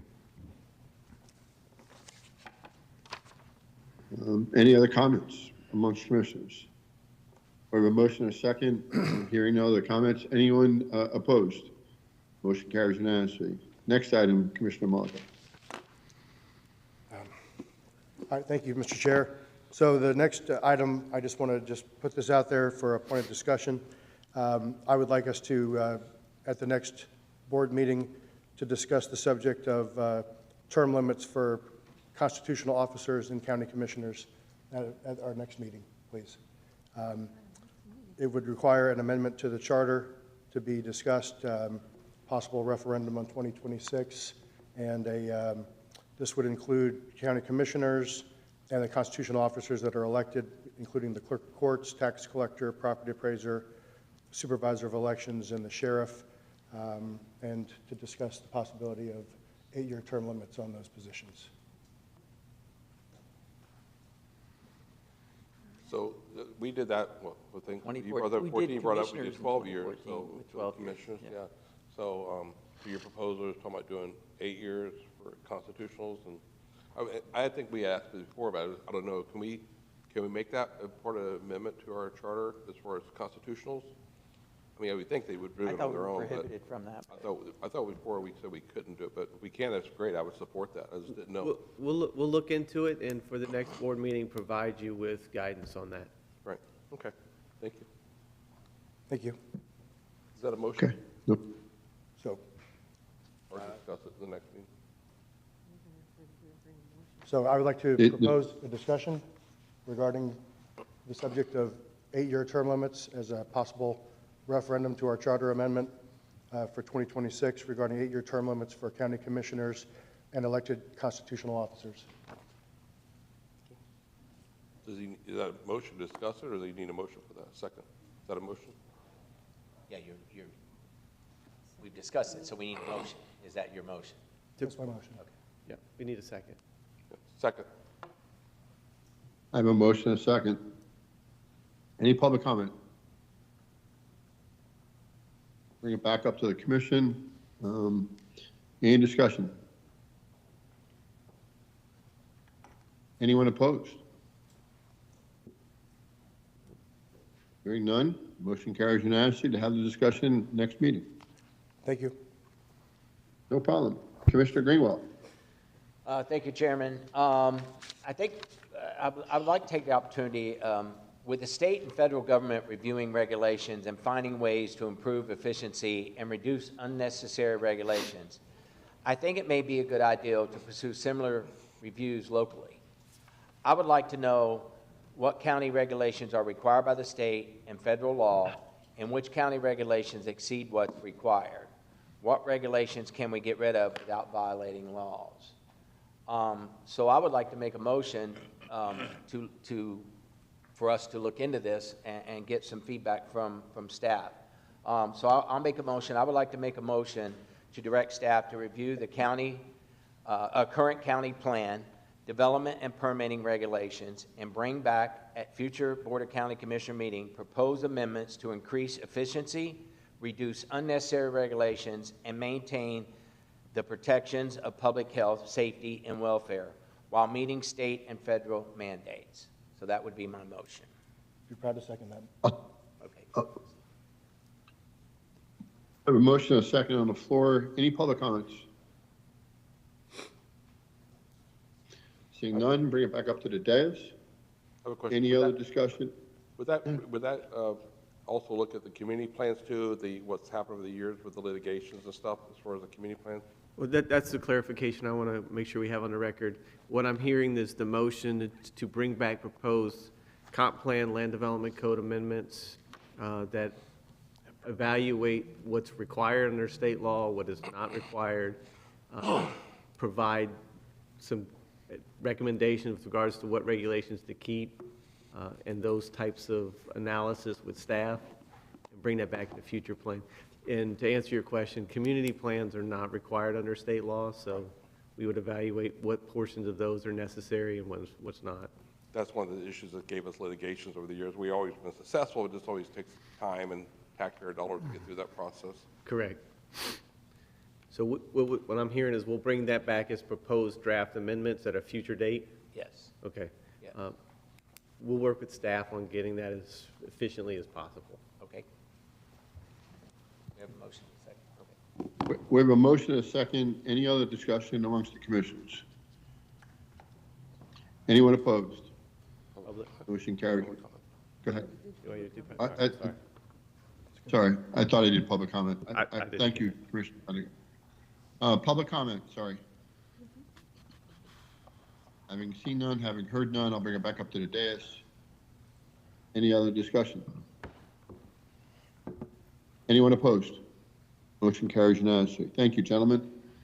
I do have two items. The first one is I've been approached as the chair of the TDC by Santa Monica Captiva Chamber, as well as the Fort Myers Beach Chamber last year to help them through Ian. We helped them with temporary funding. They had indicated at that time that would probably be a couple-year commitment. They certainly have come back to us and certainly reduced their request, but both Fort Myers Beach as well as Sanibel is asking for $225,000 to get them through the necessary things they need to do to continue to promote tourism for their areas that have been beaten down so much. That's been the request.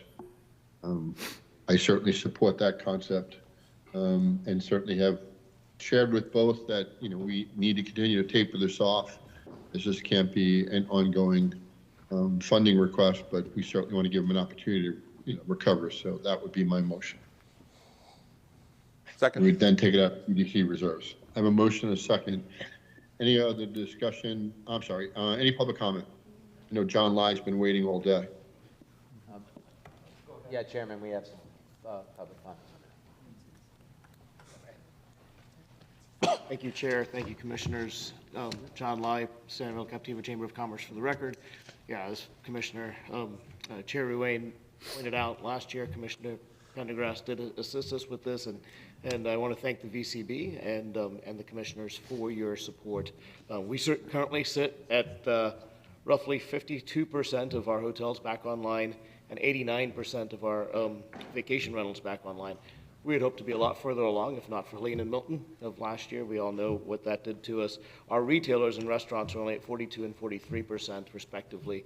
But because of the funding that we've received and the marketing that we've been able to do, we've been able to have over 30,000 visitors through our doors at the visitor center. answer over 5,500 phone calls at that visitor center. We've had over 200,000 individual Wander Map downloads for our islands, 8.8 million impressions from the campaigns that we've run from this funding, and we can sincerely believe that this is the year that we turn this corner and we will hit 65% of our lodging inventory this year. And with your help, we will make sure every one of those rooms stay as full as they possibly can. So any questions, I'm here to answer. Thank you. Thank you, Don. Any other public comments? Yep, we got Joyce coming.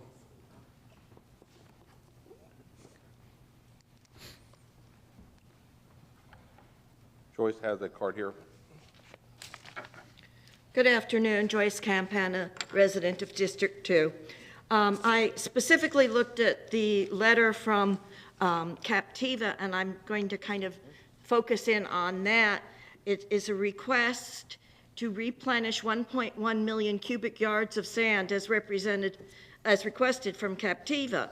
According to the 3/19/2025 letter from the chair of the Captiva Erosion Prevention District, they are requesting to enter into another interlocal agreement with the county to replenish sand that was lost during hurricanes. That's not the right item. Am I on the wrong one? Yeah, this was a sample chamber item. We're talking about chamber funding. Yeah. This is Oh, sample just the chamber funding? Yeah. I thought you said Yeah. and Captiva. I'm sorry. The other thing's coming up next. Oh, Haven't introduced the item yet. oh, I beg your pardon. That's It's okay. hard to follow it right now. Thank you. Anybody here for Any the other public sample comments? funding, sample chamber funding? I don't think, there's no public comment, Chairman. Okay, we have a motion and a second on the floor to fund Sanibel Captiva as well as Fort Myers Beach, both $225,000. We'll take it out of TDC reserves. We're a motion and a second. Any discussion amongst the commissioners? Hearing none, anyone opposed? Hearing none, it carries unanimously. The next item I'd like to introduce is a request by the Captiva Erosion Prevention District to re-engage in an interlocal for beach renourishment this summer. We've been without an interlocal agreement for a number of years. We've been approached to enter back into an interlocal agreement. I don't know the history, as I wasn't on the commission when that interlocal agreement obviously discontinued. I don't know the background or basis behind it, but we were reached out to from the CPD to re-engage into an interlocal agreement. I wanted to bring it to everyone's attention. Michael, maybe you could help me out on how next steps would be. If you want to provide direction to staff in the county attorney's office to negotiate or have meetings to evaluate the need for the interlocal and what that would look like, and we could bring that back at a future meeting. Thanks, Michael. I would really like that. I mean, not being part of the commission, not really having a history, I certainly would like staff to work with the CPD to see exactly what they're looking for, see if it's consistent with what we've done in the past, and bring it back up to the commissioners. That would be my motion. Second. I have a motion, a second. Any public comments? Joyce, you can come back up.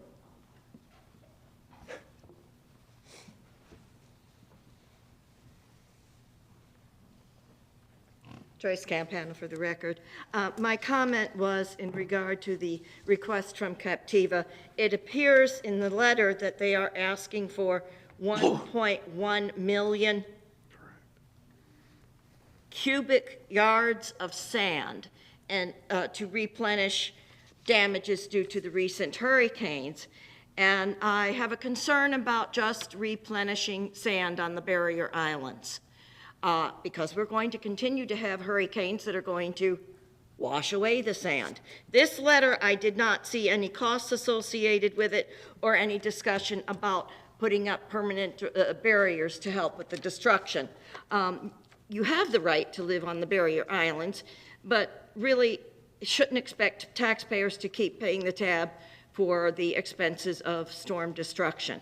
At some point, each person on the barrier islands needs to do a cost-benefit analysis to assess the costs and benefits of living on the barrier islands versus the potential destruction by Mother Nature.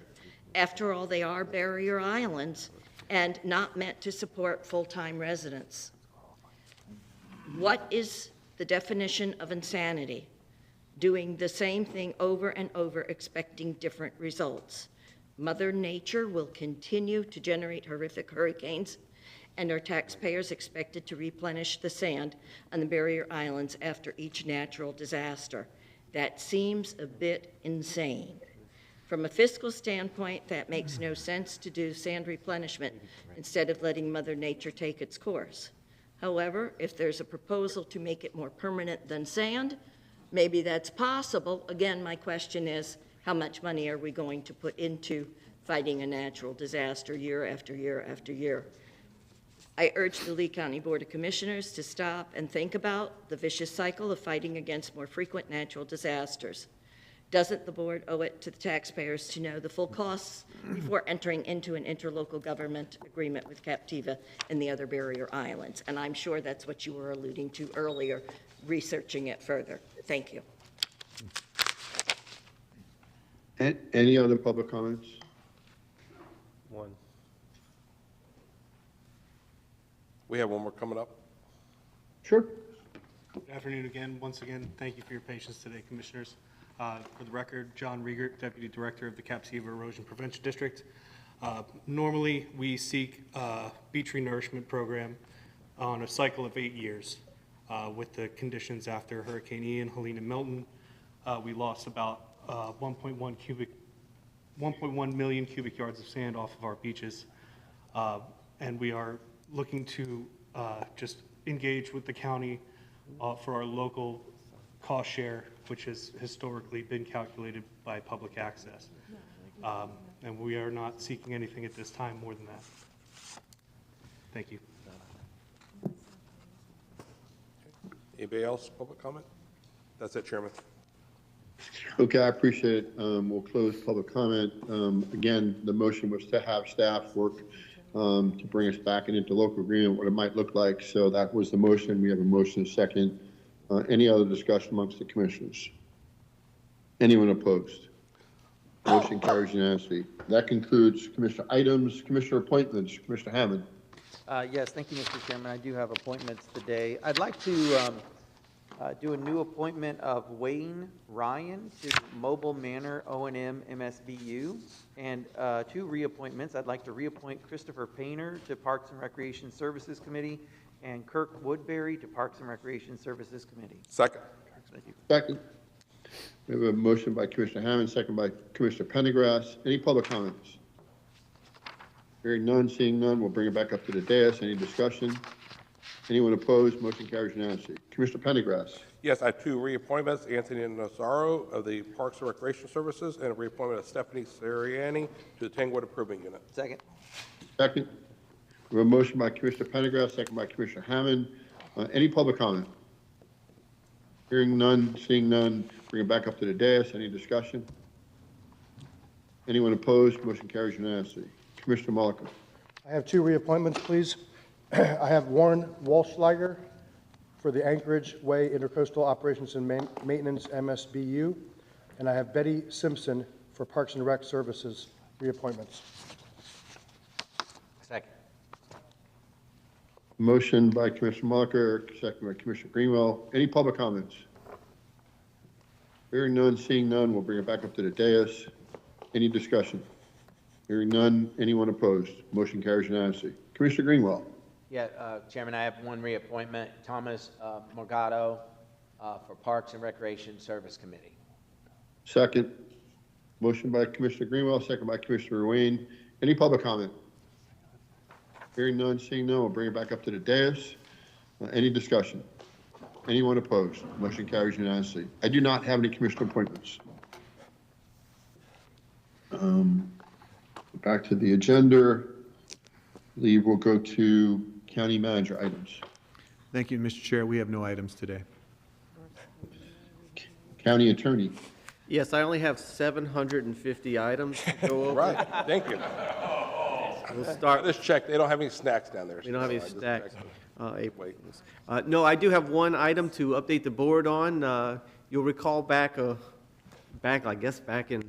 May of last year, we had a lawsuit or a case that came before the board. The board approved the zoning, and Two members of the public, Deborah Wilkinson and Marcia Ellis, filed petitions of writ of cert against the county claiming violations of state law. We did receive from the Honorable Judge Laboda a decision in the county's favor, finding that the board did in fact follow the law, was supported by competent substantial evidence, and did afford the due process required under state law. In fact, the court went so far as to dismiss Ms. Ellis's claims for lack of standing, finding she had no ability to file the lawsuit in the first place. We like to point this out for the board for two reasons. One, it's obviously it's the positive. It goes to further support the board's decisions, but also to kind of highlight the new trend you're going to see as members of the public, because laws have changed to require petitioners to pay fees and costs if they lose. The new trend is to file these writ of certs claiming violations that, you know, these are frivolous things that we eventually win anyway, but we do have to go through the process like we were talking earlier when things are filed against us. But in this case, we won, and that case is done for now. So I just wanted to provide that update. Did the judge make an opinion about the expert opinion? Say that again? So the plaintiffs were claiming it being the expert on the case. Yes. Did they comment on that? They did. Okay. Did they find that? No. They were not experts? Okay, thank you. Thank you. That's all I have. Thank you. Thank you, County Attorney. Next, we'll go to public presentations by citizens. We have any cards, Commissioner? Yes, we have a couple cards. Willie Joe Schottmiller. Willie Joe's here.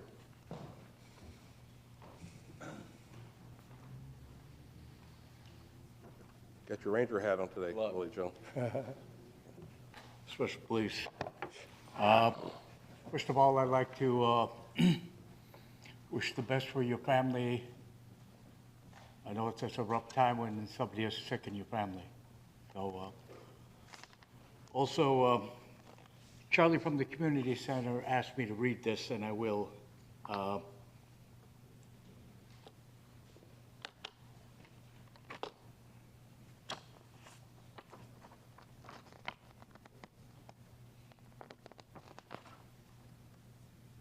So Willie, Joe, first start with, we appreciate all the county has done to help us with our community center at this county and state level, and that we would like to proceed in helping others that are homeless and decent people that need the help in this county.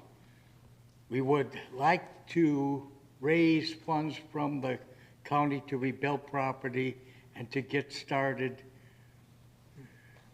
to give us funding to buy materials for more properties, meaning the need for housing, as I've said for years, we need people housed permanently. And my thing to the mayor was, let's get a building and have the temporary hostel setting to bring in the revenue also, not just asking for funding, that would bring in revenue to aid with this need, okay? I came to you some years ago saying I spotted something in the Sun Coast, going to help Charlie. As a matter of fact, I'll be helping him later today with the pantry. And we need the other areas. There's a group in Cape Coral that wants to develop a church to help with the need in the Sun Coast and the Tice area. So my thing is this trailer, when I told you it was a rundown place, I need to put windows in. Whether I build or anything, it still needs to be livable for me too.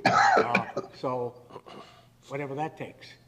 So if I need a permit to do the minor repairs of a broken windows or replace them, I need that, okay? I'm tired of, you know, having animals like cats coming in and all that stuff, okay? It needs to be completely redone. I'm tearing out floor and that. That could be added things to aid the community. So my health is not good, so I want to make sure that this is aiding society when I'm dead. But it can never be so. That's the clause. That's why the trust is going into place. So let's all work together. And what I need, you know, Charlie would like a couple of shipping containers to put on that property to aid with the community center. I would to aid with the need because they're closed on the weekends where we could do something. That's why the Lady Bird deed was set up until I can get another thing. So if I die right now, Charlie, and then would have that piece of property on 2295 Case Lane. I want it to be whatever we need. And a shipping container, I see them all over North Fort Myers. Well, your time's up. Thank you. So I thank you. Your time's up. Thank you. Thank you. Next speaker is Peggy's Secrets? Peggy? Okay. Any other speakers at this time? Put your hands up. The cards I got mixed in with other, we have hundreds of cards up here, but please come forward. You have time now to speak. Just state your name for the record. Well, gentlemen, I'm an old country boy just trying to save a town. I'm from Lehigh Acres. My name's James Friedlander. I've understand through discussions with Parks and Rec and East County Water Control, you're building a park at the Lucky Lee Ranch. That's where I was born. My father and my uncle were the first two people to put foot on the ground in that area. There's 7 men that deserve some kind of recognition, and the history's being lost. And being that you saw fit to name the Section 10 after Frank Mann, that's a good kick in the history list. I'm just trying to say that the history needs to be, Lehigh has a very large history, starting with Lee Ratner, who bought the property, Gerald Gould, who split it up, and there's a long history. I was thinking that at the Lucky Lee Ranch, where it belongs, there should be some kind of museum or pavilion or something where the people there can see where this town came from. It came from a cattle ranch. I mean, and it came from a bunch of Jewish gentlemen and some crazy little outdoor guys from the outskirts of Chicago to put it together. And I do know personally the 7 men that built the town. And naming it after people that, in my own opinion, they didn't deserve it. I know the park is going to be there. I've seen the plans, and I've also seen the plans that don't show any history. And so I would like to, I'm glad I didn't bring in 125 people. I've got 125 signatures from people just in the last 3 days that would like to see it done. And that's basically what I sat all day here for. And I'd like to see, there's still some people there that were there in the beginning. Ruth Angelikas is a very solid, superior woman. And she's also part of the history of the town. And I'm not talking just about the founders of the town, the 7 men that founded it. I'm talking about the history. We've got to go, it's got a bigger history than most of this area. Even though part of Fort Myers was included, because the road ended at 18th Street. We had to drive into East Fort Myers to get groceries, and anything past that was 4-wheel drive and horseback.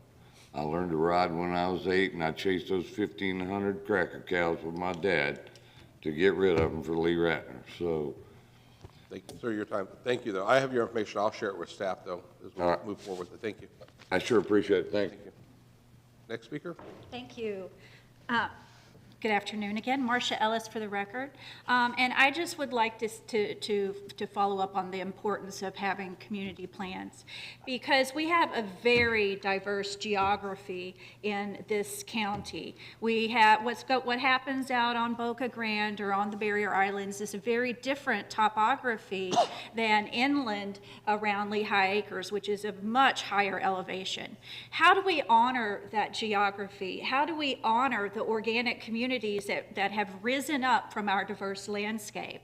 Well, we do that by having community plans so that we can make sure when we have development that we honor the heritage of the different parts of the county. That's how we do that, so that we can build in a way that's consistent with the surrounding communities and honor that character. It's very important.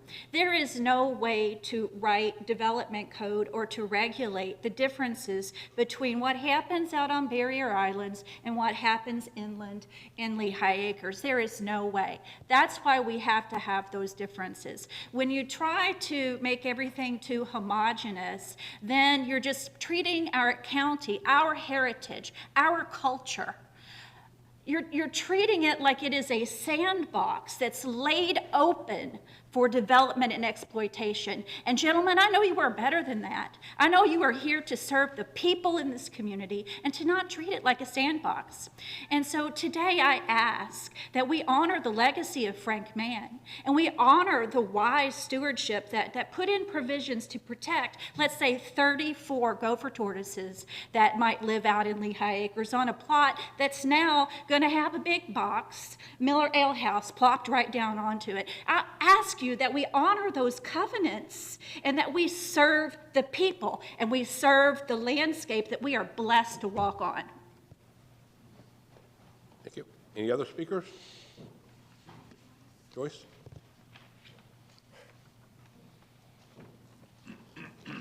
Joyce Campana. I'm here to express a concern that I have with trying to follow some of the agendas and some of the changes that are made last minute, particularly with the recap agenda. I know there are a lot of revisions. For example, at the meeting March 18th, under recap agenda commissioners items, a letter was introduced in support of LCSO and the Port Authority Police encouraging participation in ICE training as required by federal law. I didn't have a problem with the topic. I have a problem with how it was presented, because on the recap agenda that was online, this item was not on there. It was on the agenda that was revised on the day of the meeting at 9:20 a.m., 10 minutes before the meeting? Really? How's the public supposed to be informed? I know that issue came up for a vote and was approved. Again, it's the process, not necessarily that specific issue. My concern with the action is that citizens had no notice this was going to be discussed until 9:20 a.m., 10 minutes prior to the meeting that day. There was no emergency to require such immediate action. I'm concerned about this process and that the recap agenda and maybe some other things might be put on late or very close to the meeting without providing proper notice to the public, as it is revised multiple times, in this last instance, 10 minutes. Just look at today's agenda. The recap wasn't attached to the agenda out front, and it had changed multiple times, and I frankly don't know what y'all were following, because when I looked at it last night, that wasn't what was out there. Open and transparent government requires citizens to be given notice at least 24 hours in advance to prepare responses to items of interest, which do not happen in this instance. Transparency is not achieved by soliciting public comment only from those individuals present at the time that it was put on the agenda at the last meeting. Quick actions such as this do not instill public confidence. And please don't tell me you did everything required by law. Appearances of how business is conducted are very important in the public sector, especially where public trust and confidence are concerned. Thank you, and I hope you have a great afternoon. Thank you. Any other public comment?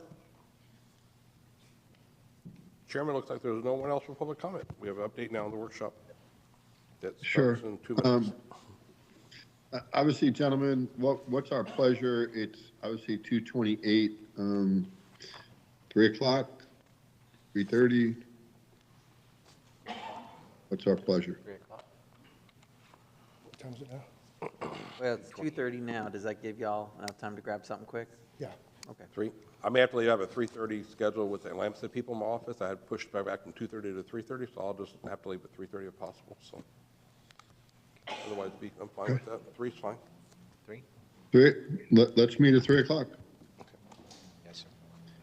With that, no other issues before us. I'll call